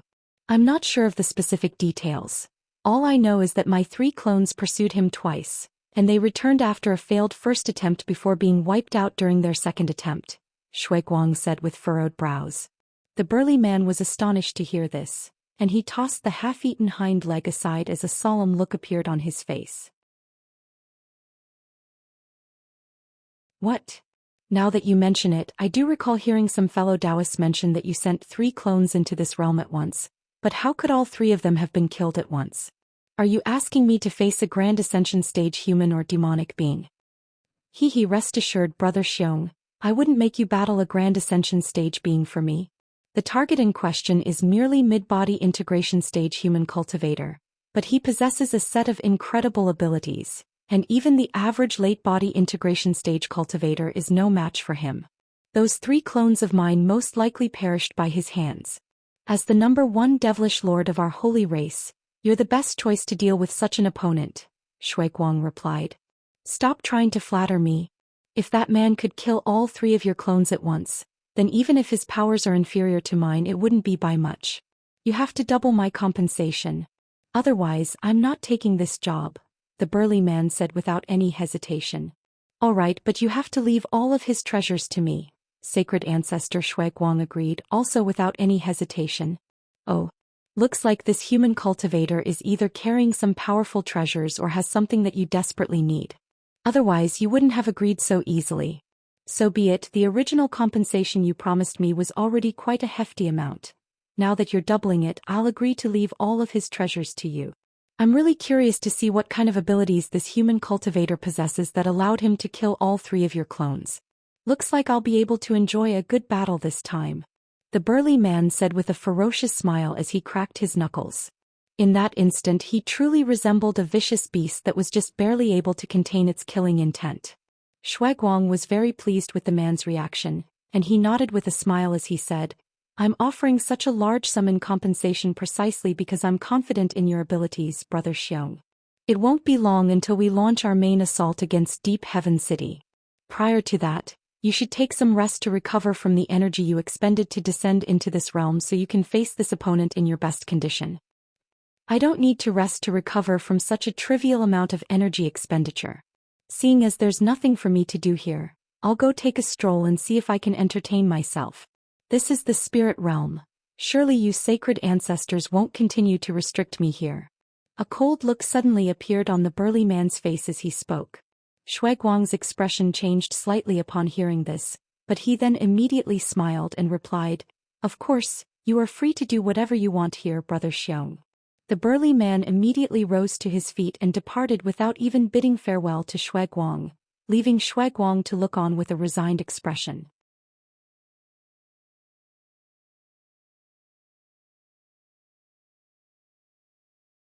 This so-called #1 devilish lord clearly wasn't displaying much respect toward Shuiguang.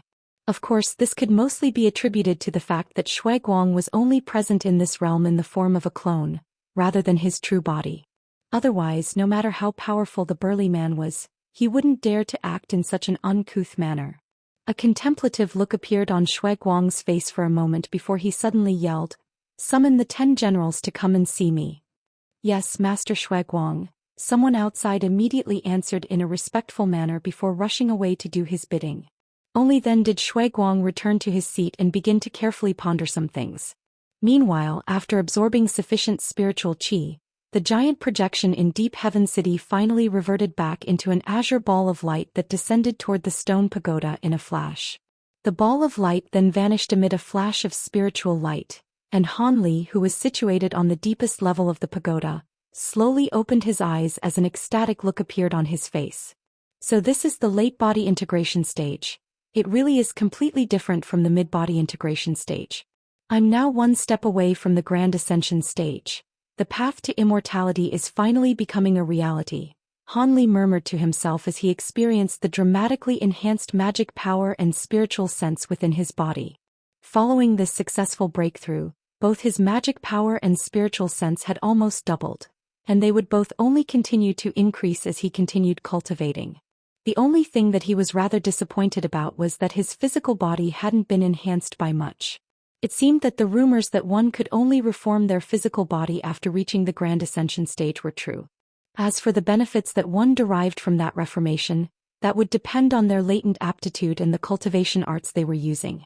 With that in mind, Han Li closed his eyes again and immediately began fortifying his new cultivation base, as well as to recover the huge amount of energy he had lost during his tribulation transcendence. Due to the fact that he had to expend a lot of magic power and spiritual sense to combat the inner demon, he was forced to use many treasures to help him transcend the tribulation. The late body integration stage tribulation was far more fearsome than he had imagined, and he was forced to detonate over 10 top-grade treasures that he had obtained over the years. Even his 72 azure bamboo cloudsworm swords had been damaged as he had pushed them too far. If it weren't for the fact that his two extreme mountains possessed a resistance toward heavenly lightning and shielded him from the final few waves of lightning strikes, he definitely would have been severely wounded, even if he had still managed to successfully transcend this tribulation. However, following this late body integration stage tribulation transcendence, Han Li's confidence in the 5 extreme mountains was boosted even further, and his determination to refine the remaining 3 extreme mountains was reaffirmed. His grand ascension stage tribulation was only going to be even more fearsome than this late body integration stage tribulation. Without the 5 extreme mountains, he wasn't confident about his chances of success at all. On top of that, the 5 extreme mountains were also going to be extremely important for the periodic major heavenly tribulations that would befall him in the future. After lingering on this final thought for a moment, Han Li completely relaxed and immersed himself in his cultivation. Warm magic power flowed throughout his entire body, and he meditated for around half a month without awakening even once. On this day, the door of the secret chamber was suddenly opened on its own by a gust of fierce wind, and azure light flashed as Han Li emerged from within, then cast his gaze over the surrounding area. "We pay our respects to Master. Congratulations on your breakthrough, Brother Han." Qi Lingzi, Hai Yuetian, and the Ice Phoenix were all standing guard nearby, and as soon as Han Li emerged, they immediately converged toward him with elation etched on their faces. "Hee, without your assistance I'm not sure I would have made it. Let's continue our conversation in the hall. You two can come along as well," Han Li said to the trio. The trio naturally had no objections, and they immediately followed Han Li to the top floor of the pagoda. A short while later, Han Li and the Ice Phoenix had taken a seat in the hall on the top floor, while Qi Lingzi and Hai Yuetian were standing respectfully off to the side. They seemed to be even more excited than Han Li was about his breakthrough. With such an incredibly powerful master, no one would dare to look down on them again. Even beings with far higher cultivation bases than them would have to treat them with respect. "Brother Han, I had thought that with my heavenly phoenix bloodline, my aptitude wouldn't be inferior to anyone, but now I truly don't know what to say. I bet even you didn't anticipate that you would make such incredible progress back when we joined forces to ascend to the spirit realm through that spatial node. With your formidable abilities, you're most likely the most powerful being in both the human and demon races below only those 2 grand ascension stage seniors. I can't help but be a little envious," the Ice Phoenix said in a slightly awestruck manner. "My progress up to this point was heavily dependent on luck. With your true spirit bloodline and exceptional cultivation aptitude, it's only a matter of time before you reach the same level, so there's certainly no need to be envious of me," Han Li replied with a calm shake of his head. "I certainly hope so. During my recent cultivation, I can feel that I'm approaching a bottleneck. It looks like I'm also not far away from making a breakthrough, the Ice Phoenix replied with a nod. Hee, then I'll have to congratulate you in advance, Han Li said with a smile. The Ice Phoenix smiled in response but gave no further reply. Xianxia, has anything happened during my time in seclusion? Han Li asked. Recently, many cultivators have been mobilized in the city, and there are rumors going around, stating that the devilish army is about to launch an all-out attack against the city. Also, following your tribulation transcendence, many of the sects and powers in the city sent congratulatory messages and presents. I've tallied up all of the presents and stored them away for you to inspect when you're ready. By the way, the elders of the city have also sent congratulatory presents, and Senior Jean invited you to go and meet the panel of elders right away after you come out of seclusion. He says that they have something important to discuss with you, Xianxia replied in a respectful voice. I'll take a look at all of the presents later. As for fellow Taoist Jin's invitation, that most likely has something to do with the devilish army. It seems I'll have to make a trip there. Seeing as the matter seems to be quite urgent, I'll head over there right away, Han Li said as he arose to his feet. Xianxia and the others were slightly surprised to see Han Li leaving in such a hurry, but they naturally didn't dare to stop him. Thus Han Li gave them a slight nod before he flew out of the hall as a streak of azure light. By the time Han Li arrived at the conference hall for the panel of elders, the white-robed elderly man and Buddhist monk Jin Yu were already waiting at the entrance, seemingly having received news of his arrival in advance. As soon as the three took a seat, the white-robed elderly man immediately offered his congratulations and swept his spiritual sense toward Han Li, upon which he was given quite a shock. Han Li's current powers were as unfathomable as an ocean, and even the white-robed elderly man was completely unable to ascertain his exact cultivation base. How was this possible? He was a mid-body integration cultivator. Even if his powers were inferior to those of a late-body integration cultivator, there shouldn't be such a massive disparity. There were only two possible explanations for this, the first of which was that Han Li was using some type of secret technique or treasure to disguise his own cultivation base. The second possibility was that Han Li's magic power had truly become too unfathomable for his spiritual sense to properly detect. The white-robed elderly man's expression remained unchanged, but he immediately ascertained that the first possibility was quite implausible. After all, if Han Li had a way to disguise his own cultivation base, then he would have used it back when he was a mid-body integration cultivator. Why would he do something like this now when everyone already knew that he was at the late-body integration stage? If it were the latter. The white-robed elderly man couldn't help but draw a sharp breath, and the tone of his voice unconsciously became even more polite. Buddhist monk Jin Yu's expression also remained unchanged, but his astonishment was no less potent than that of the white-robed elderly man. Even though he already had a very high estimate of Han Li's powers, it appeared that he had still underestimated him. After making some brief small talk, Han Li said, "I've already received the congratulatory presents the two of you have sent to me. Allow me to offer my thanks. Now then, I'm sure you've invited me here to discuss an urgent matter, so let's cut straight to the chase." The white-robed elderly man and Buddhist monk Jin Yu exchanged a glance before the former said, "In that case, I won't delay any longer either. Following your progression to the late-body integration stage, you are already the most powerful cultivator in the city. Forgive me for being blunt, but what would you estimate your own chances to be if you were to go up against a sacred ancestor clone?" A sacred ancestor clone? That's hard to say. After all, the sacred ancestors all possess different powers and abilities. I don't know anything about the sacred ancestor clone outside the city, so I can't say anything definitive about it, but if it's anything like the sacred ancestor clones I've faced in the past, then I should have a decent chance of securing victory, Han Li replied after a long pause for contemplation.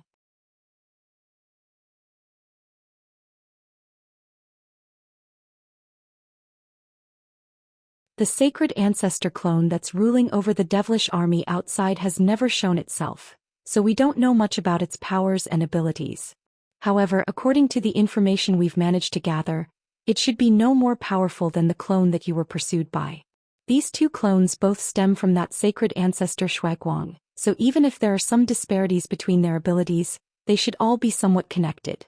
Having faced a clone of sacred ancestor Shuaiguang already, It should be easier for you to face this clone compared to clones of other sacred ancestors, the white-robed elderly man said. Oh. Are you planning to get me to face this sacred ancestor clone, Brother Gu? Han Li asked in a calm manner, seemingly unsurprised by this arrangement. Indeed, fellow Taoist Han. Under normal circumstances, I definitely wouldn't ask you to take such a huge risk, but the devilish army outside is extremely powerful, and just the number of devilish lords in the army alone is almost twice the number of elders in the city. The other elders and I have racked our brains to try and come up with a strategy, but the sacred ancestor clone is going to be more powerful than even the average late-body integration cultivator. There really is no good way for us to counter it. If it were to force its way through a weak point in the city's defenses and allow the devilish army to storm into the city, we would be in a dire situation, the white-robed elderly man replied. Han Li was silent for a moment before suddenly asking, how was the panel of elders initially planning to address this sacred ancestor clone? Don't tell me you had no plans at all. What plans could we have other than to rely on our advantage in numbers and our restrictions? Our initial plan was that once the battle commenced, we would send someone to lure the clone into a formation that we had prepared in advance, then trap him in the formation. We wouldn't be able to kill it that way, but at the very least we'd be able to keep it out of the battle for a while. Unfortunately, the plan sounds simple, but it's actually very difficult to execute, so the chances of success are not very high, Buddhist monk Jinyu explained. Indeed. All of the sacred ancestor clones are extremely cunning.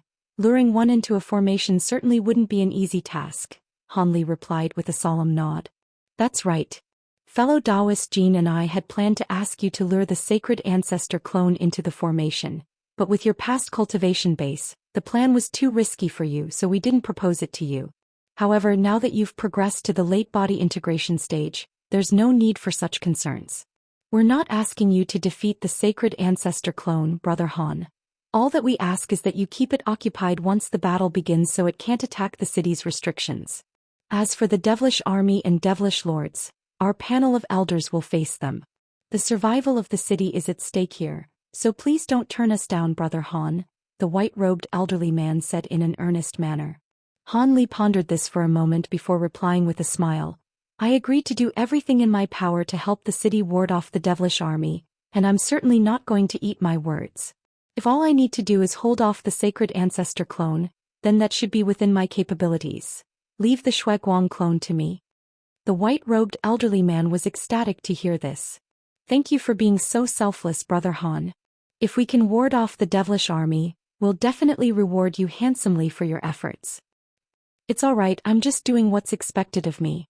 The fate of the entire human race hinges on this battle, so I'll naturally be giving it my all. If that's everything that needs to be discussed, then I'll be taking my leave now.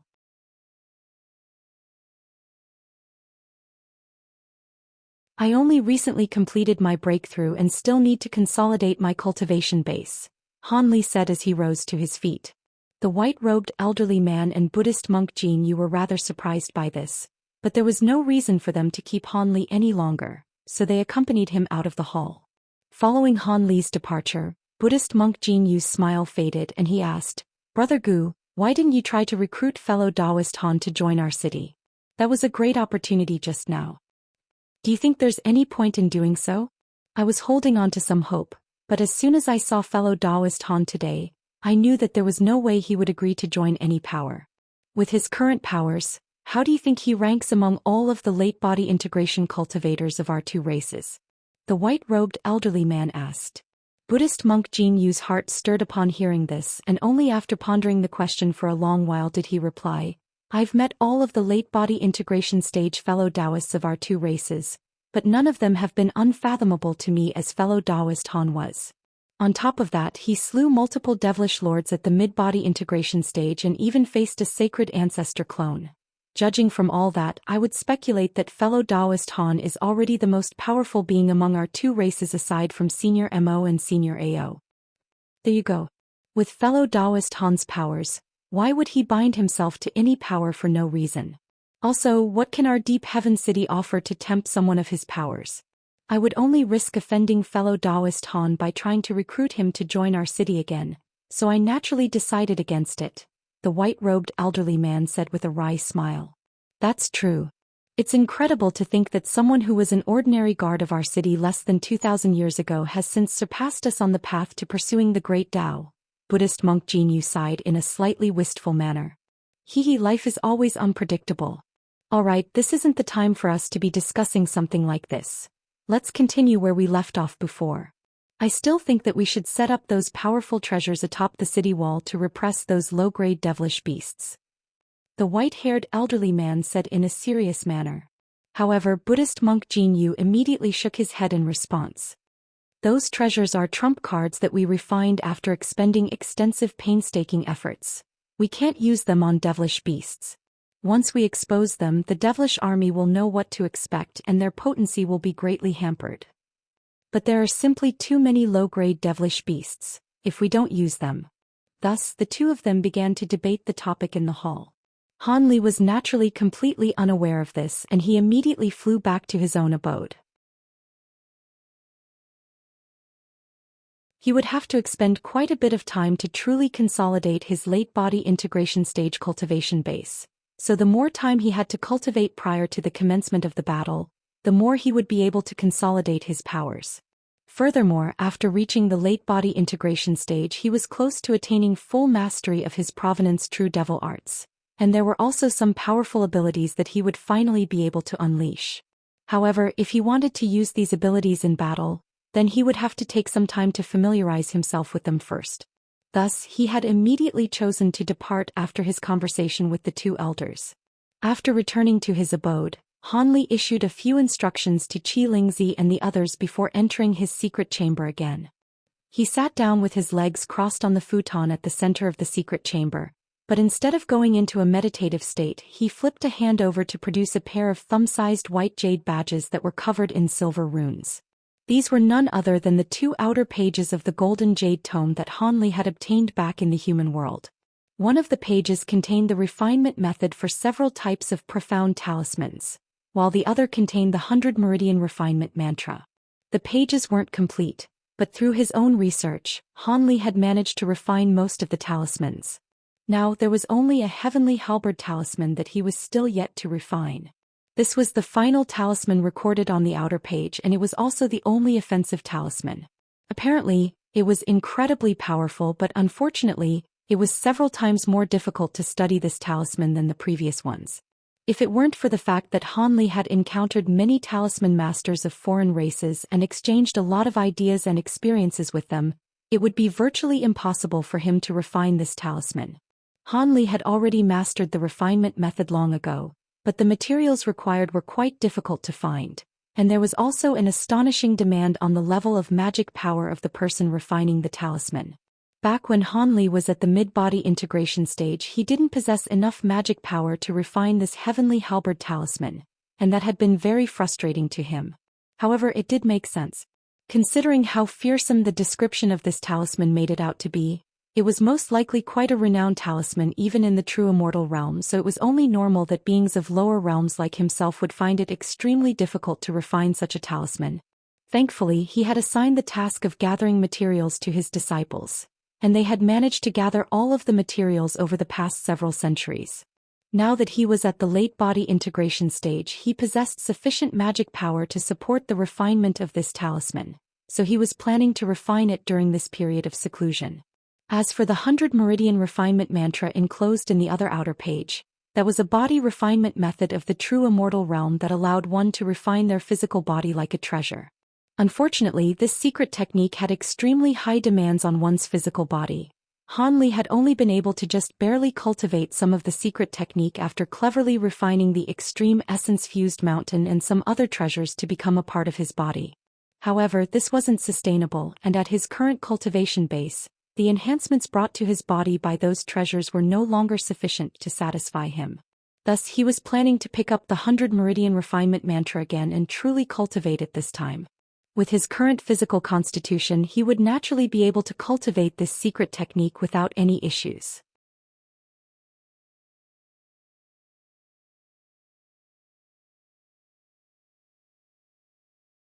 However, this immortal secret technique would definitely take a very long time to cultivate, and it wasn't something that would yield any benefits for him in a short time, so he wasn't planning to make a start on it right away. Han Li injected his spiritual sense into the two outer pages and carefully reviewed their contents for a while, and after ascertaining that there weren't any issues, he stowed them away before slowly closing his eyes. He was going to get himself into prime condition before he began refining that heavenly halberd talisman. With that talisman up his sleeve, he should be able to ensure self-preservation no matter what mishaps arose in the upcoming battle. Of course, this wasn't the only thing that Han Li was going to be relying on against that Shueguang clone. With his current enormous wealth of spiritual sense, he would be able to just barely control all of his unevolved gold-devouring beetles in battle. If he were to release several thousand mature gold-devouring beetles at once, they would pose a substantial threat even to the Shueguang clone. Furthermore, he was preparing to practice the abilities enclosed in the Provenance True Devil Arts right away, and all of these abilities were extremely powerful. On top of that, he had his leopard Kirin beast and purple-striped gold-devouring beetles to assist him.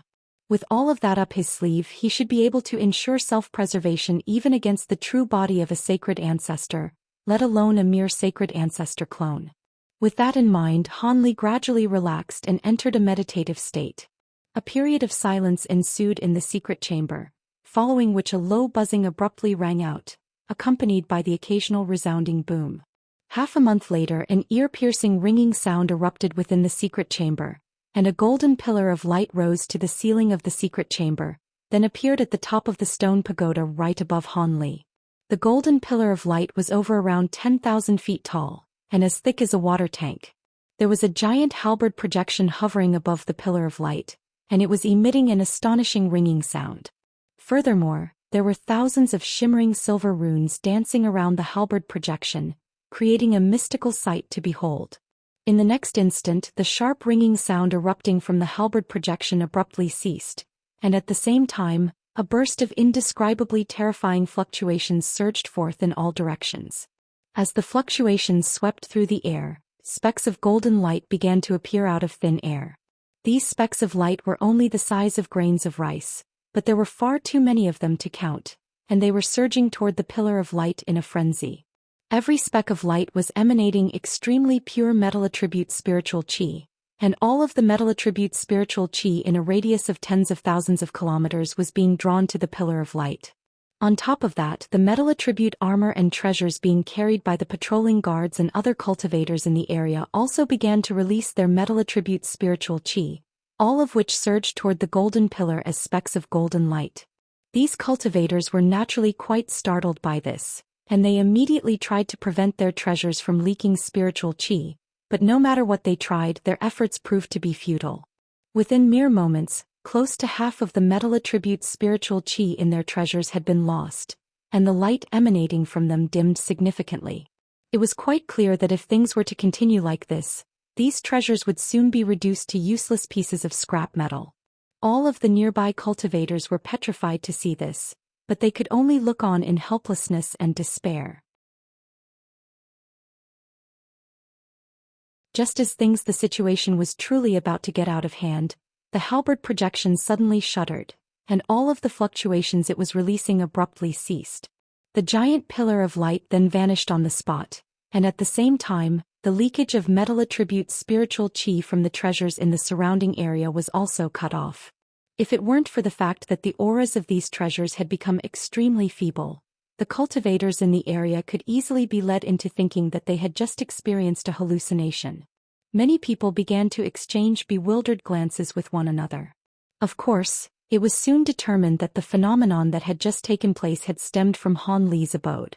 Everyone naturally came to the conclusion that Han Li had been refining a certain treasure that required an enormous influx of metal attribute spiritual qi, and they certainly didn't dare to demand compensation from a late body integration stage senior, so they could only lament their ill fortune. None of the elders of the city witnessed this phenomenon, but they received news of it shortly thereafter. They were rather surprised to hear about this, but didn't think much of it, and they didn't even send anyone to inquire Han Li about what had happened. At this point, the devilish army was becoming more and more active, and it was quite apparent to all cultivators of Deep Heaven City that a battle was imminent. Under these circumstances, the high-grade cultivators in the city naturally weren't going to concern themselves with something trivial like this. 2 months later, Han Li was seated in his secret chamber with golden light shimmering from his body. His eyes were tightly shut, and his hand were clasped in front of his chest with a golden and silver talisman held between them. Above his head was a projection with 3 heads and 6 arms that was hovering at a low altitude. The projection's 3 faces were identical to Han Li's, and they each wore a different expression. Hovering above the 6 outstretched hands of the projection were 6 golden treasures of different descriptions, all of which seemed to be substantial objects with intricate silver runes inscribed all over them. These treasures were all releasing different phenomena, and it was quite clear that not only were they extremely powerful, they also possessed vastly different abilities.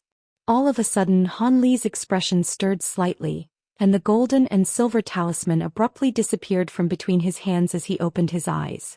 Almost at the exact same moment, the golden projection also vanished into his body. A ball of red light then shot forth into the secret chamber before landing in Han Li's grasp. Han Li's eyes narrowed slightly as he appraised the ball of red light, then suddenly released his spiritual sense out of the secret chamber.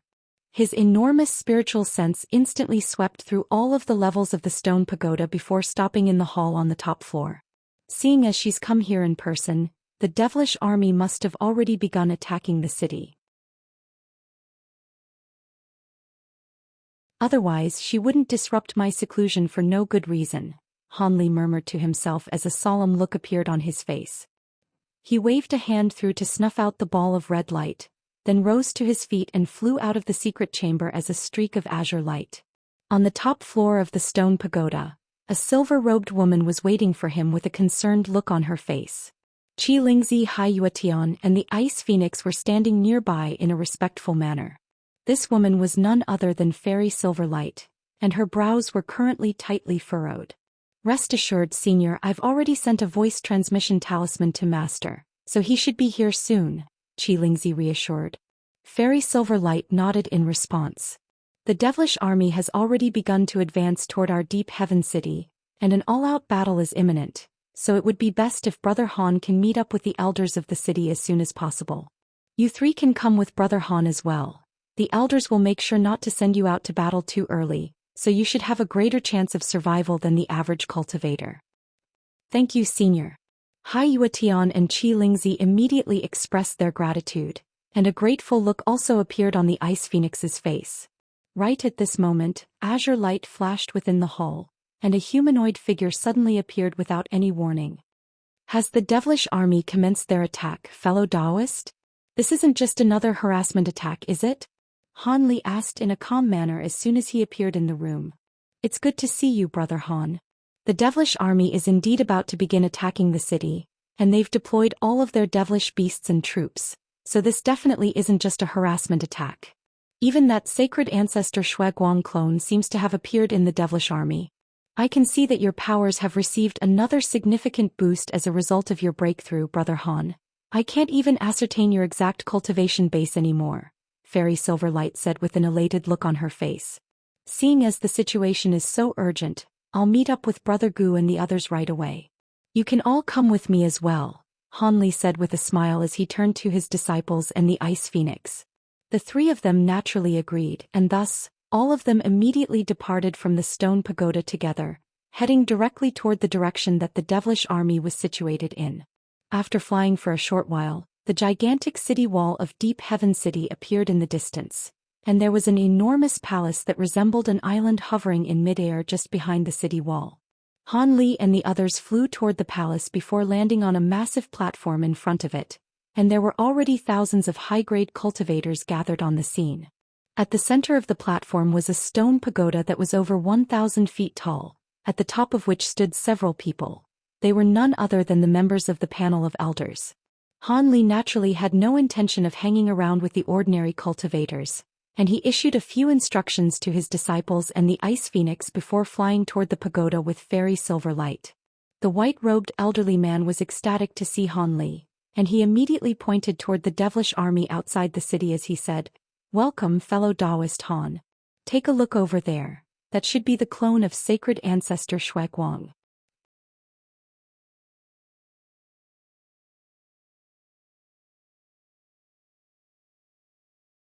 Han Li cast his gaze toward the same direction, and blue light flashed through his eyes, allowing him to see the devilish army with an extremely high level of clarity, even though it was situated several tens of kilometers away.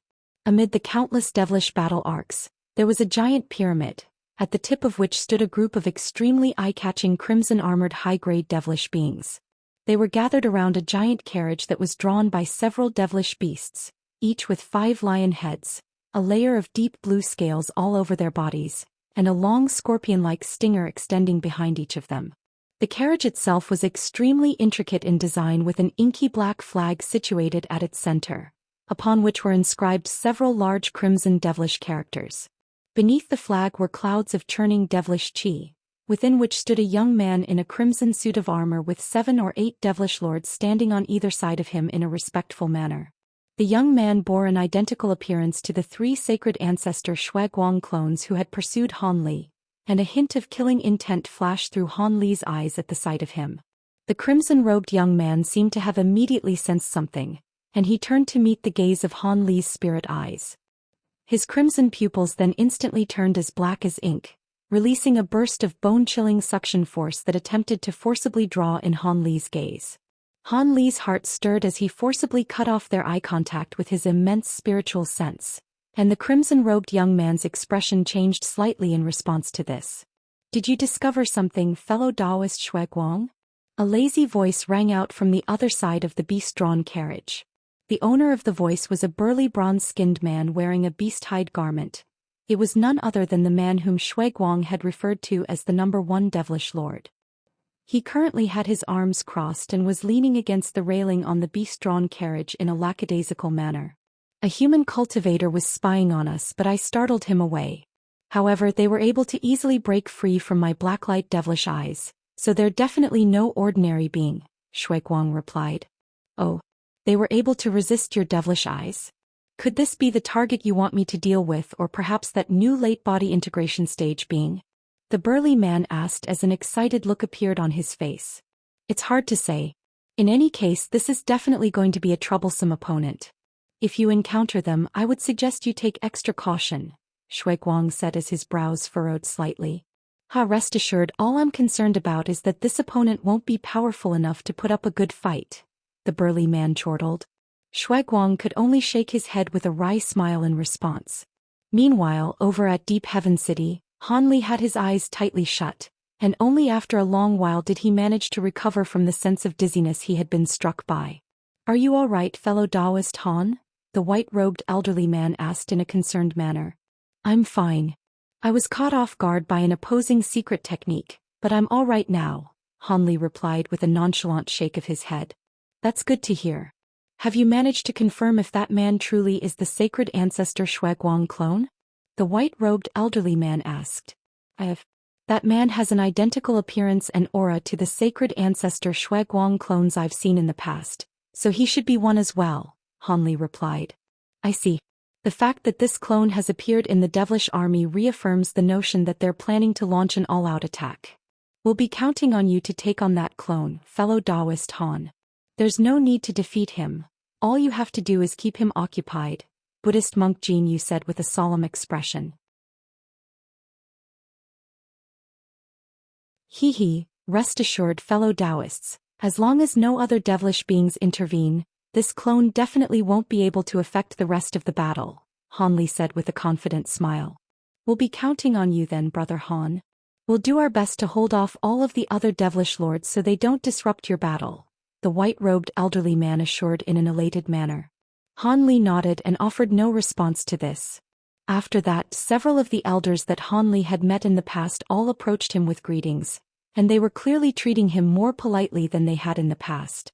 It was quite clear that his status as a late-body integration cultivator had earned him some awe and veneration from the elders of the city. Han Li wasn't very familiar with these other members of the panel of elders, so he only exchanged some obligatory pleasantries with them before falling silent again. Right at this moment, a burst of loud rumbling rang out from the devilish army, following which hordes of ferocious devilish beasts rushed out of the sea of devilish chi. There were millions of devilish beasts with too many species among them to count. The devilish beasts rushed forward like a torrential flood, following which over 100 balls of black light flew out from among their ranks. Each ball of light contained a half-beast half-human metamorphosis stage devilish beast, and under their instructions the chaotic hordes of beasts instantly became neat and organized. Aside from the occasional low beastly snarl, no other sound rang out from among them. Aside from these ordinary devilish beasts, there were over 1,000 extremely eye-catching mountainous super devilish beasts dispersed throughout the hordes of beasts. There was no end in sight to this army of devilish beasts, and more of them continued to emerge from within the sea of devilish chi, as if there were truly no end to their numbers. In what seemed like the blink of an eye, over 10 million devilish beasts had appeared, and the elders' expressions were becoming progressively more strained. How could there be so many devilish beasts? Wasn't there only supposed to be 5 million to 6 million? Elder Gu asked with a hint of alarm in his eyes. According to the information we had received earlier, there were indeed only supposed to be several million devilish beasts. These must be new additions to the devilish army, Buddhist monk Jinyu explained in a calm manner. With so many devilish beasts present, this battle is not going to be an easy one, a black-robed demonic man murmured with a dark expression. Rest assured, fellow Taoists, these are only low-grade devilish beasts. No matter how many of them there are, they're not going to have a decisive effect on the battle. I had already considered such a potential situation in advance and prepared countermeasures accordingly, the white-robed elderly man said. I see. In that case we'll leave it to you, Brother Gu. The other elders were quite relieved to hear this. The white-robed elderly man smiled as he flipped a hand over to summon a white formation plate, then said something into it, and moments later, bursts of astonishing energy fluctuations abruptly erupted as several giant formations emerged on the city wall. At the center of each formation hovered an altar that was as white as jade, and there were several ordinary-looking items situated on these altars. There was a dark blue bowl, an inky black gourd, a silver longsword, and a white screen-like object. Those are the 4 celestial river treasures. Isn't it overkill to be using them on low-grade devilish beings, Brother Gu? A demonic elder asked with a mixture of elation and concern on his face. These treasures are indeed extremely powerful, but their forte lies in their ability to attack massive areas. In comparison, they'll be much less effective when targeting individual powerful beings. As such, following some discussion with fellow Taoist Jinyu, we decided to use them against these low-grade devilish beasts in the end. On one hand, we'll be able to kill a massive number of devilish beasts, and on the other hand, morale will be boosted. Otherwise, if we suffer a large number of casualties as soon as the battle begins, morale will inevitably plummet. I'm sure this is also the reasoning behind the devilish army's decision to send out all of these devilish beasts first, the white-robed elderly man explained. The other elders all felt this to be quite reasonable, so they nodded in response and didn't pry any further into the matter. There is indeed a massive number of devilish beasts, but the most troublesome beings to take care of will be those devilish elites. They seem to have been deployed as well, Hanli suddenly said. All of the elders hurriedly cast their eyes into the distance upon hearing this, and they discovered that groups of armor-clad devilish beings had appeared behind the hordes of beasts in the distance. These devilish beings were either riding atop different types of devilish steeds or flying through the air as gusts of black winds. They were all giving off a ruthless aura of bloodlust and following along silently behind the army of devilish beasts. If it weren't for Han Li's words of caution, the other elders wouldn't have noticed them. Amid the sound of rumbling war drums, a string of giant bell tolls suddenly erupted from within the sea of devilish chi, and the inky black giant arcs as well as the enormous devilish pyramid also emerged with countless devilish battle carriages around them. Have they gone insane? They're unleashing all of their power from the get-go. Are they not planning to keep any backup reserves? The white-robed elderly man exclaimed upon seeing this, and all of the other elders were also stunned by this development. It doesn't matter what the devilish army is planning, we just have to stop them. Brother Gu, we can't afford to panic at a time like this. Let's implement our original plan. Fellow Taoists, the survival of our deep heaven city could quite possibly hinge on the outcome of this battle. Buddhist monk Jinyu suddenly yelled in a rousing manner.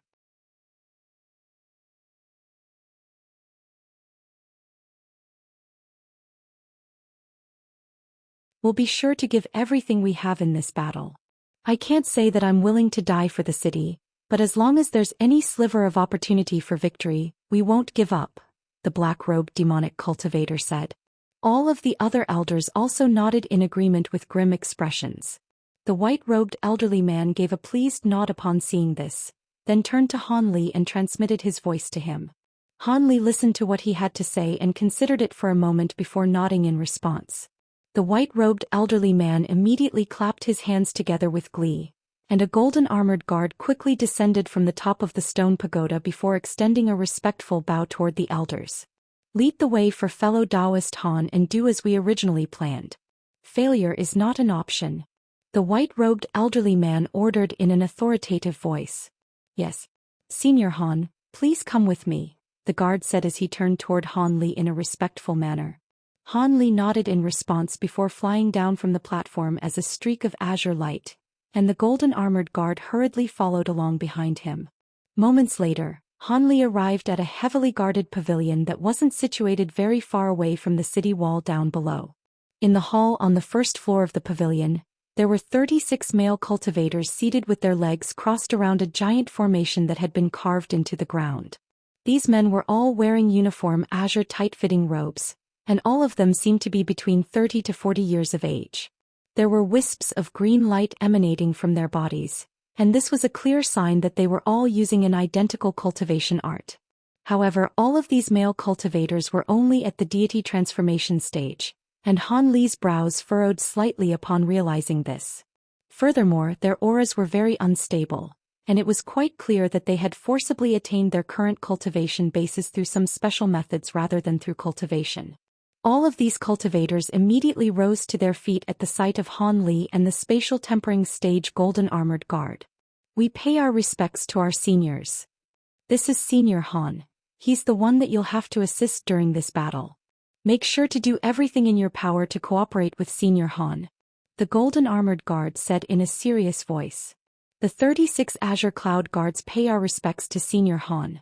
These azure-robed men seemed to have already been notified of this arrangement in advance, so they weren't surprised at all. No need for formalities. I heard that all of you can combine to set up a formation that can trap even a devilish lord for some time. Is that true? Han Li asked. That's right, Senior. Ever since we began cultivating, we've been striving toward the same azure glazed light formation. The azure glazed light formation is an ancient secret formation, and we've honed our mastery of this formation to perfection. The formation doesn't possess much offensive power, but it's extremely effective for trapping enemies and will definitely have no issues containing the average devilish lord, the leader of the azure-robed cultivators replied. Good. Once we begin, just follow my orders, Han Li said with a pleased nod. The 36 cultivators naturally gave an affirmative response. After that, Han Li sat down right at the center of the giant formation and began to wait for something in silence. As for the golden-armored guard, his job was done and he left the pavilion. Even though the entire pavilion was concealed within a layer of restrictions, the tsunami wave of beastly roars outside could still be heard within it. Immediately thereafter, resounding booms rang out and countless fluctuations erupted all over Deep Heaven City. The pavilion began to tremor slightly as a result, and it was quite clear that the army of devilish beasts had begun to attack the city. The battle had commenced. The 36 azure-robed men all sat in a completely still manner with their eyes closed, completely ignoring what was happening around them. Meanwhile, Han Li released his enormous spiritual sense out of the restrictions around the pavilion to inspect the situation that was unfolding outside. With his current immensely powerful spiritual sense, he could easily detect everything within a radius of close to 10,000 kilometers under normal circumstances. However, all types of restrictions and formations had been activated in the city, and chaotic energy fluctuations were surging all over the battlefield, thereby severely limiting the scope of his spiritual sense to a radius of only several hundred kilometers. Even so, this was a large enough area for him to gather a rough idea of what was happening. Through his spiritual sense, Han Li discovered that not only was the army of devilish beasts surging toward the city wall like a torrential flood, those metamorphosis stage high-grade devilish beasts were also on the front lines. Even the weakest of these high-grade devilish beasts were at the spatial tempering stage, and there were even a few early body integration stage devilish beings among them. Under their leadership, the casualties suffered by the devilish army decreased significantly. Furthermore, those super devilish beasts were also shielding the low-grade devilish beasts, and they were doing so in a very cunning manner, gathering together in groups of 4 or 5 and taking turns to shield their brethren on a rotating basis. Thus, it was very difficult to inflict substantial damage on this army of devilish beasts. Atop the massive city wall, streaks of spiritual light were raining down in a torrential downpour, and occasionally, a formation would light up on the city, unleashing large-scale attacks that targeted the densest parts of the army of devilish beasts.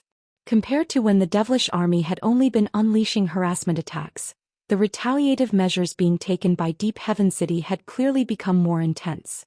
However, there were simply too many devilish beasts to deal with, and a large proportion of them had great defensive prowess. Many of them were able to continue charging toward the city wall even after taking multiple hits and sustaining severe wounds. Mountains of devilish beast carcasses quickly piled up at the foot of the city wall, but the devilish beasts continued to charge onward in a completely fearless manner. As more and more devilish beasts began to reach the restrictions around the city, the protective barrier encompassing Deep Heaven City finally began to show signs of strain. However, neither the Shuiguang clone nor the elders of Deep Heaven City displayed much of a reaction to this. Only after a series of cracks had begun to appear on the light barrier did the white-robed elderly man abruptly order, "Activate the formation. Unleash the 4 celestial river treasures and spare no expense." A high-grade cultivator immediately appeared on each of the white altars, then made several hand seals in unison. All of the altars began to emit a buzzing sound, and these cultivators began to chant something while pointing at the treasures sitting on the altars. In the next instant, the gourd, screen, longsword, and bowl all began to emit a faint ringing sound. Immediately thereafter, 5-colored light flashed within the formation, and a burst of astonishing spiritual chi erupted forth before surging toward the 4 treasures in a frenzy. Spiritual light swirled over the surfaces of the 4 treasures, and they slowly rose up into the air before beginning to display their powers. The blue bowl and black gourd rotated in mid-air, then tipped themselves over to expel a burst swathe of blue crystalline sand and a streak of black water, respectively. The blue sand dispersed downward before the individual grains rapidly multiplied, forming a blue cloud of sand with no end in sight in the blink of an eye. The cloud then descended from above, and tens of thousands of devilish beasts were instantly inundated by it. The countless grains of sand within the cloud churned, and the devilish beasts felt as if countless sharp blades were slicing into their bodies. All of them were instantly reduced to mincemeat, and even their souls didn't manage to escape. As for the black water pouring out of the gourd, it transformed into an enormous waterfall with extremely corrosive properties. As it flowed through the army of devilish beasts, countless devilish beasts instantly had their flesh and bones eroded away, reducing them to nothingness in the blink of an eye. Meanwhile, the silver longsword transformed into a gargantuan blade that was over 10,000 feet in length, then exploded into thousands of silver sword projections amid a resounding boom. These sword projections instantly appeared in the air above the devilish beasts, then swept through their ranks with reckless abandon, slicing through their bodies like tofu. As for the white screen, it was the most understated of the 4 treasures. It merely swelled to around several acres in size, then silently fell upon the horde of devilish beasts before it. What was very alarming was that when the screen rose up into the air again, all of the devilish beasts beneath it had vanished. Within mere moments, the screen had erased several thousand devilish beasts from existence, and all of the nearby devilish beasts immediately fled in a panicked manner, not daring to get close to the treasure. It had only been a short while since the 4 celestial river treasures had been released, but hundreds of thousands of devilish beasts had already been wiped out. However, the emergence of these treasures was also met by retaliation from the high-grade devilish beings on the battlefield.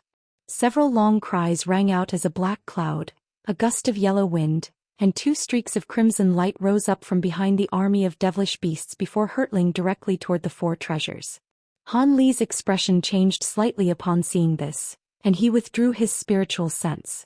There was no need for him to continue expending his spiritual sense to see what happened next. The 4 celestial river treasures were indeed extremely powerful, but they were definitely going to be repressed by the high-grade devilish beings, and after that a true clash of power would ensue between the 2 sides. The most powerful beings among the 2 armies definitely weren't going to join the battle right away. Only after one of either the army of devilish beasts or the restrictions of Deep Heaven City had been wiped out would the true battle begin. prior to that all he had to do was wait. He had already decided that he was definitely not going to let that Shueguang clone leave this battlefield alive.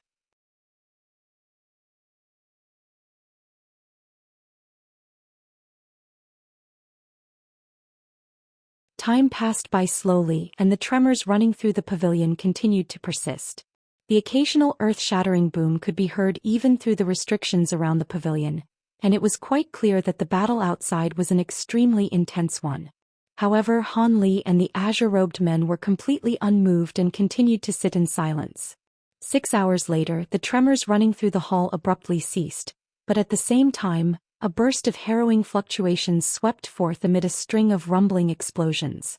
Normal cultivators and low-grade devilish beasts wouldn't be capable of releasing such fluctuations, so it was clear that the high-grade beings of both sides had already sprung into action.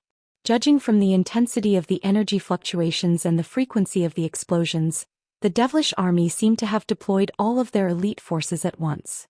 Otherwise, the battle wouldn't be this intense. Even as these thoughts flashed through Han Li's mind, he remained completely expressionless. All of a sudden, an ear-piercing screech tore through the restrictions outside and traveled directly into the pavilion, and even Han Li's ears were beginning to throb with pain upon hearing this sound. His expression changed slightly as he immediately swept a sleeve through the air, releasing a burst of gray light that formed a barrier around the entire hall. He then cast his gaze toward the 36 azure-robed cultivators, upon which he discovered that all of them were groaning with pain with their hands over their heads, and there were faint traces of blood trickling out of their ears. Han Li's brows furrowed slightly upon seeing this, and he suddenly gave a cold harumph. The sound was quite a harsh one, but as soon as it traveled into the ears of the 36 cultivators, the agonized looks on their faces were instantly significantly alleviated, and they managed to sit up again. A long while later, these cultivators finally managed to repress the discomfort they were suffering from by circulating their magic power through their own bodies, and their leader turned to Han Li with a grateful salute. "Thank you, Senior. Don't mention it. I require your assistance, so I naturally won't let any harm befall all of you." Judging from the power of that voice, a devilish lord must have joined the battle. "Take this time to recover as much as you can. We won't be staying here for much longer," Han Li said. "Yes, Senior Han." The man gave an affirmative reply before hurriedly closing his eyes to meditate once again. Meanwhile, a contemplative look appeared on Han Li's face, and he released his spiritual sense out of the pagoda again.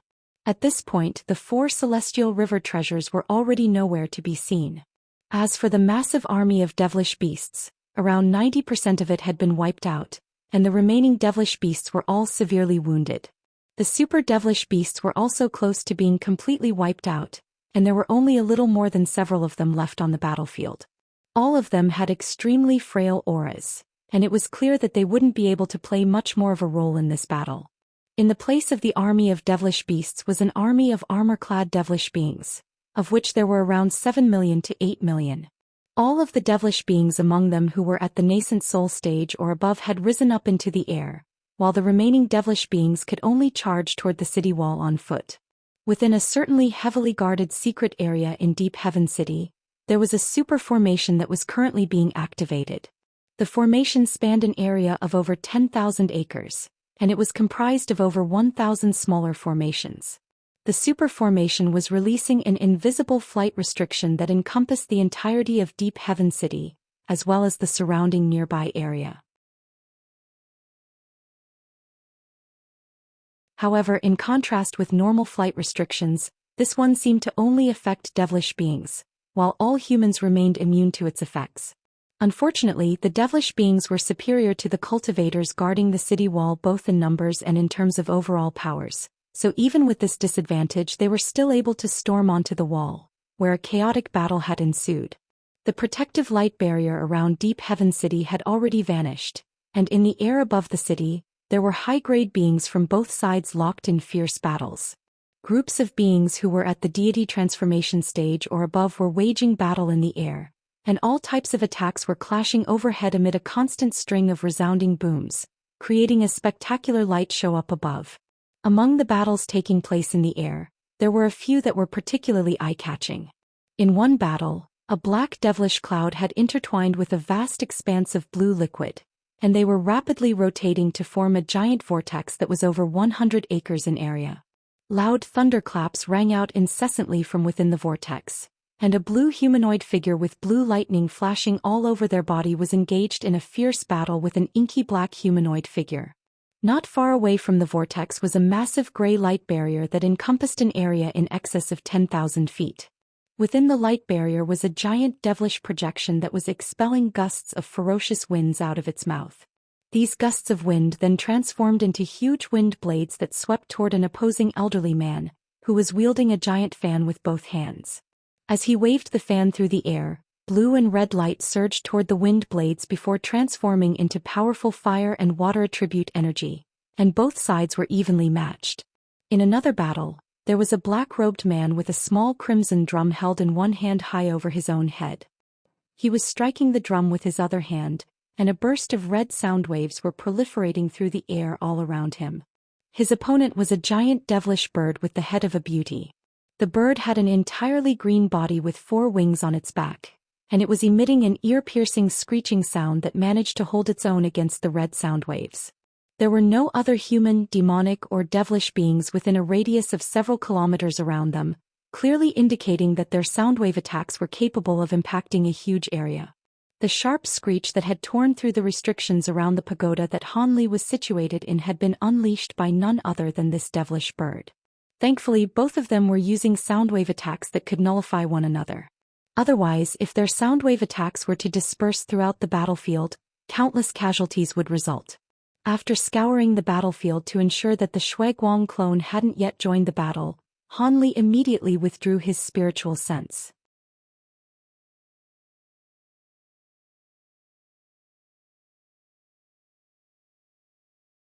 However, as a result, the auras were becoming more and more violent, and a string of rumbling booms began to ring out. Right at this moment, the demonic cultivators who had taken on half-demon forms all summoned golden and silver talismans that they plastered onto their own bodies, and they all transformed into gusts of demonic winds that rushed into the cloud and mist. The rumbling within the cloud and mist instantly intensified even further, and the demonic and devilish auras clashed and intertwined, seemingly evenly matched with one another.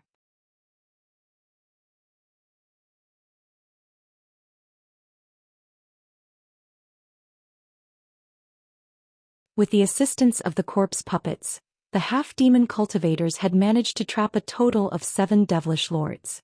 At the same time, spiritual light flashed inside Deep Heaven City, and over 100 stone pagodas that were tens of thousands of feet tall rose up from the ground before hurtling directly toward the devilish army. The giant battle arcs and devilish pyramid within the devilish army immediately blasted forth countless black pillars of light in retaliation, but 5-colored light swirled around the surfaces of the massive pagodas, keeping all of the pillars of light at bay. As soon as the pagodas reached close to the devilish army, all of their doors were flung open at once, and countless puppets and spirit beasts erupted froth like a swarm of locusts. The giant arcs and devilish pyramid contained a large number of devilish beings as well, and they also emerged to oppose the oncoming enemies.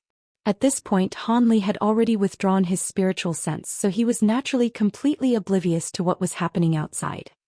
He knew that at this stage of the battle, it wouldn't be long before he and azure-robed cultivators were going to be called upon. Sure enough, around an hour later, a loud buzzing sound suddenly rang out from the giant formation beneath him, and a burst of white light was released to inundate all of the azure-robed cultivators. The azure-robed cultivators were initially quite startled by this, and they hurriedly brought out a triangular jade badge each. Spiritual light of different colors emerged from these jade badges, forming a purple rune that revolved around their bodies. Hanli's heart stirred upon seeing this, yet before he had a chance to do anything, the white light emanating from the formation swelled drastically, instantly teleporting him away along with the 36 male cultivators. Moments later, the white light in the formation faded, and Hanli and the others were nowhere to be seen. At the same time, a giant light formation appeared out of thin air, and Hanli and the 36 male cultivators re-emerged amid a flash of spiritual light.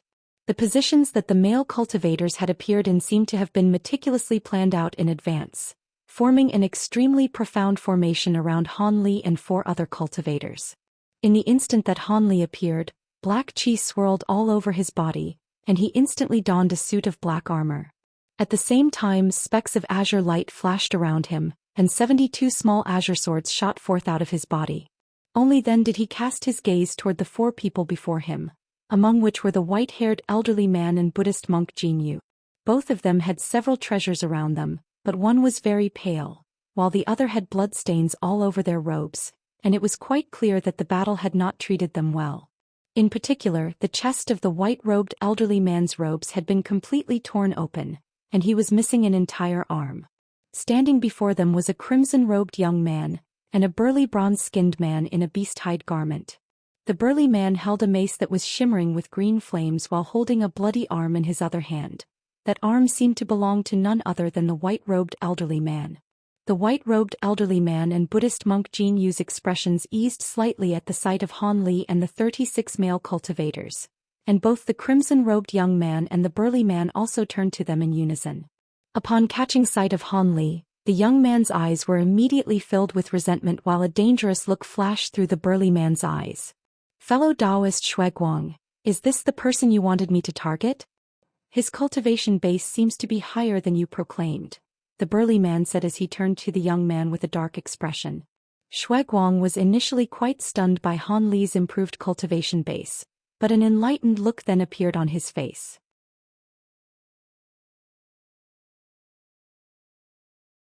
"This is indeed that Han brat, but he should only be at the mid-body integration stage. Oh, I get it now, he must have been the one making that breakthrough a while back. Rest assured, Brother Xiong, he's only just progressed to the late body integration stage, so he won't even have had sufficient time to consolidate his cultivation base. It'll be a simple matter for you to take care of him." "Are you sure he's the one who made that breakthrough? If another late body integration cultivator shows up, you'll be in huge trouble," the burly man said as he turned to Han Li with a sinister smile. "Even if there's another late body integration cultivator, I'll take care of them. You just worry about taking down this Han brat for me," Shuiguang replied in a cold voice. In that case I have nothing else to say, just leave this human brat to me. It looks like you'll have your hands full dealing with this formation," the burly man said with a nonchalant look on his face. The formation that he was referring to was none other than the formation conjured up by the 36 male cultivators as soon as they'd appeared. The formation consisted of layers of azure light barriers with countless silver runes surging over their surfaces, and it encompassed the entire surrounding area with a radius of several kilometers. "A temporary formation set up by a bunch of deity transformation cultivators won't be able to trouble me," Shuiguang said in a disdainful manner. "This formation and that human brat are most likely the trump cards prepared against you by the humans. It's not as simple as it looks," the burly man said with a shake of his head. "Oh, I forgot that you were quite well versed in the art of formations as well. Is there something special about this formation?" Shuiguang asked in a surprised manner. "I can't see much in such a short time. All I was able to ascertain is that this formation is most likely a spatial restriction," the burly man replied. "A spatial formation? That is indeed a little troublesome. Thank you for your words of caution, Brother Xiong," Shuiguang said as his expression darkened slightly. Just as the 2 devilish beings were communicating with one another, Han Li turned to the white-robed elderly man with furrowed brows and asked, "What's going on here, Brother Gu? Why are you 2 here and in such bad condition at that? Who is this late-body integration stage devilish lord?" Han Li's expression remained unchanged, but a chill had run down his spine in the instant that he had caught sight of the burly devilish lord. A wry smile appeared on the white-robed elderly man's face, and he replied with a hint of lingering fear in his eyes, "Things seem to be more troublesome than expected, Brother Han. We have no idea where this devilish lord came from, and we don't have any information on him. Fellow Taoist Jean and I had tried to split up the 2 of them before summoning you here, but this devilish lord is far more powerful than we anticipated. Fellow Taoist Jean was severely wounded after just a single attack, and one of my arms was torn off as well. Never did I think that there would be such a monstrous body integration stage being. It's almost like he's..." Buddhist Master Jean Yu took over from where the white-robed elderly man had left off. "It's almost like he's a half-step grand ascension stage being. You have to be careful, Brother Han. This devilish lord is most likely going to be far more difficult to deal with than that sacred ancestor clone. All of our other body integration cultivators are occupied, including even the body integration stage elders who had been in seclusion in the city for countless years and the envoys sent here by the Holy Island, so we're the only ones who can take on these two devilish beings. If we lose, this battle will also be lost. Han Li's expression changed slightly upon hearing this, and he released his spiritual sense throughout the surrounding area, upon which he discovered that there were indeed several unfamiliar auras who were battling inky black devils with 3 heads and 6 arms each. Those are elder devils. Han Li exclaimed at the sight of those black devils. Indeed, those are devilish beings with the purest devilish bloodline. At the same cultivation base, these body integration stage elder devils are even more powerful than other devilish lords. If it weren't for the emergence of these fearsome devils, we wouldn't have been forced to summon you here early, the white-robed elderly man said with a dark expression. I see. I assume you would like me to take on this late body integration stage devilish lord. But what about that sacred ancestor clone? Han Li asked. The white-robed elderly man and Buddhist monk Jin Yu exchanged a glance before the former gritted his teeth and said, with this spatial formation to assist us, we should be able to at least keep this clone occupied for a while. You can focus wholeheartedly on facing this devilish lord, Brother Han. Blue light flashed through Han Li's eyes upon hearing this, and he cast his gaze toward the burly man. The burly devilish man just so happened to be looking at him as well, and their eyes immediately met. The deranged excitement on the burly man's face gradually became more pronounced, and faint silver light was shimmering within his pupils. All of a sudden, the burly man rushed forward and appeared at the center of the light barrier, then tossed the elderly man's arm into the air before lashing out with his mace. A resounding boom rang out as the dismembered arm rained down from above as scraps of flesh and blood, filling the entire light barrier with a strong bloody odor.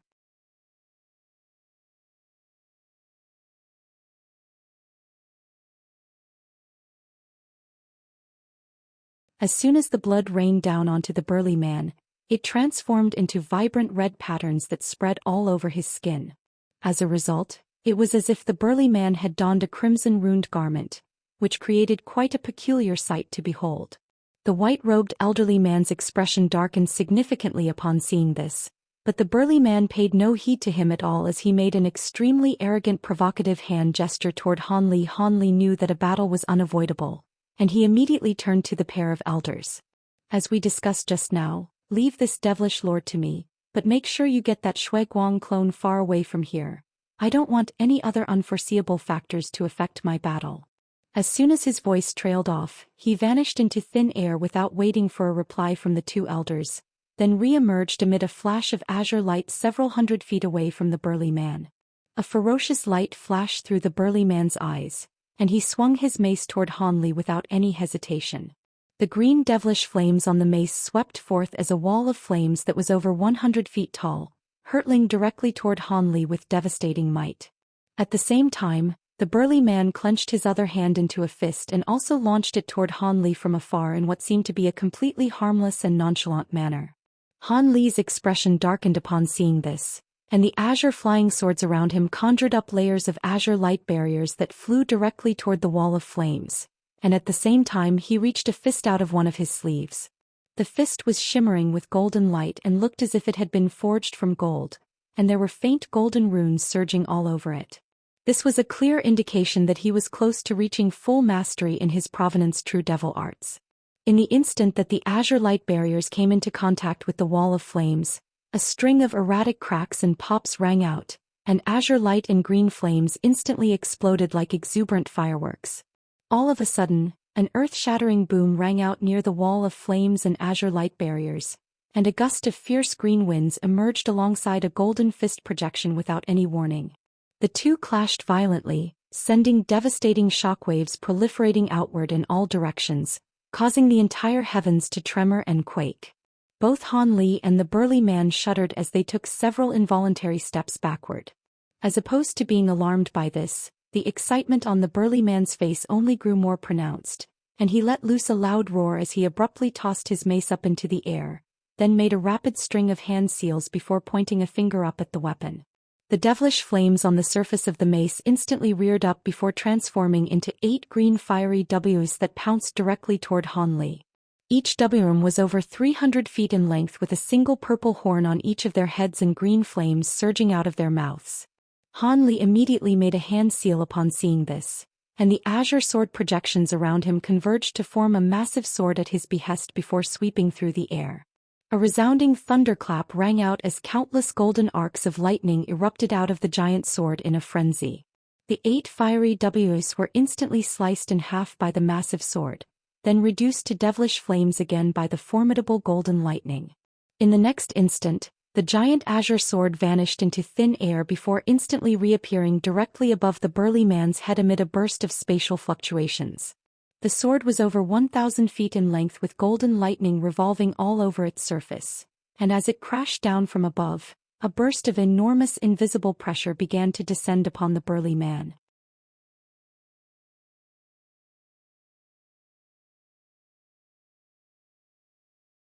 In response, the burly man's expression darkened slightly as brilliant crimson light suddenly appeared over one of his arms, and he swept the arm upward to conjure up a dazzling crimson sun. The giant azure sword was instantly destroyed amid a resounding boom, and it seemed that this crimson light was imbued with some kind of incredible power. Han Li's eyes narrowed slightly upon seeing this, and he suddenly made a grabbing motion with both hands. Azure light flashed within his grasp, and 2 azure sword projections appeared before combining to form a giant azure sword again. He flicked his wrists, and the massive sword in his hands split up into 72 small swords once again before revolving around his body. The burly man chuckled coldly, and the dazzling crimson light on his arm faded as a piece of strange crimson armor appeared over his entire arm. The piece of armor had intricate patterns on its surface that were identical to the crimson patterns previously seen on his arm, as if the armor had been manifested from those patterns in the first place. It was quite alarming to Han Li that such a nondescript-looking piece of armor was able to destroy the giant sword projection he had unleashed so easily. All of a sudden, the burly man pointed a finger forward once again, and the green devilish flames surged before transforming into a giant 8-headed devilish WRM projection. The massive projection encompassed virtually the entire sky, and it pounced directly toward Han Li, aiming to tear his body into shreds. In the face of such a ferocious counterattack, Han Li remained completely expressionless and didn't even move in the slightest. However, a golden pillar of light suddenly erupted into the air behind him, and within the pillar of light was a projection with 3 heads and 6 arms. The projection swung its 6 arms through the air, and a series of golden fist projections immediately hurtled through the air, completely destroying the oncoming devilish WM. The golden light then faded, and the devilish projection gained a substantial form as it hovered high above Han Li's head, appraising the burly man up ahead in a completely expressionless manner. The burly man faltered initially upon seeing this before a hint of bloodlust flashed through his eyes. Oh, this golden body seems to be related to the cultivation arts of our holy race. Looks like I really will be able to enjoy a good battle here. As soon as his voice trailed off, countless balls of inky black devilish chi surfaced all over his body, and the crimson patterns on his skin instantly began to glow. After the black chi dispersed, a full suit of crimson armor had appeared over the burly man's body. He threw his head back and guffawed as he slammed his own fists together in front of himself, and a devilish projection that was around 100 feet tall appeared behind him as well. Immediately thereafter, the burly man abruptly vanished amid a gust of fierce winds, and Han Li's pupils instantly contracted upon seeing this as a pair of translucent wings appeared on his back amid a loud thunderclap.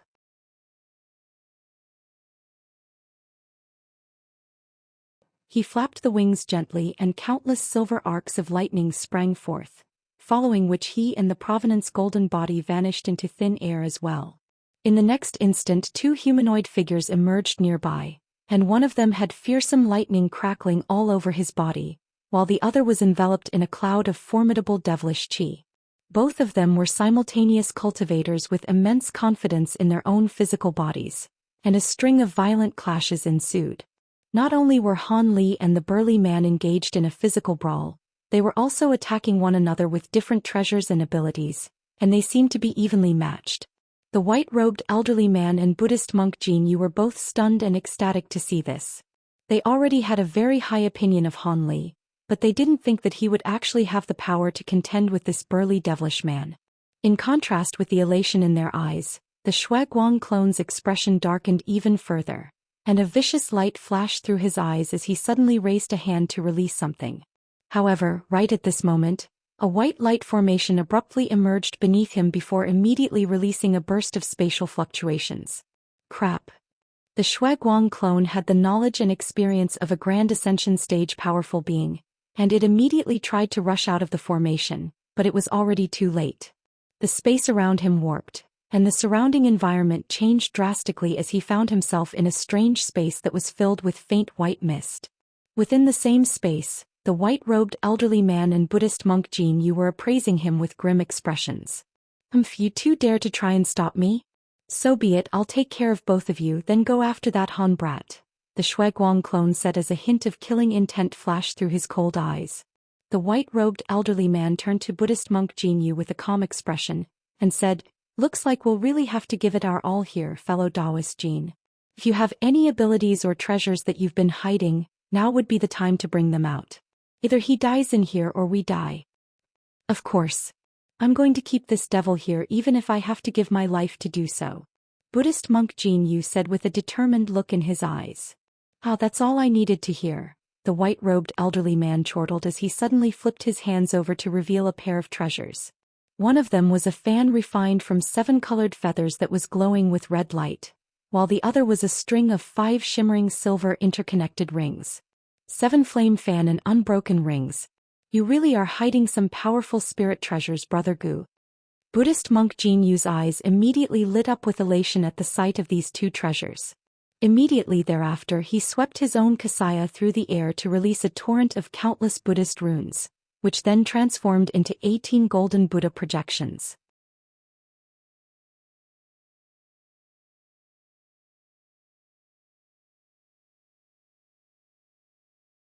Initially, these Buddha projections were only just barely visible, but mere moments later, all of them attained substantial forms amid a flash of golden light. Golden bodies. No, those are only crude replicas. The Shueguang clone was initially quite alarmed to see these Buddha projections, but a derisive smile then quickly appeared on his face. Even if they're only golden body replicas, 18 of them is more than enough to vanquish a devil like you, Buddhist monk Jin Yu said as he abruptly made a hand seal, and a 7-colored halo that was several tens of feet in size appeared behind his head. The 7-colored halo swept over the 18 golden Buddha projections, and all of them opened their eyes as if they had sprung to life. Shueguang's expression darkened upon seeing this, and he laid a hand onto the back of his own head without any hesitation, upon which a giant crimson skull emerged amid a sharp ringing sound. The skull was around 50 to 60 feet in size, and there were countless wisps of gray chi revolving around it. As soon as it appeared, it let loose a ferocious roar and released an astonishing baleful aura. The white-robed elderly man immediately flapped his 7-flame fan toward the distance and also tossed the 5 shimmering unbroken rings forward at the same time. The 7-flame fan was the spirit treasure that inspired the creation of the replica tri-flame fan, which Han Li had used back in the human world. That spirit treasure replica had helped him overcome countless powerful enemies in the past, and the spirit treasure itself was naturally even more formidable. A rumbling boom rang out as countless crimson runes swept forth from the surface of the fan, then transformed into a crimson fiery bird that was around 100 feet in size. The fiery bird flapped its wings and 7-colored flames surged forth from its body, filling the entire heavens with a scorching aura as the flames swept toward the Shueguang clone. As for the 5 silver rings, in the instant that they were tossed forward, they transformed into 5 giant rings that were arranged into a line next to one another. It was as if 5 silver full moons had appeared in the sky, and they descended in unison. Meanwhile, Buddhist monk Jin Yu had also sprung into action, chanting a profound incantation that caused the 18 golden Buddha projections to vanish in a flash. In the next instant, golden light flashed around the Shueguang clone, and the Buddha projections re-emerged in a completely silent manner. Even though they weren't doing anything, bursts of tremendous invisible force were converging toward Shueguang from all sides. Shueguang harumphed coldly as a crimson devilish cloud emerged from his body, and he swept his sleeves through the air, sending countless balls of crimson light flying in all directions. At the same time, the crimson skull behind him blurred before hurtling directly toward the fiery bird as a projection. Thus, a fierce battle ensued between the Shueguang clone and the pair of body integration stage elders. A rumbling boom akin to an explosive thunderclap rang out, and Han Li's mountains were wrenched out of his grasp while his body was forced back for over 100 feet before he managed to just barely steady himself. A slightly abnormal flush appeared on his face, then disappeared in a flash, and at the same time, the burly devilish man had also been forced back for over 100 feet. Meanwhile, Han Li's golden body was engaged in a ferocious battle against a mountainous inky black monster. Golden light intertwined with black qi amid a string of rumbling explosions, but both the Provenance golden body and the mountainous black monster were able to shrug off each other's attacks with ease.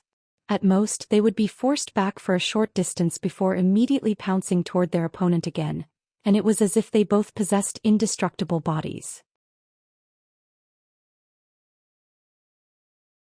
Not bad.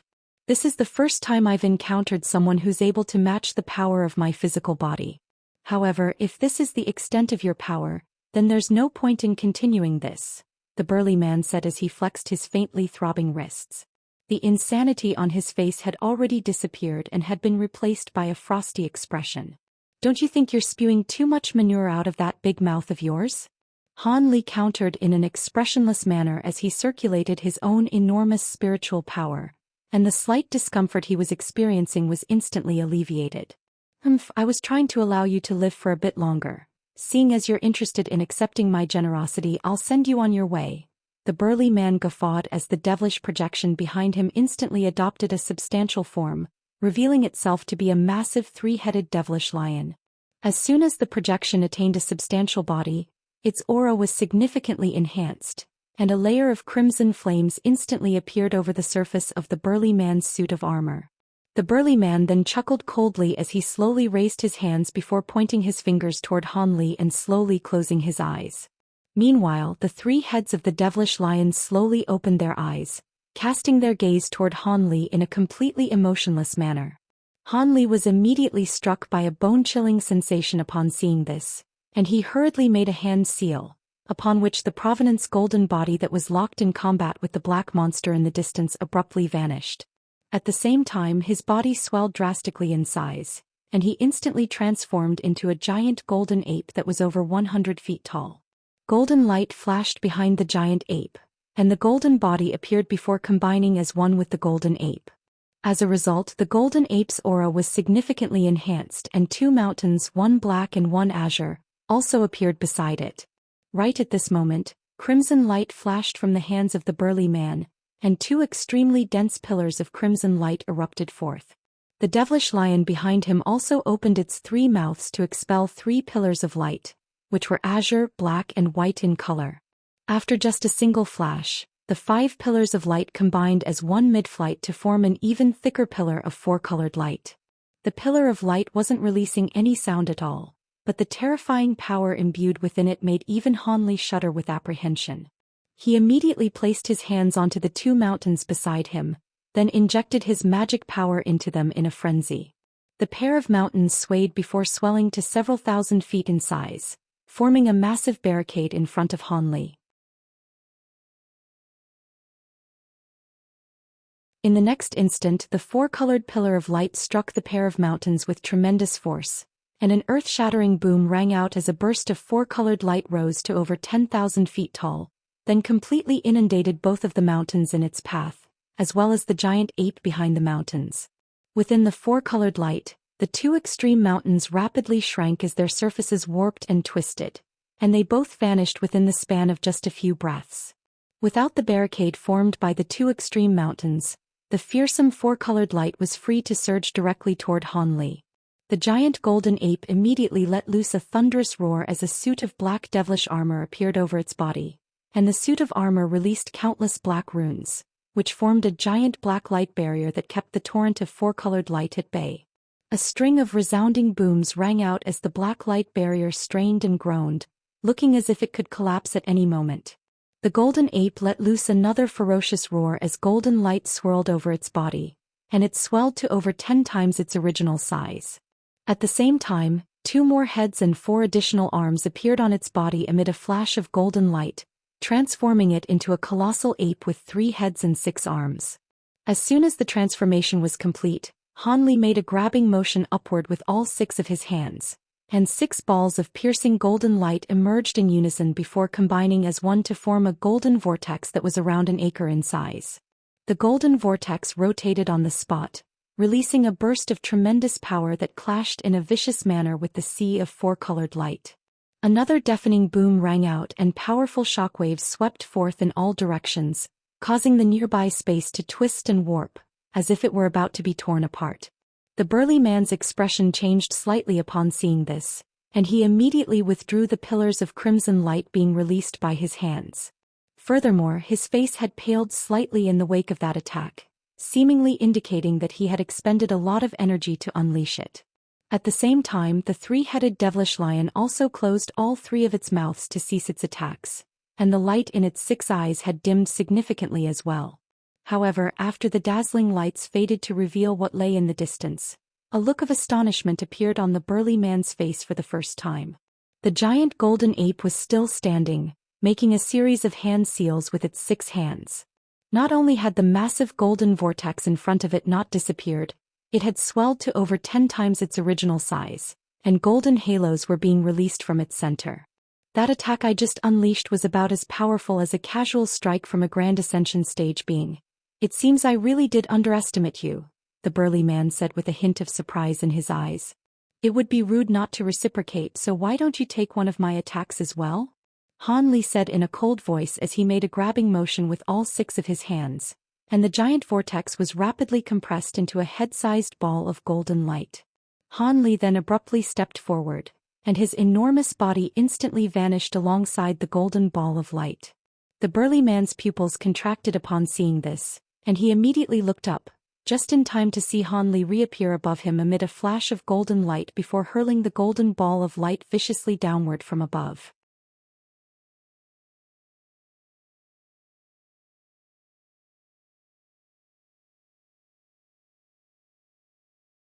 The golden ball of light wasn't very large, but as soon as it was hurled through the air, it instantly reverted back into a giant vortex that came crashing down toward the burly man. A burst of enormous invisible force erupted out of the vortex, forcing the burly man down into a hunched-over position. At the same time, the nearby space twisted and warped, looking as if it were about to crumble at any moment.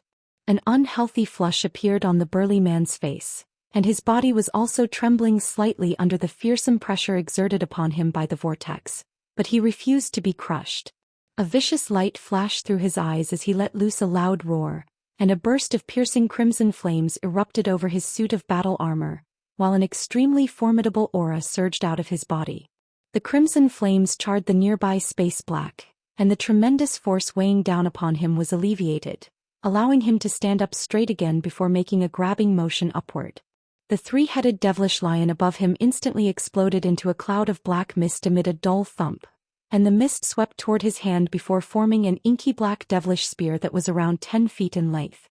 The entire spear was shimmering with black spiritual light, and the spearhead was split up into 3 prongs, all of which were covered in blue spiritual symbols and engraved with the image of a fierce lion's head.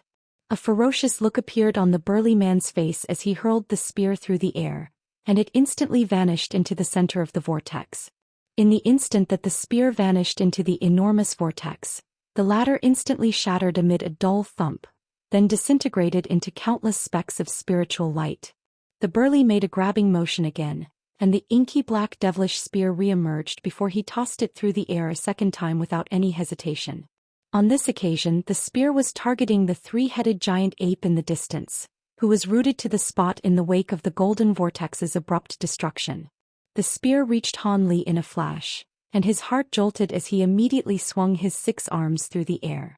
6 shimmering golden heavy weapons instantly appeared in his hands before being swung viciously toward the black spear. An earth-shattering boom erupted as golden light and black chi intertwined before both were vanquished at the same time.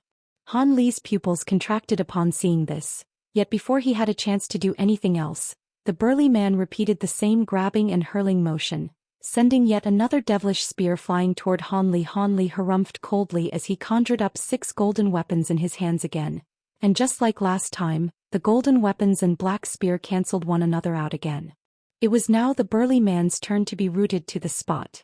During this split-second delay, Han Li let loose a low roar as he conjured up another set of 6 weapons before hurling them forward all at once. His 3 heads began to chant in unison, and bright golden light emanated from the 6 weapons as they rapidly released one projection after another. In the blink of an eye, several thousand golden projections had appeared, and all of them were raining down from above, creating a magnificent sight to behold. The burly man's expression darkened upon seeing this, but he wasn't panicked in the slightest. Instead, a cold smile appeared on his face as he expelled a ball of purple light out of his mouth.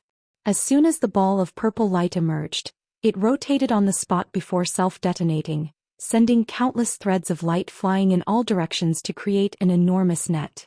The golden projections hurtled into the net in a torrential downpour, and a rapid string of explosions ensued. Golden and purple light intertwined as the entire net tremored and flashed violently, looking as if it could be torn apart at any moment.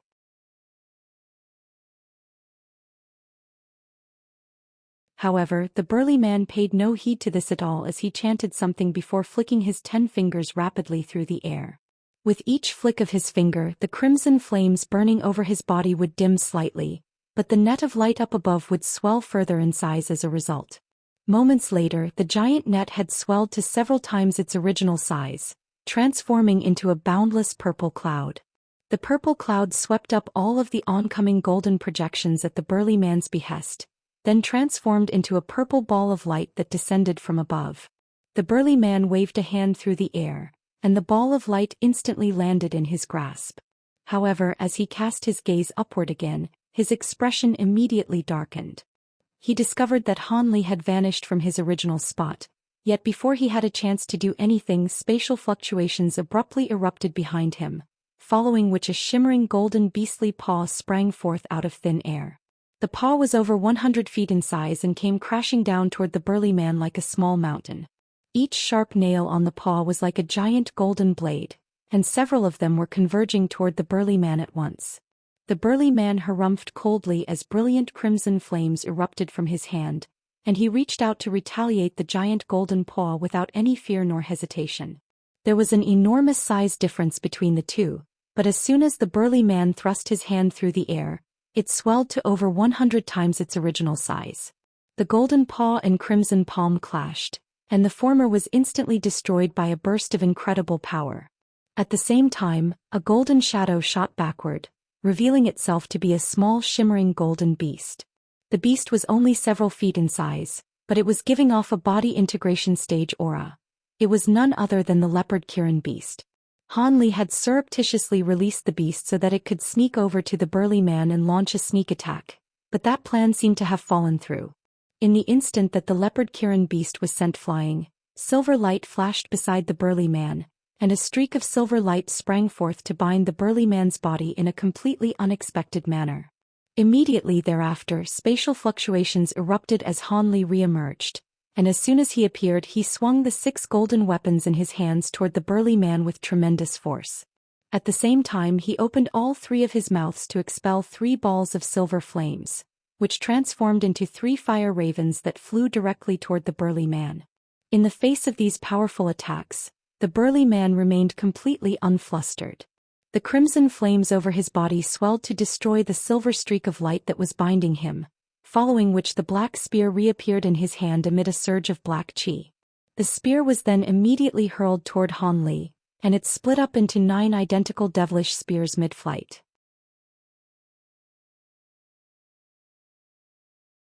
Six of them hurtled directly toward the 6 golden weapons, while the remaining 3 were aimed at the 3 silver fire ravens.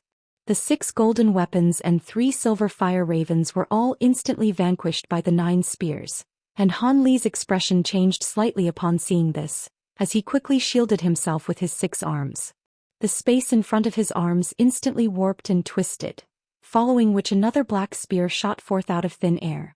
However, before it could strike Han Li's arms, black gauntlets appeared on his arms amid a surge of black runes, and both the gauntlets and the spear instantly vanished upon coming into contact with one another.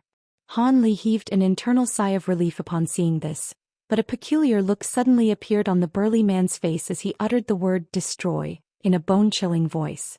Black light flashed from where the black spear had just vanished, and a miniature spear that was only around half a foot in length sprang forth in a completely silent manner. Under the disguise of the larger spear, even Han Li's enormous spiritual sense completely failed to detect this miniature spear, and he didn't have a chance to do anything before the spear struck his bare arms and exploded violently. A giant ball of black light that was over 10,000 feet in size appeared in midair, completely enveloping Han Li's body like a black sun. Han Li only had time to conjure up a layer of golden light around himself before he was completely inundated by the inky black light. Meanwhile, the black devilish sun was still expanding at a rapid rate, and everything in the surrounding area that was swept up into it was instantly reduced to dust. The burly man chortled with glee upon seeing this. No one's been able to survive my 9 devilish hierarchical spears yet. You should be quite proud of yourself for forcing me to unleash such an ability. The giant black sun finally began to shrink before vanishing after a few more flashes, and the burly man's laughter was abruptly cut off as an astonished look appeared on his face. Impossible! How could this be? The burly man said in a voice that was trembling slightly. There in the distance, a golden ball of light was hovering in midair. Within the golden light was a giant golden ape, a 5-colored phoenix and a massive silver bird. The giant golden ape had its hands pressed against the golden light, injecting bursts of golden spiritual light into it in a frenzy. The 5-colored phoenix and giant silver bird remained still on the spot, but the 5-colored light and silver lightning being released by them surged out of the golden light and formed 2 additional protective barriers. The giant ape, colorful phoenix and massive bird all wore completely wooden expressions that were devoid of spiritual nature. It was as if they were a trio of puppets. The burly man was stunned to see this, and he hurriedly cast his gaze around himself as if to try and find something, but there was nothing to be seen. He harumphed coldly as he suddenly waved a hand toward the distance, and a black object instantly appeared beside him. It was none other than that black ghostly monster that had been battling the Provenance golden body earlier. The black chi around the monster faded, revealing it to be a black wooden puppet with countless golden and silver runes inscribed onto the surface of its body. The puppet had an extremely menacing appearance with 4 remarkably long limbs, and faint crimson light flashing in its eyes.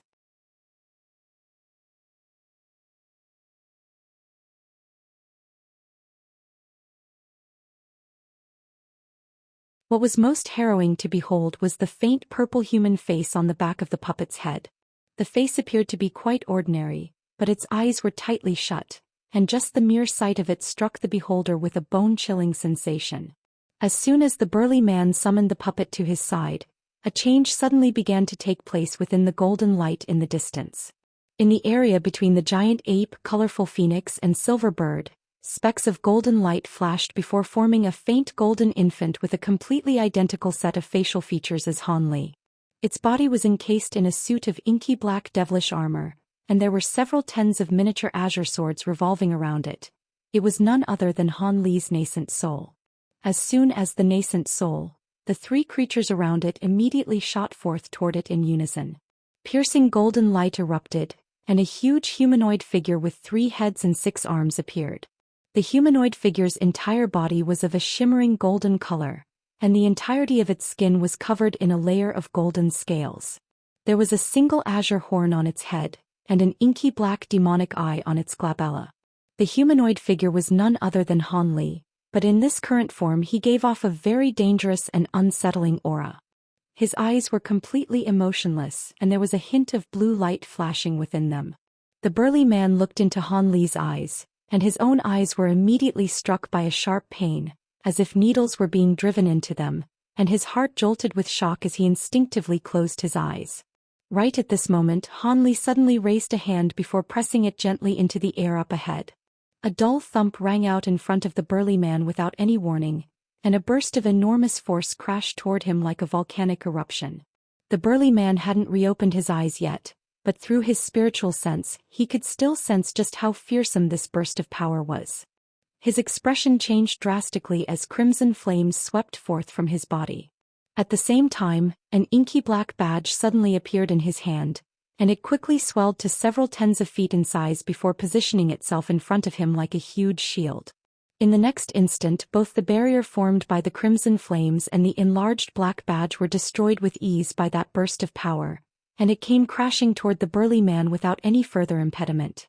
The burly man opened his eyes with an incredulous look on his face, but that was immediately replaced by a ferocious expression as he stomped his feet into the air down below before thrusting his hands forward violently.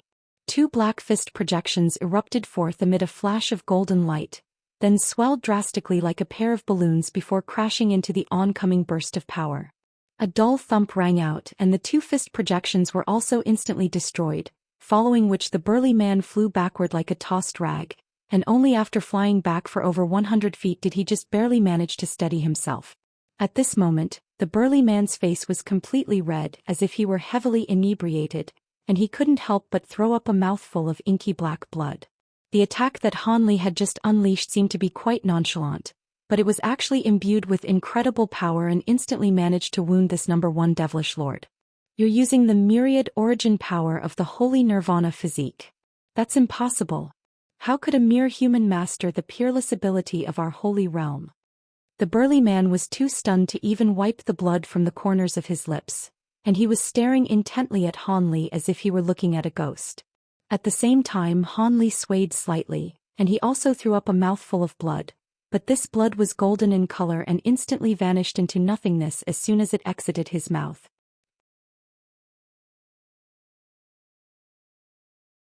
Myriad origin power? I guess that's what it is. Seeing as you've forced me to unleash this ability, there's no way I can allow you to live.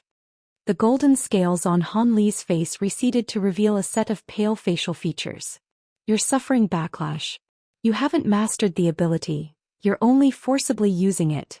It looks like you won't be able to unleash many more attacks of that caliber, the burly man said as his expression eased significantly. That is indeed true, but I'll only require one more attack to kill you, Han Li said in a cold voice. As soon as his voice trailed off, countless golden runes surged forth from his body. At the same time he laid a hand onto the back of his own head and 5 balls of golden light flew forth before transforming into 5 different projections, comprised of a giant ape, a colorful phoenix, a silver bird, a vibrant peacock and a golden dragon. As soon as these projections appeared, all of them let loose long cries before vanishing into Han Li's body in a flash. In the next instant, a layer of golden light flashed over Han Li's face, and he let loose a roar of agony as he made a hand seal, upon which his body swelled to over 100 feet in size. At the same time, a golden head and 2 golden scaled armors appeared on his body, giving him 2 heads and 4 arms. The second head also had an azure horn and a 3rd demonic eye, and the golden scale on his massive body fused in a flash to form a suit of intricate golden armor. The armor had no chinks at all and there were countless silver ruins on its surface. Furthermore, it was giving off a strong primordial aura, as if it had been created alongside heaven and earth. Second nirvana transformation. Have you gone insane? You can't even control first nirvana power, yet you're forcibly using second nirvana power?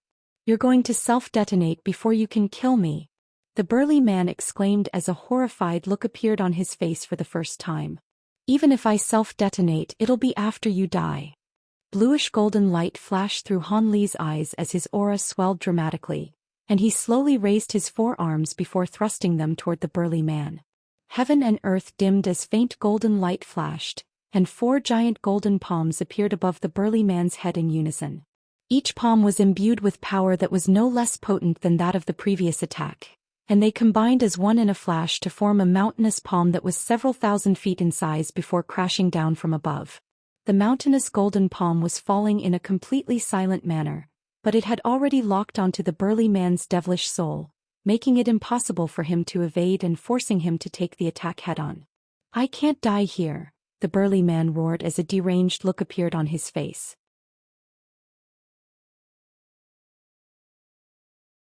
He raised both of his arms into the air to release a dozen or so balls of light of different colors, all of which were top-grade treasures that hurtled directly toward the giant golden palm. At the same time, piercing crimson flames erupted over his body, and a giant blade that was shimmering with golden and silver light appeared in his hands. He swung the blade upward with all his might, and a golden and silver blade projection swept forth before striking the golden palm before all of the top-grade treasures. An earth-shattering boom rang out, and the blade projection instantly exploded, sending streaks of golden and silver light sweeping through the surrounding air and slicing rifts into the nearby space. However, it hadn't been able to leave even the slightest trace on the golden palm. Right at this moment, the dozen or so top-grade treasures also struck the golden palm, and the burly man let loose a desperate roar as all of the treasures self-detonated in rapid succession. The enormous power generated by the detonation of the top-grade treasures instantly inundated the entire golden palm, and the resulting energy fluctuations sent gusts of fierce winds sweeping in all directions. However, the burly man was still in a panicked frenzy as he slashed the golden and silver blade in his hands wildly up into the air over and over again. One blade projection after another swept into the giant golden palm, and a relentless string of resounding booms rang out, shaking the entire heavens. Such a fearsome barrage of attacks naturally required a tremendous amount of magic power output, and the burly man's face was becoming paler and paler. However, the golden palm only tremored slightly in the face of his attacks, but continued to descend at an even pace. The burly man's horror became even more pronounced at the sight of the approaching golden palm, and he immediately decided to make one final roll of the dice. Black devilish chi erupted from behind him as that three-headed black devilish lion projection appeared once again, then plunged into the black wooden puppet beside him. A string of cracks and pops abruptly rang out from within the puppet's body, and halos of black light proliferated through the air. A layer of black light swirled over the surface of the puppet, and it transformed into a true three-headed devilish lion with a substantial form. The lion raised all three of its heads at once to send 3 pillars of light of different colors erupting up into the air, then fled the scene as a ball of black light. The giant golden palm continued to crash downward, destroying the pillars of light and blade projections with ease, then instantly reduced to the burly man's body to nothingness.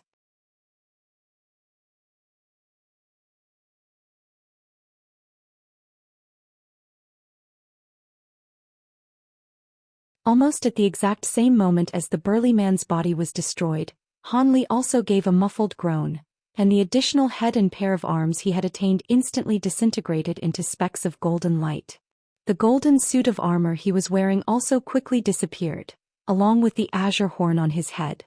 His giant body then reverted back to its original size and he was back to his normal human force. However, at this moment his face was completely pale and devoid of color, and his aura was also rapidly on the wane. In the instant that he reverted back to his human form, Han Li flipped both hands over to produce several small vials, and he opened all of them before tipping the pills in the vials into his mouth without exercising any discretion. An unhealthy flush then appeared on his face, and it was only alleviated after a layer of azure light flashed over his face. Han Li exhaled as his expression eased slightly, and he cast his gaze toward the spot where the burly man had been standing just a moment ago. The giant golden palm had disappeared in the instant that he had reverted back to his human form, so there was nothing to be seen in the distance. However, just as Han Li was about to withdraw his gaze, spatial fluctuations suddenly erupted, and a ball of black light appeared, containing the three-headed devilish lion puppet that had only just barely managed to escape the massive golden palm. It also cast its gaze toward the spot where the burly man's body had just disappeared, and its 3 heads let loose thunderous roars of fury in unison. "I've been cultivating that physical body for over 100,000 years. How dare you destroy it? I'm going to tear you into shreds and torture your soul for all of eternity." The devilish lion then instantly pounced toward Han Li as a streak of black light. It knew that in Han Li's current severely debilitated state, there was no way that he could be a match for this puppet. Thus, in its fit of fury and resentment, it was determined to kill Han Li as revenge for destroying its physical body. Han Li's brows furrowed slightly upon seeing this, and he murmured to himself, so he abandoned his physical body to save his soul. If he's only possessed a puppet, then he should be nowhere near as powerful as he normally would be. As soon as his voice trailed off, he immediately stomped a foot onto the ground down below, and a small white light formation appeared, upon which his body began to blur. "I won't let you get away," the devilish lion roared in an urgent voice at the sight of the teleportation formation, and it sped up significantly, reaching Han Li in a flash before slashing its claws toward him in an attempt to tear his body apart. However, it was already too late. A buzzing sound rang out from the formation, and Han Li vanished amid a flash of white light. The devilish lion puppet's claws instantly tore the light formation apart, but Han Li remained completely unscathed. However, the devilish lion clearly wasn't going to give up so easily. It released its enormous spiritual sense throughout the surrounding area, then opened all three of its mouths to blast 3 pillars of light toward a certain area of space. The 3 pillars of light struck the same spot in the air, and a loud explosion erupted as a figure stumbled out of thin air. A vicious look immediately appeared on the devilish lion's center head, but its expression then abruptly stiffened. The figure that had appeared up ahead was a small golden beast. It was none other than the leopard Kirin beast. The small beast had somehow switched places with Han Li and withstood that attack in his stead. It possessed early body integration stage powers and it hadn't expended much magic power during this battle, but it was clearly no match for the 3-headed devilish lion. Not only had it been forced to reveal itself by the devilish lion's attack, a large patch of its golden fur had been charred black as well. Despite this, the leopard Kirin beast wasn't backing down at all, and it immediately let loose a low roar as a layer of golden light flashed over its body, upon which its charred fur immediately regenerated back to its original condition. At the same time, a golden Kirin projection had appeared behind it. So you possess a Kirin bloodline. Even so, you're only asking for death by standing in my way. The 3-headed devilish lion harumphed coldly as it lashed out with one of its inky black paws. Countless arcs of black lightning appeared over the paw, then vanished amid a resounding boom. In the next instant, black lightning appeared in the air above the leopard Kirin beast, then formed a giant black lightning paw that was around 10 feet in size before crashing down with tremendous force. Before the paw had fallen upon the leopard Kirin beast, several bolts of black lightning came crashing down in advance. Spatial fluctuations erupted down below, and an azure humanoid figure appeared. It was none other than Han Li, and even though his aura was still very feeble, he remained completely unfazed by the sight of the giant lightning paw crashing down from above. Instead, a cold smile appeared on his face. Right at this moment, the leopard Kirin beast let loose a ferocious roar and split up into over 10 projections in midair, all of which appeared right above Han Li's head in a wraith-like manner. The projections then unleashed countless yellow claw projections that hurtled through the air, intertwining to form a giant net that sped directly toward the black lightning paw. A resounding boom rang out as black lightning erupted from the giant black paw, destroying the oncoming net of claw projections with ease. Around a dozen thick bolts of lightning then destroyed all of the leopard Kirin beast projections, and the true body of the leopard Kirin beast was also struck. It let loose an anguished howl as it sprang back for over 100 feet. An even larger section of its fur had been charred black, and its aura had also been debilitated somewhat.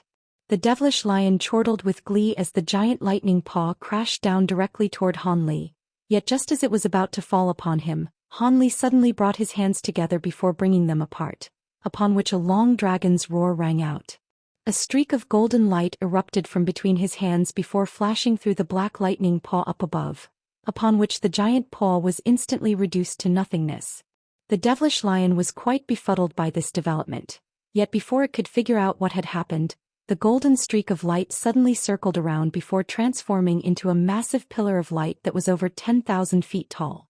Within the pillar of light was a halberd projection, and countless specks of golden light instantly appeared in the surrounding area before surging toward the projection like moths to a flame.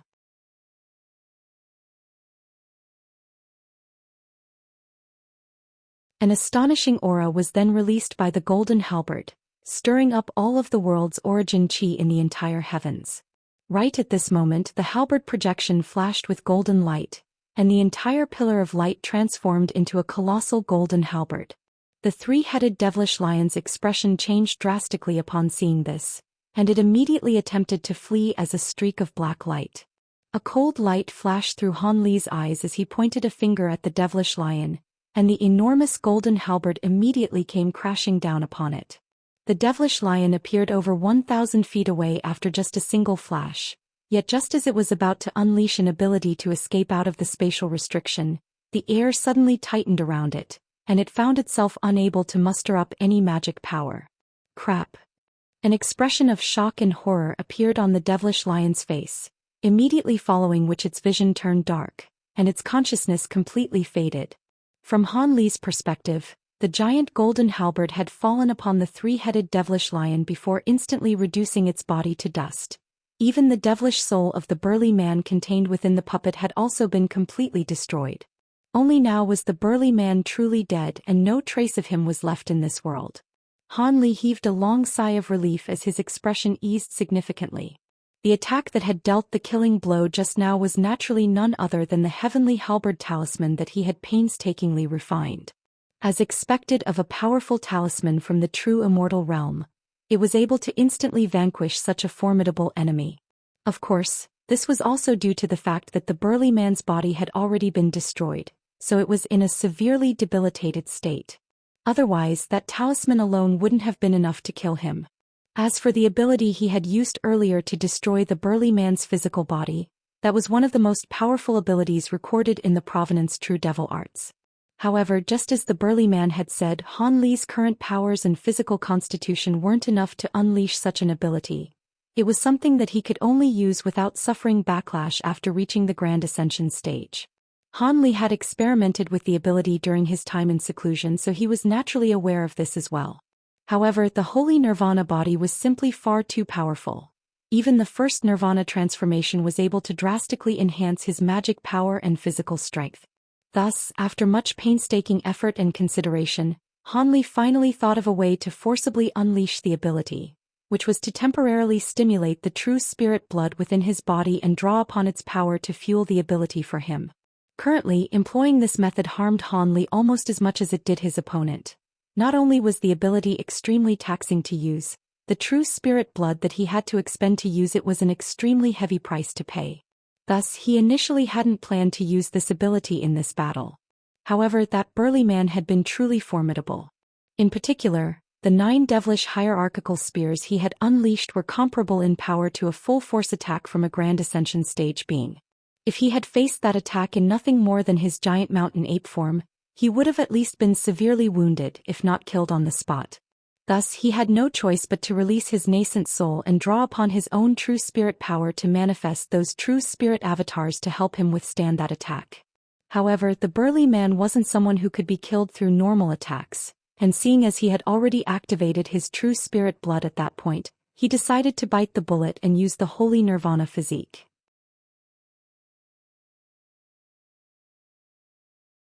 Of course, Han Li was able to use the ability without any fear of its after effects, as he also had another trump card in the form of the heavenly halberd talisman up his sleeve.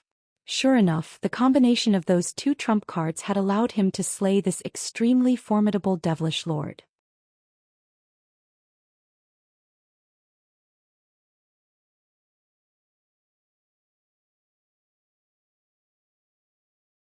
However, at this point he had expended most of his magic power, and his combat prowess was now pitifully weak. As such, he had no choice but to summon a yellow futon and immediately sat down onto it to meditate and recuperate. The pills that he had taken earlier had ensured that he didn't self-detonate, but there was naturally no way that he could have absorbed all of them in such a short time, so there was an extremely fearsome burst of medicinal power gathered within his body. If he couldn't repress this medicinal power in time, then the consequences would be catastrophic. Thankfully, there was a spatial restriction around him, and the leopard Kirin beast was also present, so he didn't have to worry about being disrupted. A short while later, a layer of golden light appeared over Han Li's body, and he suddenly made a hand seal before pointing a finger toward his own chest several times in rapid succession. A dozen or so hair-thin silver threads shot forth before vanishing into his body in a flash, sealing off some vital parts of his meridians. He then swept sleeve through the air to release a dozen or so talismans of different colors, which also flew directly toward his body. These talismans exploded into balls of flames amid a string of dull thumps, then transformed into several large runs that vanished into his body in a flash. Han Li gave a muffled groan as golden light swept over his face, and his aura swelled slightly before immediately returning to a stable condition. Moments later he exhaled and finally opened his eyes. "I've managed to repress everything for now. I wonder how things are going on the other end," Han Li murmured to himself as he rose to his feet, then cast his gaze toward a certain direction. Buddhist monk Jin Yu and the white-robed elderly man were most likely still locked in battle against the Shuaiguang clone.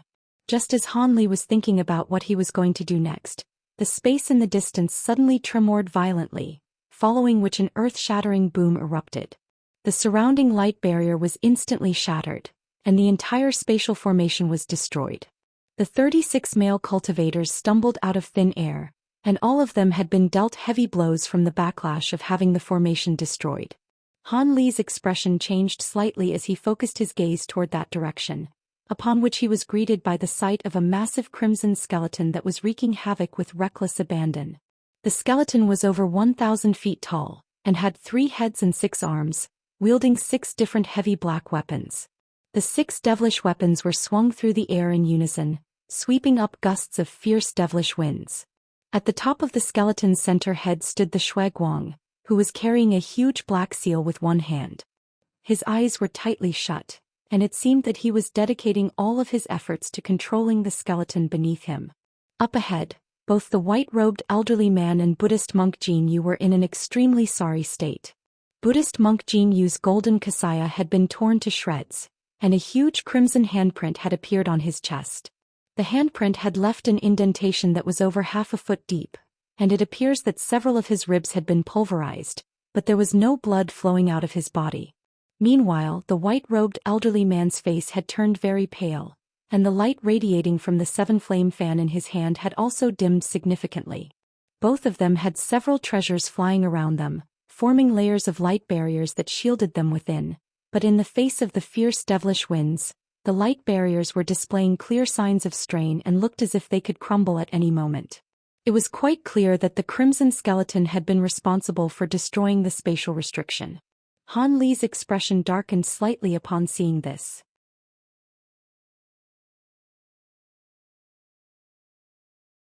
This final Shuiguang clone seemed to be far more powerful than he had anticipated. Even so, his expression remained completely unchanged, and an object suddenly appeared in his hand, which was concealed within his sleeve. Following the disappearance of the restriction, the 3 combatants naturally caught sight of Han Li. Expressions of elation immediately appeared on the faces of the white-robed elderly man and Buddhist monk Jinyu, while a bewildered look appeared in Shuiguang's eyes. They had only been separated from Han Li and the burly devilish man for a short time, but now Han Li was completely unscathed, while the burly man was nowhere to be seen. Shuiguang was well aware of just how powerful the burly man was. Even his true body may not be able to kill the burly man. As such, he immediately arrived at the conclusion that there was no way that Han Li could have killed the burly man, and he hurriedly swept his gaze through the surrounding area. "Fellow Taoist Han, please come and assist us." After failing to sense the burly devilish man's aura, Shuiguang swept his spiritual sense toward Han Li, following which the giant crimson skull beneath him immediately lashed out toward Han Li with its 6 devilish weapons. A gust of fierce devilish wind swept forth, and within the gust of black wind were over 1,000 devilish weapon projections of different descriptions. It was clear that Shuiguang had sensed just how feeble Han Li's aura currently was, and he immediately made an attempt to kill Han Li on the spot. Indeed, this attack was extremely powerful, and it would not be an easy task for Han Li to withstand it in his current state. However, he remained completely unflustered and merely swept a sleeve through the air to release an inky black bracelet, which in turn released countless golden flowers. These golden flowers circled around before transforming into over 10,000 fist-sized golden beetles, all of which were extremely ferocious in appearance. These were none other than Han Li's mature gold-devouring beetles. Even though Han Li's physical body and magic power were both in a severely depleted state, his spiritual sense was still close to its peak condition, so he was able to control all of these gold-devouring beetles with relative ease.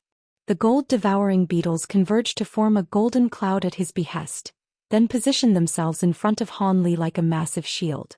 The devilish containing the countless weapon projections struck the wall of golden beetles amid a resounding boom, but the wall refused to budge and managed to keep the devilish winds at bay. Shuiguang's expression changed slightly upon seeing this, yet before he had a chance to do anything, Han Li suddenly pointed a finger toward him and instructed, "Go." The golden wall of beetles immediately split up into a buzzing swarm, and after just a few flashes, it had reached the crimson skeletons. "Gold-devouring beetles?" Shuiguang exclaimed as his expression changed drastically.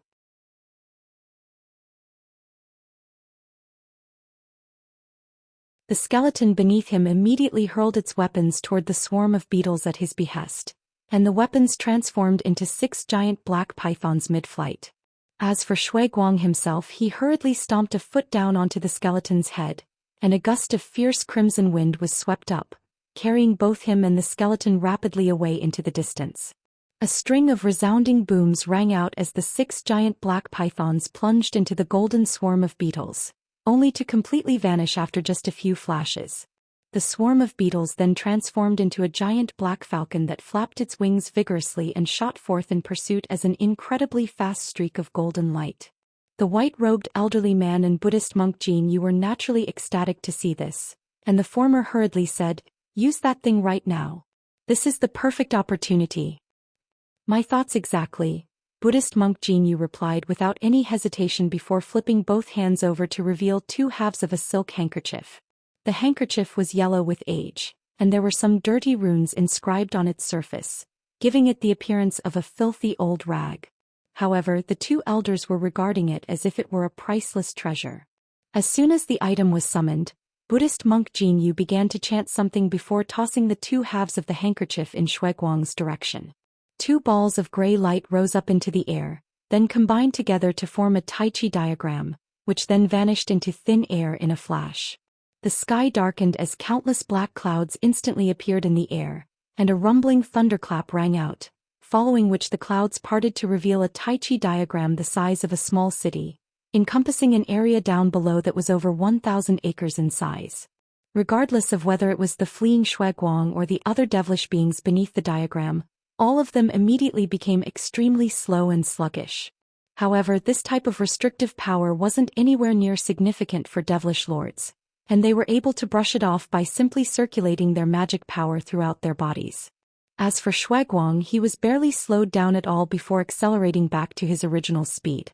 However, right at this moment, the white-robed elderly man and Buddhist monk Jin both began to chant something, and their voices reverberated over the entire battlefield. In the next instant, the giant Tai Chi diagram shrank down to only around an acre in size, with Shui Guang situated right at its very center. Countless 5-colored runes then surged out of the diagram in a frenzy. It was as if the diagram had suddenly attained a substantial form.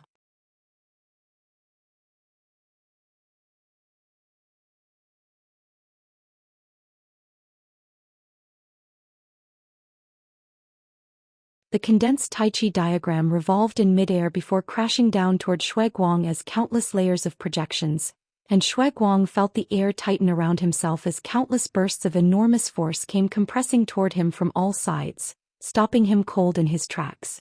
The tremendous force then formed a massive vortex that swept up both Shui Guang and the massive skeleton beneath him, threatening to tear them both into countless pieces. "This is profound heavenly holy artifact," Shui Guang exclaimed as he hurriedly tossed the large black seal in his hand upward. The seal immediately swelled to the size of a pavilion, then released countless streaks of black light that hurtled directly toward the Tai Chi diagram.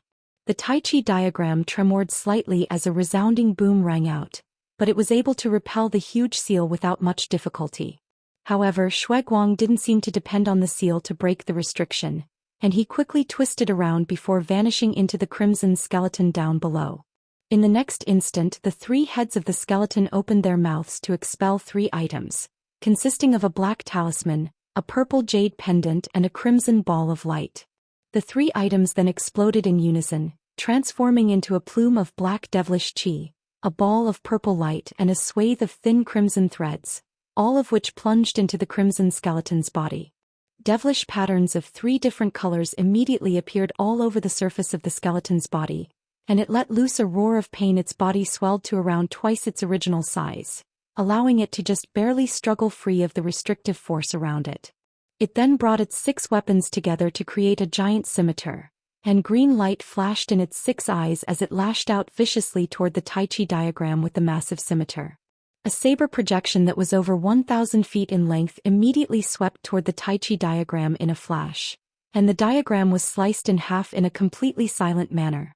The surrounding restrictive force was instantly significantly alleviated, and Shui Guang was ecstatic as he prepared to flee into the distance again. However, right at this moment, both the white-robed elderly man and Buddhist monk Jinyu opened their mouths in unison to expel a ball of blood essence each, which transformed into 2 clouds of blood mist that vanished into thin air. At the same time, several unfamiliar auras arose from within the Tai Chi diagram that had just been sliced in half, and it instantly regenerated to its original condition before rapidly rotating on the spot again. At this point, the giant crimson skeleton had only just risen less than 200 feet into the air when it was struck by a renewed burst of tremendous force that sent it crashing down onto the ground again. Shuaiguang was naturally furious to see this, and the crimson skeleton swung its devilish scimitar repeatedly through the air at his behest, sending huge black saber formations sweeping upward to destroy the Tai Chi diagram over and over again. However, regardless of how much damage the Tai Chi diagram sustained, it would instantly regenerate amid flashes of spiritual light, thereby preventing the crimson skeleton from being able to escape. In order to fuel its regeneration, the white-robed elderly man and Buddhist monk Jinyu were forced to expel one mouthful of blood essence after another, and as they did so, their physical bodies were becoming shriveled up at a rate that was discernible to the naked eye. It was clear that they were truly giving it their all. Shuaiguang was naturally very bewildered by this situation, and he immediately gritted his teeth, upon which 4 of the crimson skeleton's 6 arms exploded into clouds of blood mist at his behest.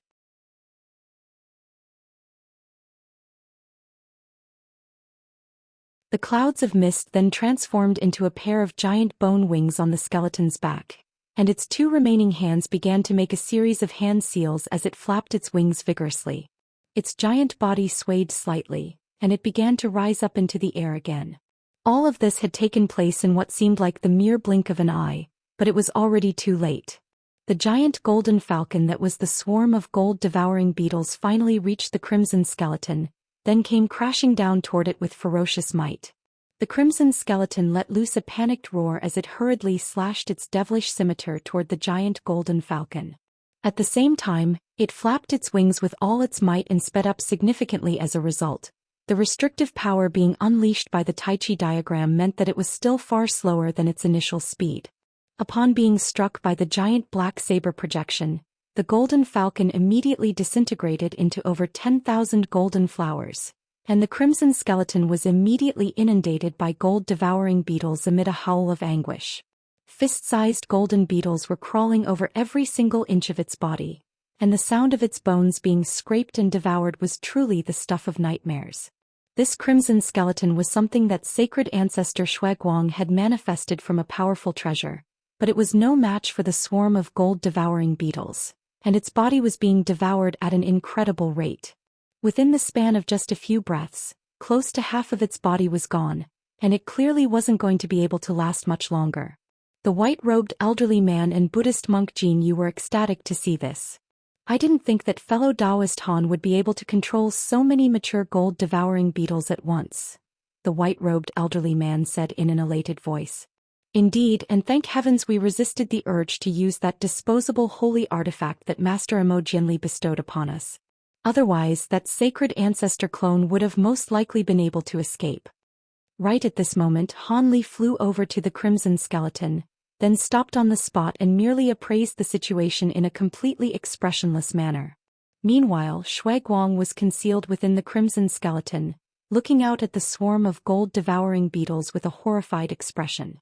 At this point, the crimson skeleton had already been reduced to only several tens of feet in size, and it would no longer be able to protect him for long. All of a sudden, he gritted his teeth and made a hand seal, upon which an earth-shattering boom rang out, and what remained of the crimson skeleton exploded into a ball of crimson light, sending all of the gold-devouring beetles flying back through the force of the explosion. However, around a dozen of these beetles were able to advance through the shockwaves, and they instantly pounced onto Shuaiguang's body before sinking their fangs into him with reckless abandon. These were the 13 purple-striped gold-devouring beetles that Han Li had nurtured, and he had snuck them into the swarm of gold-devouring beetles.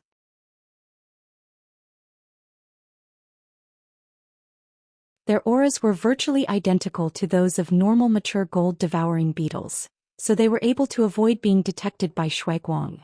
Shuaiguang was immediately struck by a sense of excruciating pain, but he knew that this was his last opportunity to escape.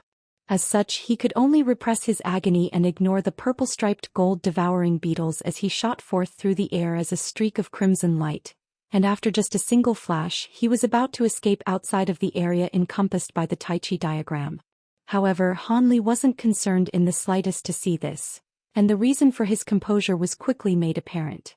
In the next instant, golden light flashed ahead of the streak of crimson light, and a dozen or so golden beastly projections appeared, along with a swathe of countless claw projections. A string of explosions rang out, and the beastly projections were all sent flying and revealed to have originated from a small golden beast, but as a result the crimson streak of light was stalled for a moment, and that was enough for the swarm of gold-devouring beetles to completely inundate him once again. A blood-curdling howl rang out as Shui Guang desperately made a series of hand seals, releasing gusts of fierce crimson winds and bursts of inky black devilish chi. But regardless of what type of ability he unleashed, the gold-devouring beetles continued to cling to his body and refused to let go. In the face of these indestructible gold-devouring beetles, Shui Guang was completely at their mercy, and mere moments later, his body was completely devoured. Even his nascent soul hadn't managed to escape. The swarm of gold-devouring beetles then dispersed and quickly flew back up Han Li's sleeve.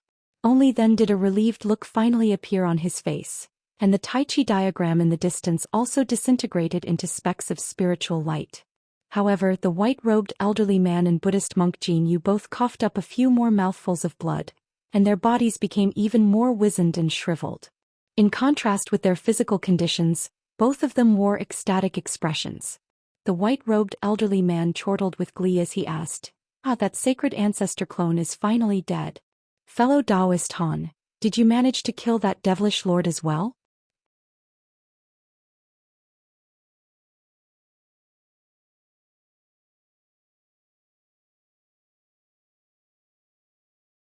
I did. He was a very troublesome opponent, but I managed to kill him in the end, Han Li replied with a faint smile. You have truly made an unmatched contribution in this battle and sealed our victory, fellow Taoist Han. The white-robed elderly man became even more ecstatic upon hearing this, and he abruptly took a deep breath before letting loose a thunderous roar. Devilish scum, your sacred ancestor has already been slain. The only fate that awaits all of you is death. His voice rumbled throughout the entire battlefield like an explosive thunderclap, and it was clearly audible to all human, demonic, and devilish beings.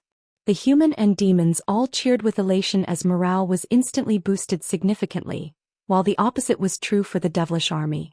The devilish lords immediately turned their attention toward the white-robed elderly man, and their hearts were filled with astonishment upon seeing the absence of the Shui Guang clone and the burly devilish lord. The white-robed elderly man and Buddhist monk Jin Yu then immediately rushed toward the battle that was taking place closest to them. This was a battle between two Deep Heaven City elders and two devilish lords, and the latter's expressions changed drastically as they exchanged a bewildered glance. Run! One of the devilish lords, who was an azure-armored elderly man, roared. The other devilish lord was entirely enveloped in black chi, and he harumphed coldly as he rubbed his hands together before thrusting them forward. A loud boom rang out as countless bolts of black lightning erupted forth, thereby temporarily forcing back the two human elders. Immediately thereafter, the devilish lord released an inky black canoe, which he flew onto in a flash before instantly fleeing the scene. As for the azure-armored elderly man, he had already summoned an azure flag, and he swept it through the air to release a burst of azure light that completely inundated his body. The devilish lord vanished amid a flash of azure light, then re-emerged amid a burst of spatial fluctuations several thousand feet away before disappearing yet again. The two devilish lords had fled without any hesitation. The two Deep Heaven City elders who were battling them were naturally unwilling to let them escape, and they immediately prepared to set off in pursuit once the black lightning was nullified. However, the white-robed elderly man and Buddhist monk Jin Yu immediately urged them not to go. The white-robed elderly man's lips tremored as he transmitted his voice to the two elders. Don't worry about those retreating devilish lords. Help out our other fellow Taoists first. Immediately thereafter he changed directions and flew toward another battle. The two elders were instantly enlightened upon hearing this, and they also went to assist other allies. In the blink of an eye, the entire devilish army had been plunged into complete turmoil. Many of the devilish lords were already fleeing the scene, while some of the more stubborn ones tried to continue onward, only to be surrounded by multiple human and demon body integration cultivators at once, and some of them were slain on the spot while others were forced to flee after sustaining severe injuries. Without the presence of the devilish lords, the low-grade devilish beings on the battlefield naturally flew into a blind panic, and they also began to retreat in a horrified frenzy. The humans and demons had also suffered severe casualties, but their morale was at an all-time high as they rushed forward in hot pursuit.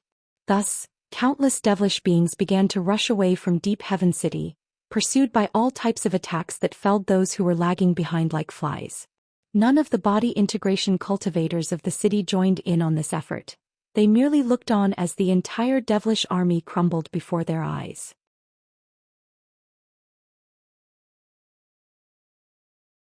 Shortly thereafter, the entire devilish army had been chased far away from Deep Heaven City, and all of them heaved a collective sigh of relief. The battle had truly been won now. At this point, even if another sacred ancestor clone were to descend upon this battlefield, they wouldn't be able to reverse the situation. Han Li stayed around for a while longer before flying back into the city with the leopard Kirin beast. The entire city had already been made aware of the devilish army's defeat, and everyone was celebrating on the streets to express their elation. Thus, the city had suddenly become a very lively and bustling place, and even Han Li was feeling very gratified upon seeing this. However, he displayed no intention of stopping as he continued to fly back to his own abode. Not long after that, he reached the stone pagoda before flying into it without any hesitation. Instead of returning to the top floor, he went directly to the secret chamber that was over 1,000 feet below the stone pagoda. He activated the restrictions there, then issued the leopard Kirin beast a few instructions before immediately going into a meditative state. His energy reserves were severely depleted, and there were all types of conflicting medicinal power within his body. As such, it was naturally best to address the situation as soon as possible, which was why he had returned early to go into seclusion. As for the human and demonic army, they were led by a group of body integration cultivators and pursued the fleeing devilish army for 3 days and 3 nights. During this process they slew next to no devilish lords, but around 50% to 60% of the low-grade and mid-grade devilish beings had been wiped out. This had been a truly crushing victory for Deep Heaven City, and embarked on a return journey in extremely high spirits. Of course, the elders had sent out a lot of scouts to spy on the rest of the devilish army in case they decided to launch another attack. Once they returned to the city, all of the people who had participated in the battle received an extremely warm welcome, and a massive feast was arranged in celebration. Unbeknownst to the vast majority of the city, the Deep Heaven City elders hadn't participated in the celebrations. Instead, they were having a secret meeting in a certain secluded hall with some other body integration cultivators, some of which were obscure cultivators who had been in seclusion in the city for many years, while others were reinforcements sent to Deep Heaven City by the Holy Island. All of the body integration cultivators were currently listening with stunned expressions as the white-robed elderly man recounted how the Shuiguang clone had been devoured by Han Li's gold-devouring beetles. To think that he was able to nurture over 10,000 mature gold-devouring beetles. That's incredible. So this fellow Taoist Han was responsible for killing both the Shuiguang clone and the late body integration stage devilish lord who was far more powerful even than a sacred ancestor clone. A burly man with a heavy black beard murmured.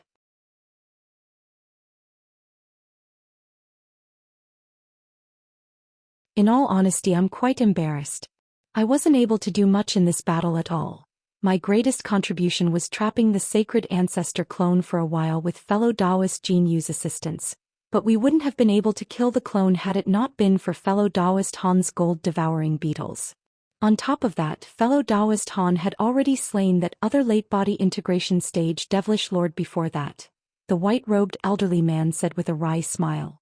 You're being far too self-critical, Brother Gu. Without the treasure unleashed by you and fellow Taoist Jin, it would have been very difficult for fellow Taoist Han's gold-devouring beetles to hunt down that sacred ancestor clone, a green-haired elderly man countered. That treasure was something that Master Mo Jianli had bestowed upon us. I wouldn't dare to take credit for something like that, the white-robed elderly man said as he shook his head emphatically. Without the huge amount of blood essence that you and fellow Taoist Jin had expended, the treasure wouldn't have been able to take effect. your contributions are far more significant than you proclaim them to be. If even your contributions don't count for anything, then the rest of us would have done less than nothing." The green-haired elderly man chuckled. At this moment, a woman in a long blue dress said with a smile, "Even setting that aside, the extensive planning done by you two prior to this battle is an extremely significant contribution. Having said that, judging from your description of this fellow Taoist Han's powers, he definitely ranks among the top 5 most powerful beings among our two races. I certainly can't leave without meeting someone like him. Where is he currently staying right now?" "Indeed, I would also like to meet him," someone else immediately chimed in.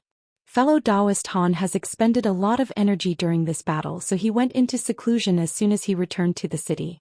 That's why he's not present at this meeting, and this is most likely not a good time to try and meet him," the white-robed elderly man said.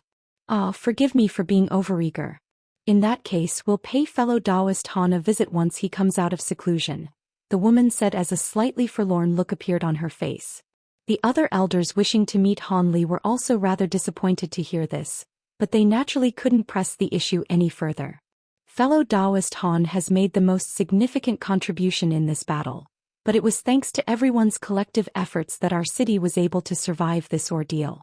I won't cheapen your efforts by extending any words of gratitude. Just know that if you ever need assistance from our city, we'll be sure to oblige," the white-robed elderly man said as he cupped his fist in a salute, and his words were echoed by the other elders of the city. The other body integration cultivators were quite elated to hear this. After all, a promise from the elders of Deep Heaven City was a very valuable intangible asset. "We may have won this battle, but we can't get complacent. After all, close to half the devilish army and almost all of the devilish lords have survived. If that sacred ancestor Shui Guang decides to bite the bullet and send another one of his clones into the spirit realm, we'll most likely have another grueling battle on our hands. If we want to prevent that happening, we have to take advantage of this opportunity to launch a counterattack and wipe out the remaining devilish army. We can't afford them any chance of making a resurgence," the white-robed elderly man said as a cold look appeared in his eyes.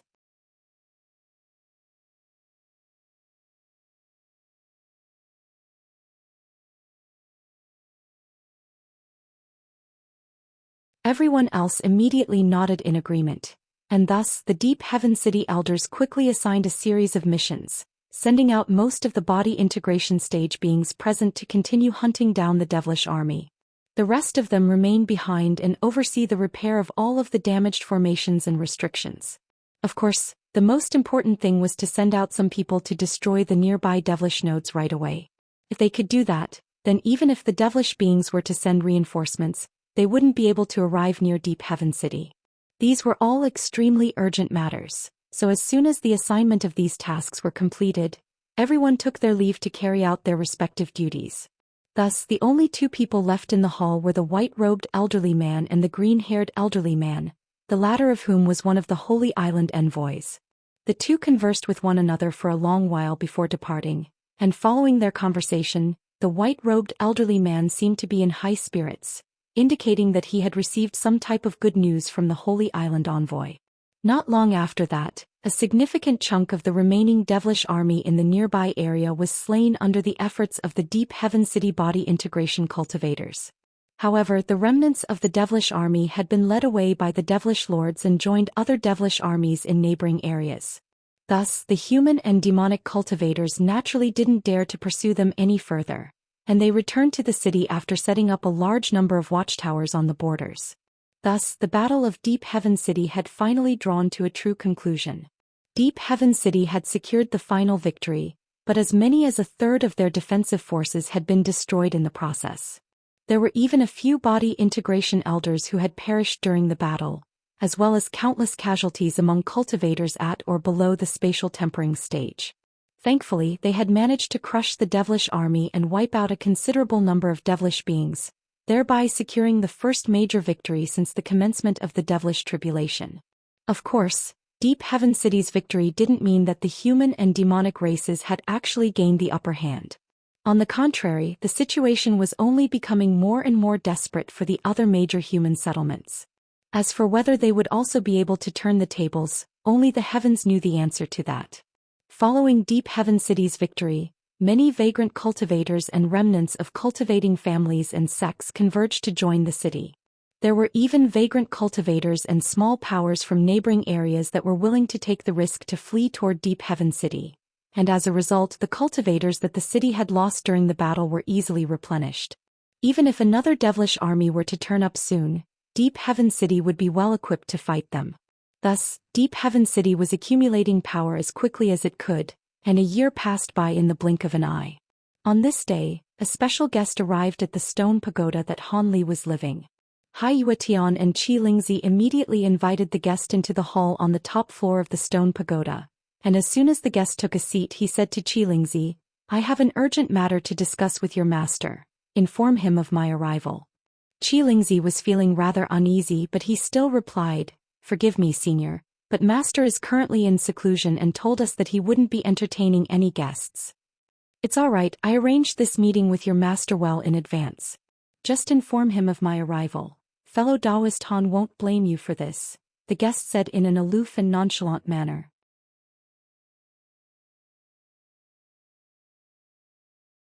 Qi Lingzi hesitated momentarily upon hearing this, but he knew that this guest was no ordinary body integration cultivator, so he could only agree to this request in the end. "In that case, I'll do as you say, senior." Thus, he flipped a hand over to summon a voice transmission talisman, then said something into it before letting it loose. Han Li had been in seclusion for an entire year in the secret chamber beneath the stone pagoda, and all of a sudden, golden light flashed from his body as he slowly opened his eyes. At this point he was close to returning to his peak condition, and he made a grabbing motion to draw a streak of light into his grasp out of thin air. He swept his spiritual sense into the object, then murmured to himself, "So it's him. Looks like I really will have to come out to meet him." As soon as his voice trailed off, he stood up from his futon, then flew out of the secret chamber as a streak of azure light.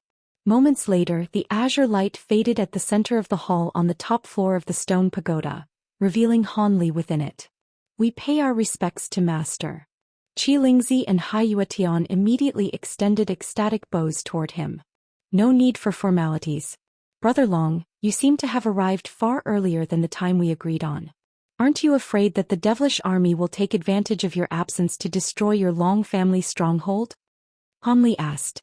The guest was none other than the Long family patriarch, and he was currently appraising Han Li with a hint of astonishment in his eyes.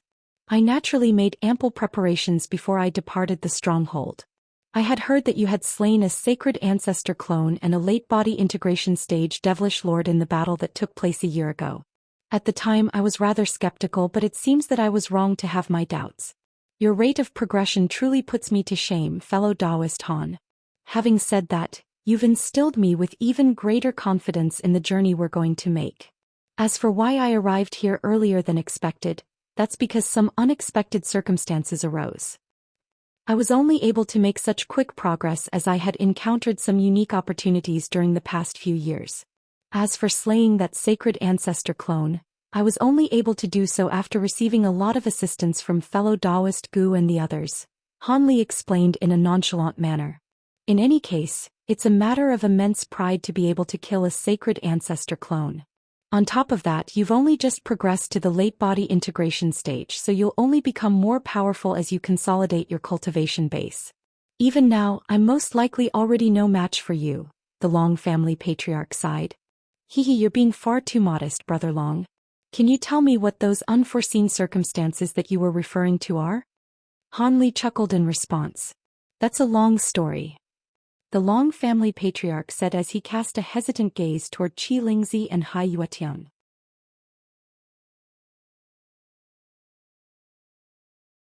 Han Li was immediately able to read between the lines, and he turned to his two disciples and instructed, "You two can leave for now." "Yes, master." The two of them naturally had no objections and departed from the hall. After that, Han Li swept a sleeve through the air to release a streak of azure light that vanished in a flash, and in the next instant, a layer of white light appeared to encompass the entire hall. "All right, there's no one else here aside from the two of us now. Go ahead, Brother Long," Han Li said with a smile. The Long family patriarch nodded as a solemn look appeared on his face. "As you may have already guessed, we're going to have to enter the Elder Devil realm earlier than planned. I received news that our two races are going to be launching a counterattack against the devilish army in the next few years, and the devilish patriarchs will also be descending into our spirit realm. Regardless of what the outcome of that battle is, we most likely won't have a chance to enter the Elder Devil realm. As such, if we don't want to miss this opportunity, then our only option would be to enter the Elder Devil realm prior to the commencement of this battle. The three devilish patriarchs. Han Li's expression changed slightly upon hearing this. So you've heard of them as well. These three patriarchs are the most powerful of the elder devils, and normal sacred ancestors are completely incomparable to them. I heard that many of the Grand Ascension stage beings from foreign races in our spirit realm have fallen by their hands, the Long family patriarch said in a grim voice. Han Li's expression also darkened upon hearing this, and a contemplative look appeared in his eyes. The Long family patriarch remained silent and waited for Han Li's response. Only after a long while did Han Li break the silence again. According to my knowledge, the three devilish patriarchs never leave the Elder Devil realm. Even those foreign race Grand Ascension stage beings only perished by their hands after venturing into the Elder Devil race. Are you sure that they're going to be descending into the spirit realm? Are you suspecting me of falsehood, Brother Han? The Long family patriarch asked. No, it's just that what you're saying is a very important piece of information, so I have to verify it, Han Li replied. In that case, you can rest assured, fellow Taoist Han. I received this information from the Holy Island, and it was revealed by Senior Ao Shao of the demon race, the Long family patriarch said. Han Li was quite surprised to hear this, and he hurriedly asked, Senior Ao Shao went to the Holy Island. You're tuning in to the Zhou Xian's Legacy YouTube channel. Don't forget to subscribe and join us on this journey to catch the most captivating stories.